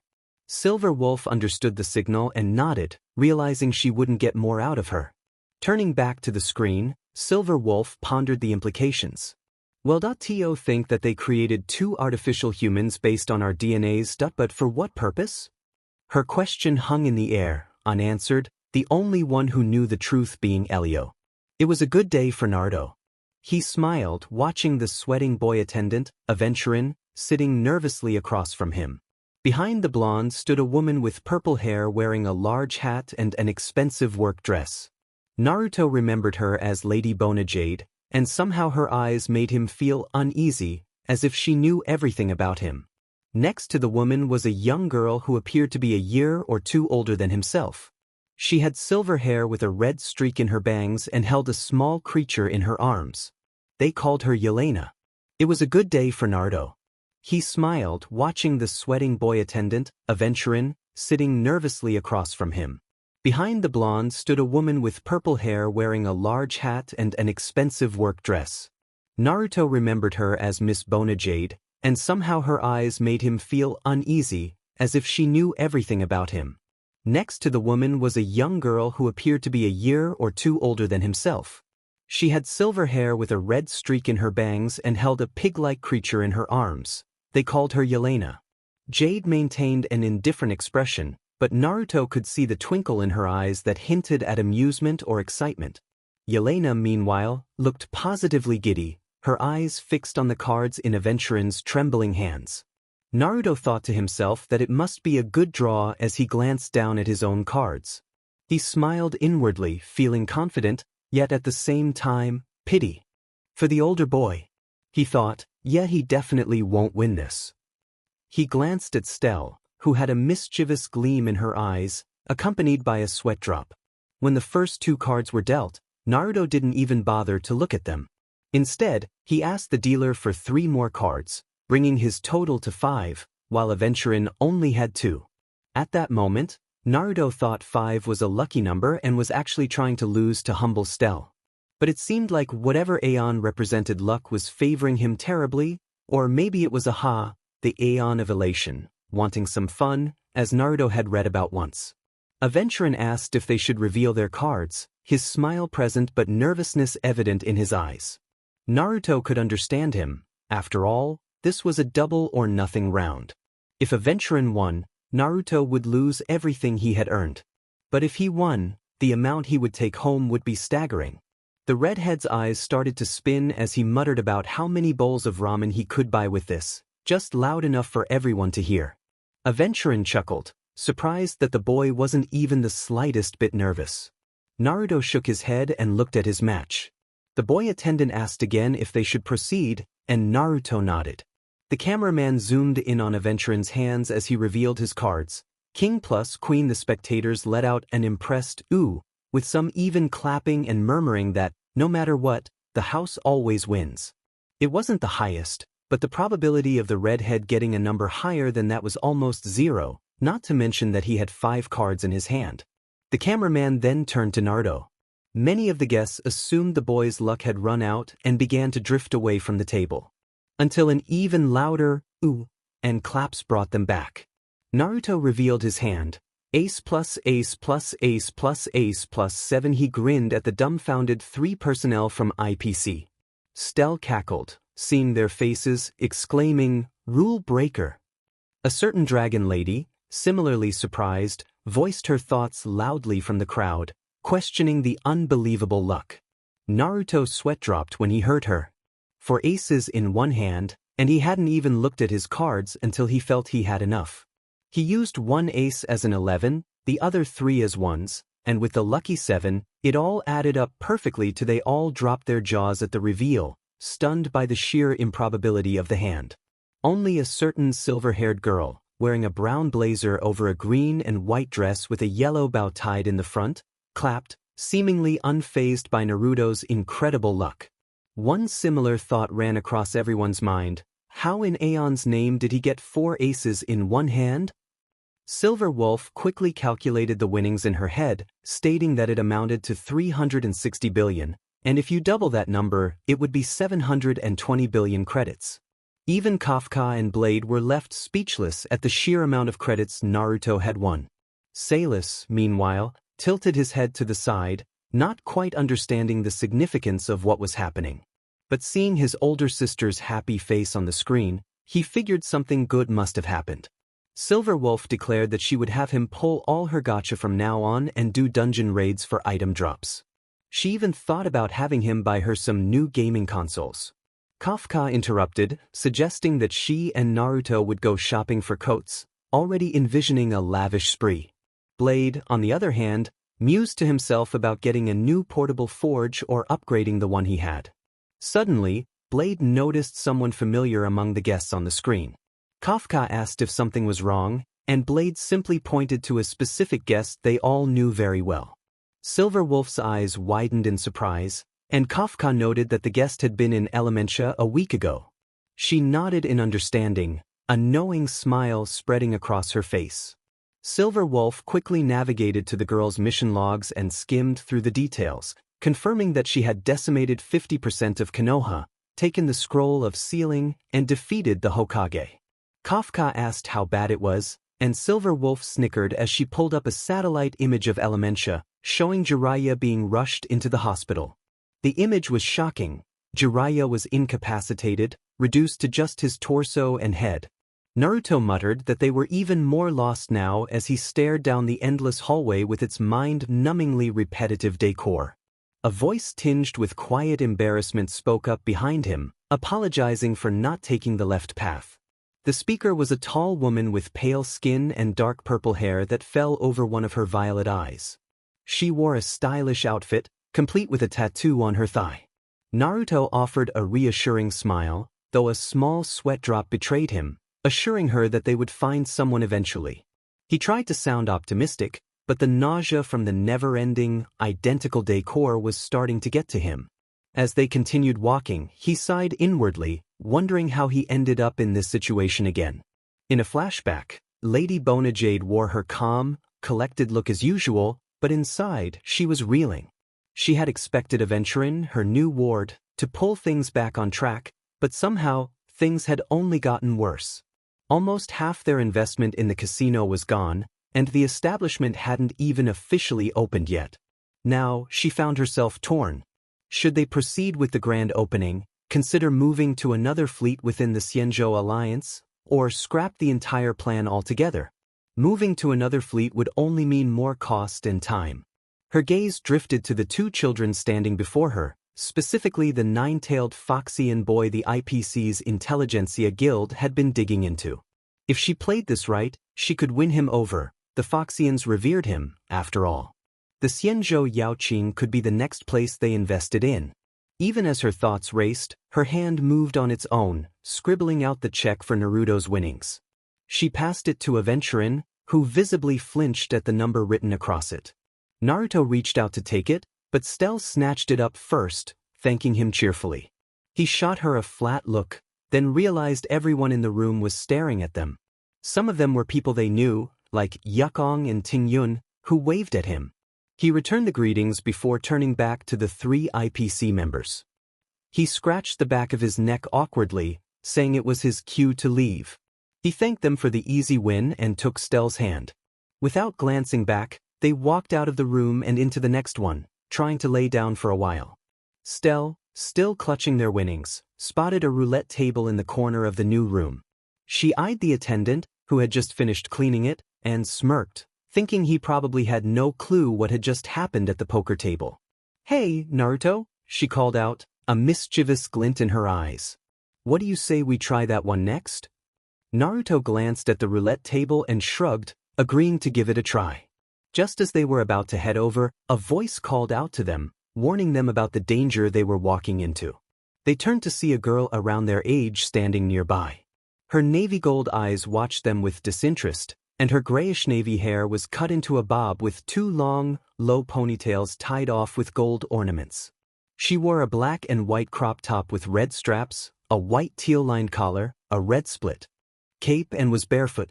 In her hand, there was a half-eaten berry pheasant skewer. Stell asked who she was, tightening her grip on their winnings. Before the girl could answer, a familiar voice cut in, revealing that she was Sister Lingsha. The newcomer's face lit up as she jogged over to the two Vidyadhara women, explaining that she tagged along with her grandfather, General Huayan, who got invited. She quickly turned to Bailu and bowed respectfully, expressing her honor in meeting her. Bailu, looking a little shy, returned the greeting. Lingsha smiled and ruffled Yunli's hair affectionately, clearly happy to see her again. Deciding to give them space to catch up, Bailu turned and marched over to Naruto and Stell, who were already trying to sneak off toward the roulette table. She declared that if they were playing, she was watching, planting her hands on her hips and trying to look responsible. Naruto and Stell grinned, both up to something mischievous. Bailu shot them a flat look, suspecting they were going to get someone fired. Yunli crossed her arms after finishing the skewer, trudging behind them with Lingsha, muttering about their foolishness as she watched Naruto and Stell place their bets on numbers and colors instead of just colors. Lingsha chuckled softly, reminding Yunli that Naruto had won a lot earlier. Yunli scoffed, unimpressed, insisting that luck wouldn't last. Suddenly, Yunli blurted out in shock, asking how Naruto kept winning for 9 rounds. The dealer, now visibly distressed, reluctantly handed Naruto and Stell their 9th winning check, which totaled an astonishing amount. She was certain the games were rigged to favor the house, and the panic on the dealer's face was proof enough. Yet somehow, they just kept winning. Bailu nudged Naruto with her elbow, her eyes sparkling as she glanced at the absurd number printed on the tickets. She asked when he would take her and his master out for a feast. The kids, except for Stell, sweat dropped at the question. Lingsha sighed in disappointment at Bailu's request. Naruto didn't mind treating them, but Stell suddenly declared that all the winnings were for her mother, clutching the checks protectively and darting behind Naruto as if hoarding treasure.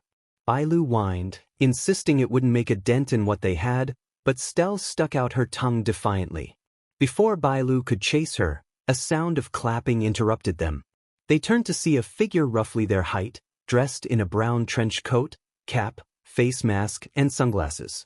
The person exclaimed in amazement, asking how Naruto managed to guess both the number and color in roulette 9 times. Stell's expression turned wary, and with a quick motion, she had Naruto seal the winning vouchers into his wrist, just in case. Yunli watched curiously, noting that Naruto didn't need any medium to do that, but kept her thoughts to herself. "I didn't see an interspatial ring on you," the stranger asked again, stepping closer to the group. Then, without warning, she tripped, probably thanks to those tall wedges and the ridiculous sunglasses. Yunli started to move, ready to catch her, but Naruto was already there. Her eyes widened slightly in surprise before narrowing. "He's fast." The redhead caught the stranger just before she hit the ground. "Whoa, careful. You okay?" As he steadied her, the cap slipped off, and a pair of white, feathered wings poked out from behind her ears. Light blue hair spilled down her back. Naruto blinked. She was a girl. "Aya. Thank you. It's Robin." Bailu's voice suddenly rang out as she zipped in front of the stunned girl. "No way. It's really Robin. You're even cuter in person." The rest of the girls immediately crowded around in excitement, leaving Naruto completely lost. "Who?" he asked, genuinely puzzled. They all turned to him with the same deadpan stare. We literally just watched her music video this morning. Bailu reminded the redhead, exasperated. Naruto glanced down at the girl still in his arms. She pulled her face mask down and gave a soft smile.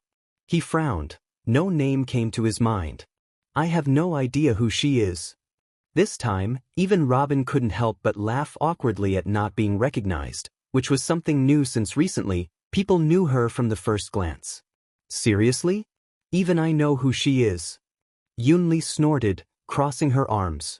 Does he live under a rock? I'm actually surprised you know who Robin is, Lingsha, Bailu said with a teasing grin as she turned to her boss. You don't really seem like the type who listens to music. Lingsha cleared her throat, looking a bit embarrassed. Even I need some entertainment now and then, Lady Bailu. And Robin's songs are part of that. Naruto blinked, slowly realizing he was the only one out of the loop. Guess I really am the only one who doesn't know her, he muttered. Stell put her hands on her hips. That's because you're always off training, she scolded. If it weren't for me and Bailu dragging you out, you'd be holed up with that old hag the whole time. She grinned smugly, not even hesitating to call Jinglu an old hag behind her back. That caught Yunli's attention. Ooh, I'm so telling Master you said that. If you do, I'll tell her some other girl kissed you, Stell cut in, flashing her phone at the redhead. On the screen was a picture of Sparkle, who looked an awful lot like Lingsha, planting a kiss on his cheek. He frowned. Wait a sec, wasn't she supposed to be off dealing with the fireflies? So, protagonist privilege, Stell answered out of nowhere. Naruto gave her a deadpan look. If you show that to Master, you're not getting any of my winnings. He said it flatly, leaving the girl frozen in place like she just short-circuited. Naruto turned to Robin, who was still kind of awkwardly in his arms. Whoops, sorry about that, he said as he helped her steady herself. It's fine. Thanks. I'm still not used to these shoes, Robin replied, a bit flustered. Yeah, the redhead deadpanned. We noticed. She laughed awkwardly, brushing her hair behind her ear. She was still new to all this, and despite the lessons she'd learned all her life since she could talk and walk, it wasn't something easy. May I know your name? Oh, I'm Naruto. And these are my... Hi, I'm Bailu, the purple-haired Vidyadhara cut in with a beaming smile. I became your fan the second I heard your voice. This tall one's Lingsha. She's kinda my junior-turned-boss in the Alchemy Commission. That's Yunli, granddaughter of General Huayan from the Zhuming fleet. And this one here's Stell, she added, giving Stell a light bop on the head to snap her out of her daze. Can I have your autograph? Wait, I didn't bring your CD album with me. Robin nodded slowly, letting out an awkward giggle as she tried to take in everything the shorter Vidyadhara had just said. Hello, everyone. I'm Robin, a Holovian singer from the family on Penacony, as you probably already know. Her eyes widened suddenly before she turned toward Naruto. Excuse me, but are you the nine-tailed Foxian I've been hearing about lately? Yunli's head snapped toward him, only just now making the connection after Robin's words. Naruto's brow twitched, and Robin immediately picked up on the shift in his mood. Oh, I'm sorry. Did I say something wrong? She asked quickly, looking slightly nervous. Naruto just pouted. Bailu let out a small giggle and cut in before things got too awkward. He doesn't really like being called that. Says it feels like being stuck with a label, and honestly, I can't blame him. She shrugged. I get it. People see your title and stop seeing you as a person. Oh. Robin lowered her head a bit. Yunli, however, tilted her head. What's so bad about it? If people know you by a title, doesn't that mean you're making a name for yourself? When the time comes, little Lee, I'm sure you'll get it. Lingsha shook her head with a small smile and patted the girl on the head. A title, a label, or a stigma, it's something that would never leave you when you achieved one. Robin lowered her head slightly, looking apologetic. I'm really sorry about earlier. Naruto waved it off. Don't worry about it. I didn't exactly do a great job hiding how I felt, so that's on me too. But yeah, I'm him. As he spoke, 9 fluffy tails fanned out behind him, along with fox ears twitching on top of his head. I swear, stop hiding them already, will you? Kurama's voice shouted in his head, but Naruto ignored him. Robin's eyes lit up, watching the tails sway gently from side to side. Oh wow. May I touch them? She asked. She really wanted to lay her hands on those fluffy tails. Naruto shrugged, he was more than used to this by now. Go ahead. Stell's already clinging to them like her life depends on it. They're so soft and fluffy, Robin whispered, gently running her fingers through the nearest tail. It's even better when you sleep with them, Bailu added, burying her face into the fur like it was her bed. How do they smell this good? Lingsha asked, bringing one to her face. Do you use some kind of special conditioner or treatment? Yunli, who had held back until now, finally reached out to slide one and immediately sighed in satisfaction as she rubbed it against her cheek. It's like cotton candy, she said. I'll punch you if you bite them, Naruto warned her, catching the look in her eyes. He then noticed Robin's wings fluttering again. Say, the redhead began, catching the singer's attention, are those wings real? They really grow from behind your ears. Yes, Robin nodded. Like Foxians and other races with extra body parts, they're natural. Naruto stared at them with stars in his eyes, asking if he could touch them. Robin squeaked, caught off guard, and hesitated, unsure if it was okay since her brother wasn't there. Lingsha was about to intervene, wanting to explain that touching a Holovian's wings was considered more NTMT than hugging or kissing, but Bailu grabbed her sleeve, eager to see how it would unfold. Lingsha wanted to retort but was silenced by a quick glare from Bailu. Sighing in defeat, Lingsha stepped back. But please be gentle, Robin said shyly, her eyes flicking up at Naruto. Can you cover us with your tails? It's kind of embarrassing to be seen like this. Naruto raised an eyebrow, confused, but nodded anyway. He wrapped some of his thick, long tails around himself and Robin, which only made Bailu giggle louder. Ignoring her, he reached out to Robin's wings, and she let out a giggle, saying it tickled. They're sensitive, Naruto murmured, gently exploring the delicate feathers. Robin's giggles turned into soft, breathless sounds, her cheeks reddening as he continued. Wait. Naruto? She called out between breaths. I'm starting to feel kind of weird. And funny. Naruto pulled his hands back, not because of her words, but due to an ominous feeling creeping up his spine. He turned around to find a boy, maybe 4 or 5 years older than him, standing menacingly, flanked by a group of men in black suits and sunglasses. The boy's white hair, halo, and wings were unmistakable. This isn't what it looks like, Naruto offered weakly, fully aware of how it appeared. The boy's expression remained unchanged as he looked from Naruto's hands to his sister's flustered face. A twitching smile formed on his lips. Hello, Mr. Homewrecker. Naruto ran through the casino, trying to escape from Robin and her brother's bodyguards, who had been ordered to teach him a lesson for defiling his sister. He managed to evade them but found himself trapped in a maze of endless hallways. Naruto blinked, rubbing his eyes in disbelief. Are those flying goldfish? He wondered as orange-colored goldfish the size of people swam in the air.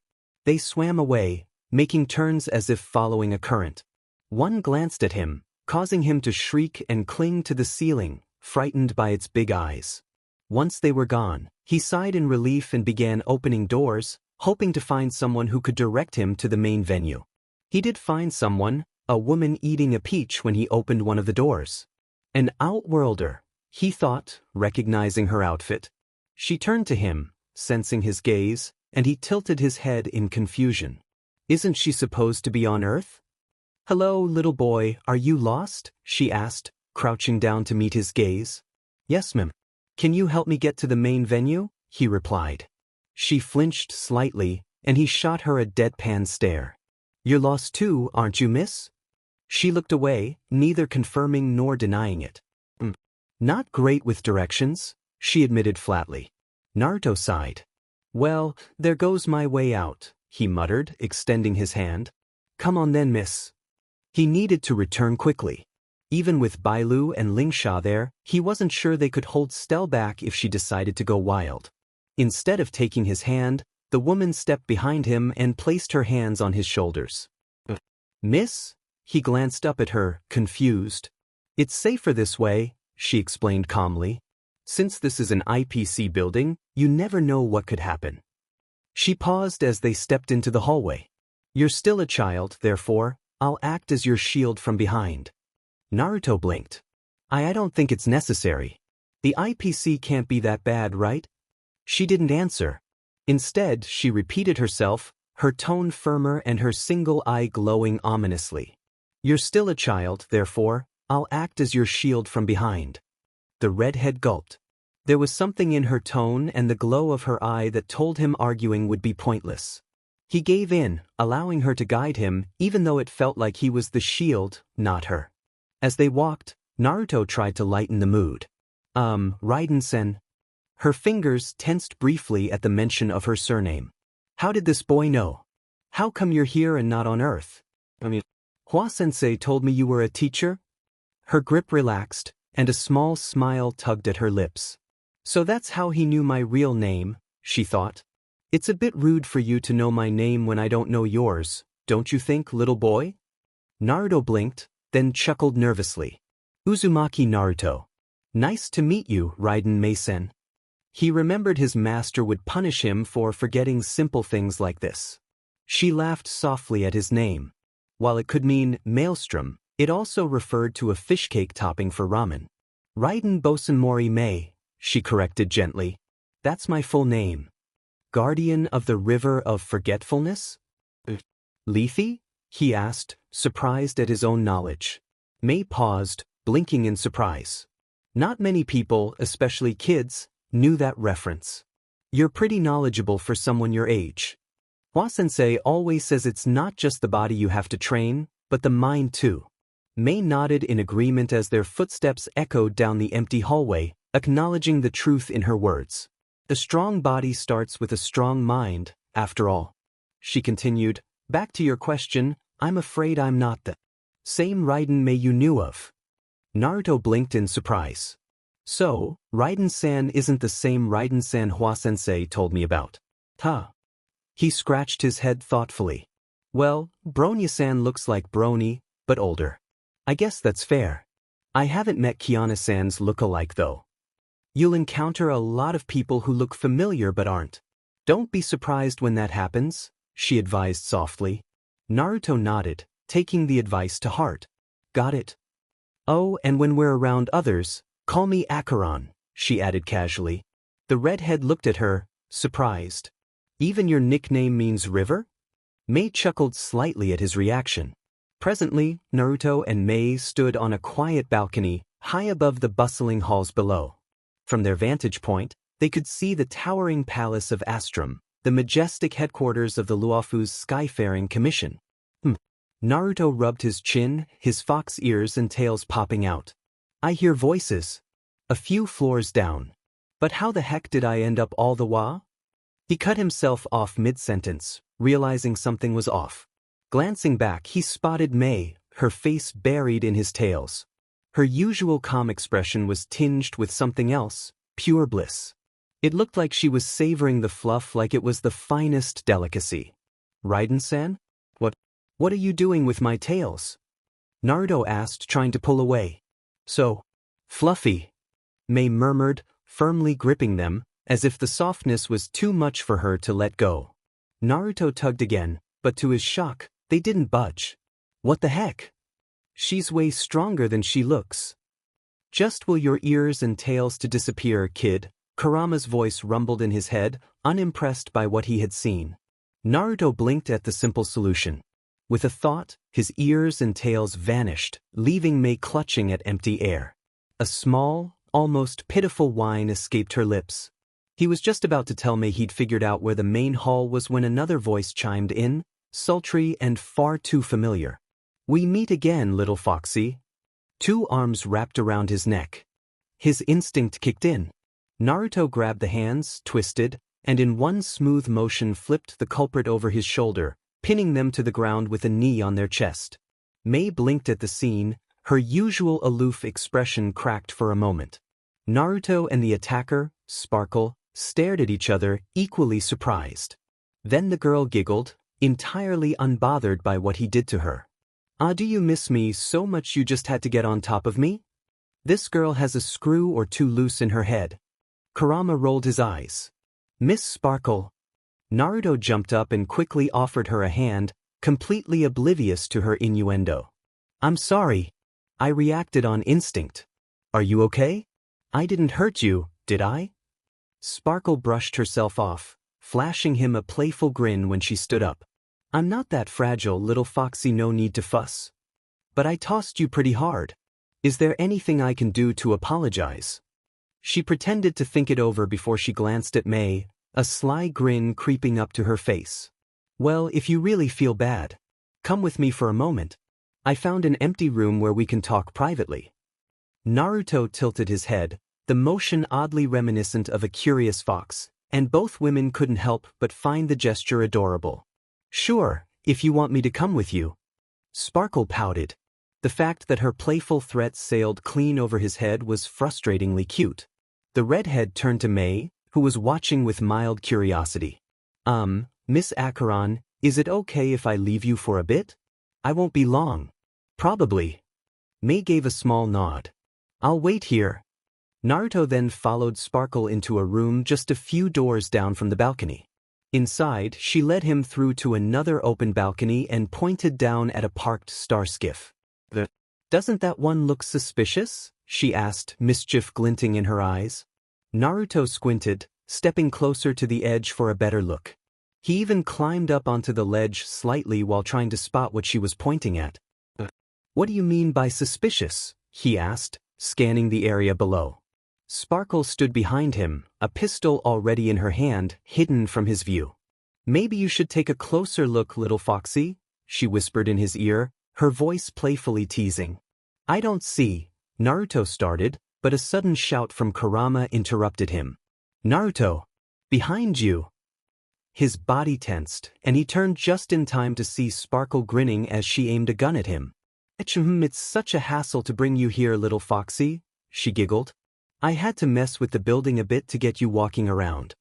"You did all that?" "Yup, just a tiny illusion." Sparkle twirled the gun in her fingers, still smiling.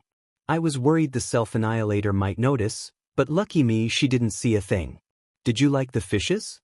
They're cute, aren't they?" "Are you mad that I sent you to the Palace of Astrum?"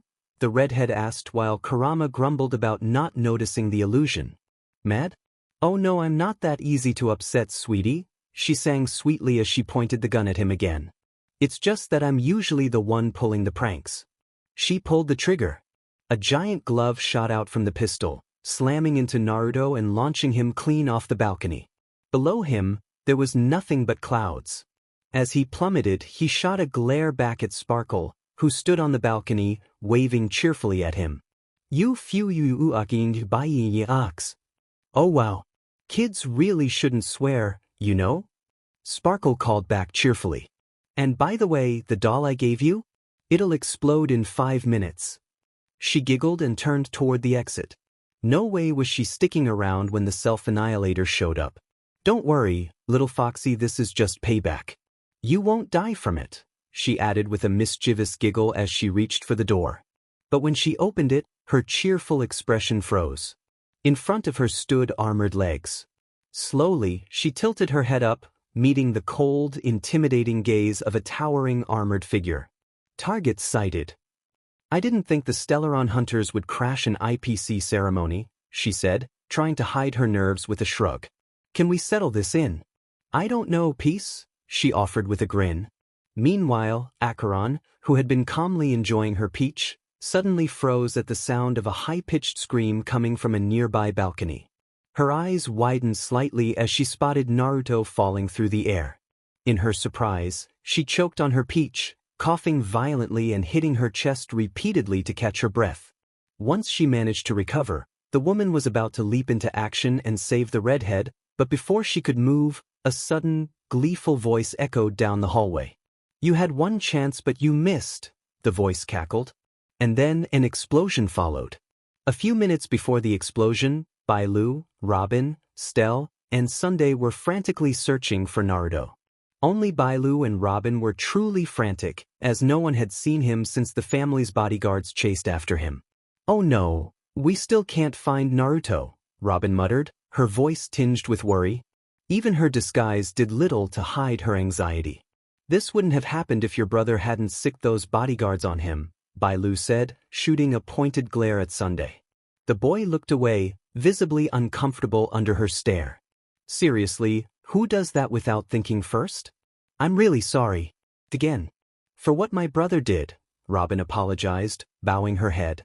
Sunday mirrored her, though his apology lacked her sincerity. Stell, sipping from a juice she'd snagged off a passing waitress, grinned and turned to Bailu. "Hey, Bailu, imagine what the old hag would do to him if he doesn't show up." She nodded toward Sunday, not the least bit worried about Naruto's safety since she knew he'd be fine. "Freeze him for tonight's dinner, probably," Bailu muttered, stifling a laugh. "Now that you say it, I'm getting hot wings tonight." Robin let out an awkward laugh, not realizing that their joke might actually become a reality if the redhead wasn't found by nightfall. "Don't worry," Sunday cut in, trying to sound reassuring. "I'm sure our men will find him, Dragon Lady." Stell didn't even look at him when she waved him off. "It was your fault to begin with. And trust me, you really don't want to find out what happens if Naruto doesn't turn up. Pretty sure the entire Foxian race will chase you to the edge of the galaxy with General Fei Xiao leading them." "No. It's clearly his fault," Sunday snapped, his tone rising defensively. He still couldn't see how it was his fault. After all, the boy was the one who had touched his dear sister's wings, a sacred act reserved only for a Holovian's lifetime partner. Besides, he can't be that important. Previously, the IPC casino opening ceremony began. Naruto and Stell participated in it and met several new acquaintances. With Naruto's luck, they easily won in all the games the casino had until they split up because Robin's brother, Sunday, had their bodyguards chasing after the red-haired boy for touching his sister's wings. Alone, Naruto then met a woman who had an identical look to someone he recognized from one of his master's photos, Raiden Bosenmori Mei, or Acheron. The two were trapped in a never-ending maze, an illusion created by a young woman called Sparkle until she revealed herself. Using this chance to pay Naruto back for his prank earlier, Sparkle pushed him off the ledge to the cloud below until Sam arrived and caused a commotion on the top floor of the casino. Fei Xiao, general of the Xianzhou Yaoqing, arrived at the location at the last moment to save Naruto, but when she saw the boy was with someone he trusted, she didn't pursue them. Naruto and Sam landed in a quiet, secluded area of Stargazer Navalia, a part of the Luofu where starskiffs were grown. As soon as they touched down, Sam set Naruto on the ground. He glanced around, taking in the unfamiliar surroundings. He had never been here before.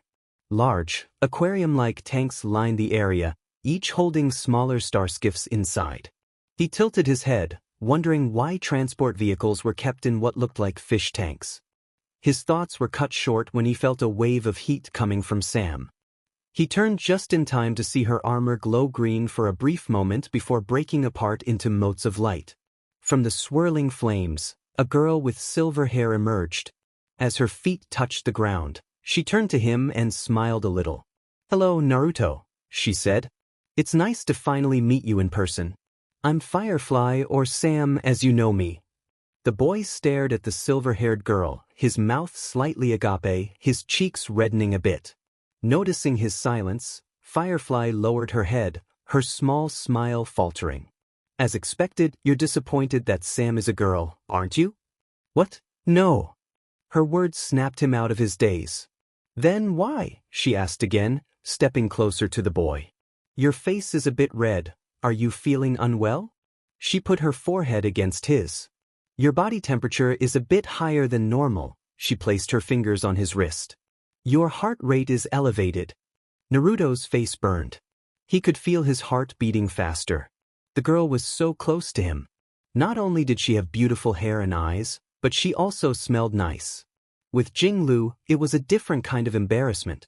With Stell and the others, he didn't feel anything toward them. Kafka, though, the feelings were almost similar, but this one took the cake. Was this what having a crush meant? He had reviewed his parents' memories and how they had a crush on each other for the first time. His father had a crush on his mother when she transferred in, and his mother, when his father saved her from Kumo ninjas. Naruto? A voice called his name. Naruto? Are you okay? Are you in need of any medication? His eyes met her mixed blue and pink ones. Your eyes are so pretty, he blurted out, and realizing what he said, he slapped a hand over his mouth. Firefly's expression remained neutral, but a flicker of curiosity bloomed in her eyes. Pretty? Is that a factor that influences your condition? She pondered aloud, her hand going to her chin. Kafka and Silver Wolf often call me that, but you're the first to say my eyes are pretty, and you're also the only one whose condition becomes like this, Firefly remarked. Naruto felt a blush creeping up but quickly shook it off. It's a He scratched the back of his head, searching for the right words. Well, have you ever seen something that made your heart flip or throb? I have, she admitted, and Naruto sighed in relief, grateful he didn't have to explain too much. It was when my home planet was invaded by the swarm. He choked on his breath at her words, coughing several times as Firefly quickly patted his back. Are you okay? She asked, clearly worried since it had happened so suddenly. Well, that backfired. He gave her a thumbs up, trying to calm himself. The redhead knew about the swarm. He had asked his clones to spend time in the library, and they had read about the swarm disaster, an era brought by Taizazarunth, who ascended into Aeonhood as the Aeon of Propagation before being destroyed by several Aeons. It wasn't specified in detail how they took down the Aeon, but if these Aeons needed to team up against a single one, that meant the Aeon of Propagation was incredibly powerful. But even after Taizazarunth was destroyed, the swarm was still out there. Scattered, yes, but far from gone, continuing to expand and terrorize planets. Naruto blinked. He turned to Firefly. Miss Firefly, when you said your home was invaded by the swarm, how recent is it? He immediately regretted his question when he saw the lifeless look in her eyes. Sorry. You don't have to tell me if you don't want to. It's fine. She shook her head. But why do you want to know? Well, the book I read mentioned the swarm and its Aeon, but there hadn't been any record about any planet being invaded recently. Firefly smiled slightly, then grabbed his hand, causing him to blush before leading him to the stacked boxes where they sat down. Do you know about the Glamoth star system? It seems we made it in time, Firefly said as she tucked a loose strand of hair behind her ear. The two arrived at Central Star Skiff Haven's upper platform, not far from the newly opened casino. From their vantage point, they saw a group of Cloud Knights emerging from the building with Jing Yuan at the front. Sparkle wasn't among them, which likely meant they hadn't found her yet and were expanding the search outside. Higher up on the venue's upper floor, where the explosion had occurred, another group was still searching, led by Fei Xiao. A loud wave of clapping and cheers echoed from inside as the ceremony began. Firefly turned to the redhead beside her. Well, Naruto, it was nice meeting you again. But I'm afraid I have to go back now. Oh, he quickly fished his phone out. Can we take a picture together? I got some with Kafka. And Wolfie, but none with you or Baldy. The corner of her lips twitched. The way he casually called Blade Baldy nearly made her laugh. Sure. She stood closer to him and faced the phone's front camera. Miss Firefly, you realize you're taller than me, right? I can't fit you in the frame. Can you take it instead? He handed her his phone. She looked at the phone for a second, then surprisingly confidently took it from his hands and snapped a perfect picture, her face remaining indifferent while she made a peace sign. Naruto, caught mid-reaction, had his jaw hanging open in the shot.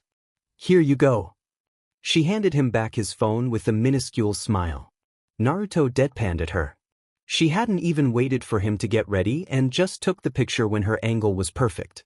She's the same as Stell and the others, he thought inwardly. I guess you're leaving now, Mississippi Firefly?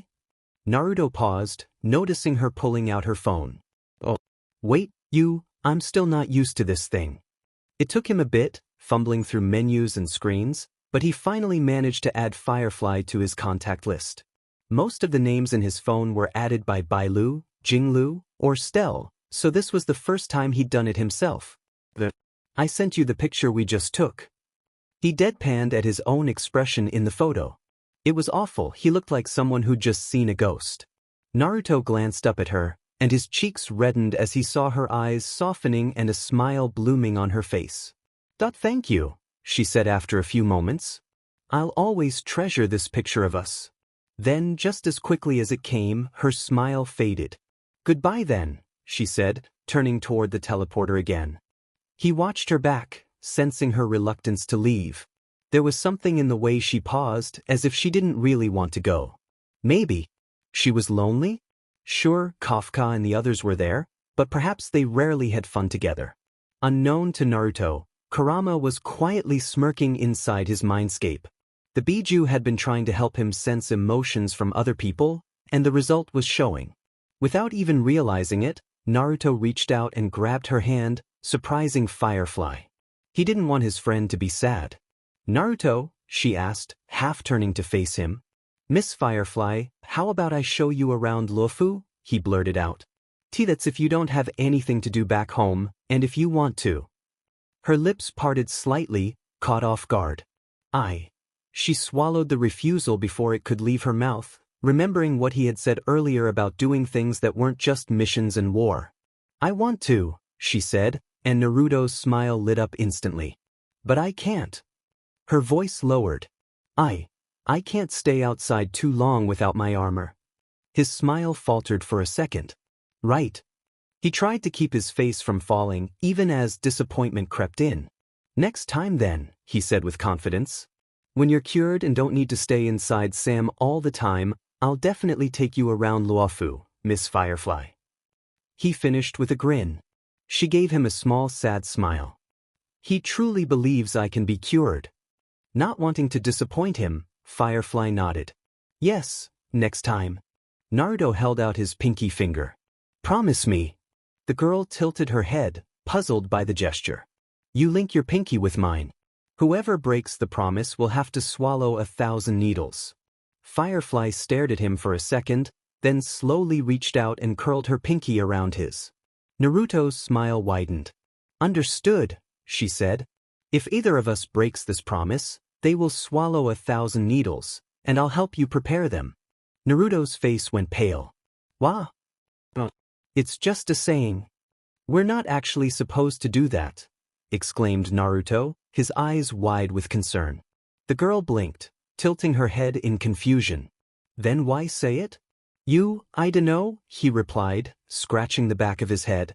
I think you're not supposed to actually swallow it since you'll die?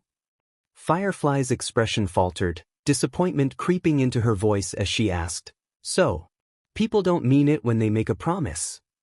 Naruto noticed the sadness bubbling up again and quickly interjected, and not me. I mean it. If I break it, I'll really swallow 'em. All of 'em. Firefly stared at him, the intensity of his blue eyes almost overwhelming. Slowly, she nodded, and he saw her sadness begin to fade. Then I won't break it either. They stood in silence for a moment, Naruto rubbing his nose sheepishly. This is something only friends do, you know. I guess this seals the deal that we're friends. The girl hesitated but didn't pull her hand away. That if that's part of the promise, she finally said, then yes. Naruto's expression shifted. No, he said, pulling his hand away slowly. You don't need to promise someone to become their friend, Miss Firefly. He scratched his cheek, noticing her confusion. It just kinda happens. Like when you play together, talk, and eat stuff together.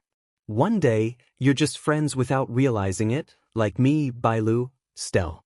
I wonder if Master Jinglu counts. Yanqing probably is, he murmured at the end. He looked at her again. Like Brony. I heard she asks you to play games with her sometimes. That's what friends do. Firefly blinked, recalling how Silver Wolf had actually asked her to play games or just hang out. And remember? Your comrades, the 3 that were close to you, they're what friends are. There are many of them, but the closest with you were those 3, that's what friends are. Her eyes widened as flashes of memories from the past played in her mind. She remembered everything they did during drills, their downtime, and eventually their last stand against the swarm. She had mourned them as comrades, fellow weapons who had fulfilled their purpose despite failing. But now, for the first time, she realized they were more than comrades, they were her friends. A small breath escaped her lips. One hand lifted halfway before stopping near her chest. Before she could register it, a tear slid down her cheek. Naruto panicked at the sight of her tears. And Miss Firefly? Was it something I said? She quickly wiped her face with the back of her hand and looked away. Sorry, she said quietly. I don't know what happened. Naruto stood there, fidgeting, unsure if he should say more. But, thank you, Naruto, she added, looking at him. You've given me a lot to think about tonight. A smile bloomed on her face, and for the first time since he met her, it was so bright and warm that it made his cheeks go red. He rubbed the back of his head sheepishly. He didn't quite understand, but it seemed he had helped her somehow. Why, you're welcome. Firefly nodded, and just then, fireworks erupted in the sky from the direction of the casino. Colorful lights filled the artificial night sky, accompanied by noise. The two turned toward the sound. Oh, did we miss the whole opening? Naruto scratched his cheek. Stell and Bailu are gonna be so mad at me for running off without saying anything, he muttered, watching the colors bloom overhead. It's beautiful, Firefly said, and Naruto picked up on her awe. She had never seen anything like this, explosions in the sky, so bright, so loud, so full of energy, but not meant to hurt anyone. The only things she'd seen that looked like this were weapons being fired or her friends dying fighting against the swarm. This was the first time it didn't feel terrifying.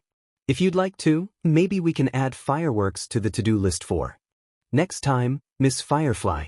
What do you think? He asked, glancing her way with a hint of hope. She turned to him without hesitation. I'd like to. Naruto grinned and nodded, and they stayed there a little longer as the fireworks began to fade. A few moments later, they could hear clapping and cheers coming from the venue again. Firefly instinctively joined in, knowing how to appreciate beautiful things. When the clapping died down, she exhaled sadly. Well, Naruto, I think this is it, she said as a device materialized in her hand. Up. And don't forget our promise, Miss Firefly, he grinned before tilting his head curiously at the device. I won't. And please, just call me Firefly, she said with a small smile. While I look older, I'm actually about your age. Naruto blinked but nodded. Goodbye, for now. And step back, please. He stepped back, excitement bubbling within him as he realized what was coming next. The device in her hand glowed faintly as 4 parts with emerald-colored wings unfolded from its sides. Flames burst around her, and the glowing cracks from earlier lit up again, trailing from her neck up to her face. In a blink, the fire swallowed her completely. When it cleared, Firefly was gone, and Sam now stood in her place, the last flickers of flame fading around the armor. Naruto's eyes sparkled with excitement. He was practically bouncing where he stood. That transformation was way cooler in person than he had imagined. He wanted to shout how cool it was but didn't want to ruin the moment. Then, Sam gave him a small wave. A second later, the flaps on her back opened, and with a sharp burst, she shot up into the sky. Naruto tilted his head back as far as it could go. Hua-ea. His chest raced with excitement. The girl looked like a comet from where he stood. She does realize the teleporter is just right next to you, right? Kurama, who had been watching their interaction, remarked dryly. Naruto blinked, looking to his side where the floating waypoint was sitting right next to him. He glanced back to the sky, and sure enough, Firefly turned around midair, circled back, and landed in front of him again. She didn't say anything but let out a small cough. The armored girl walked stiffly into the teleporter and activated it before disappearing with a blink of light. Naruto stared at the empty spot for a moment. That was both awkward and cool, he said under his breath before grinning. He turned back toward the venue and vaulted over the platform rail, a wide smile stretching across his face. He didn't know why, but after seeing that his new friend was doing okay, it felt like he could take on anything. All right. A second later, a small army of 20 clones stormed into the casino, each transformed into a different person and waving a winning check in their hands, ready to hit the roulette tables to increase their winnings.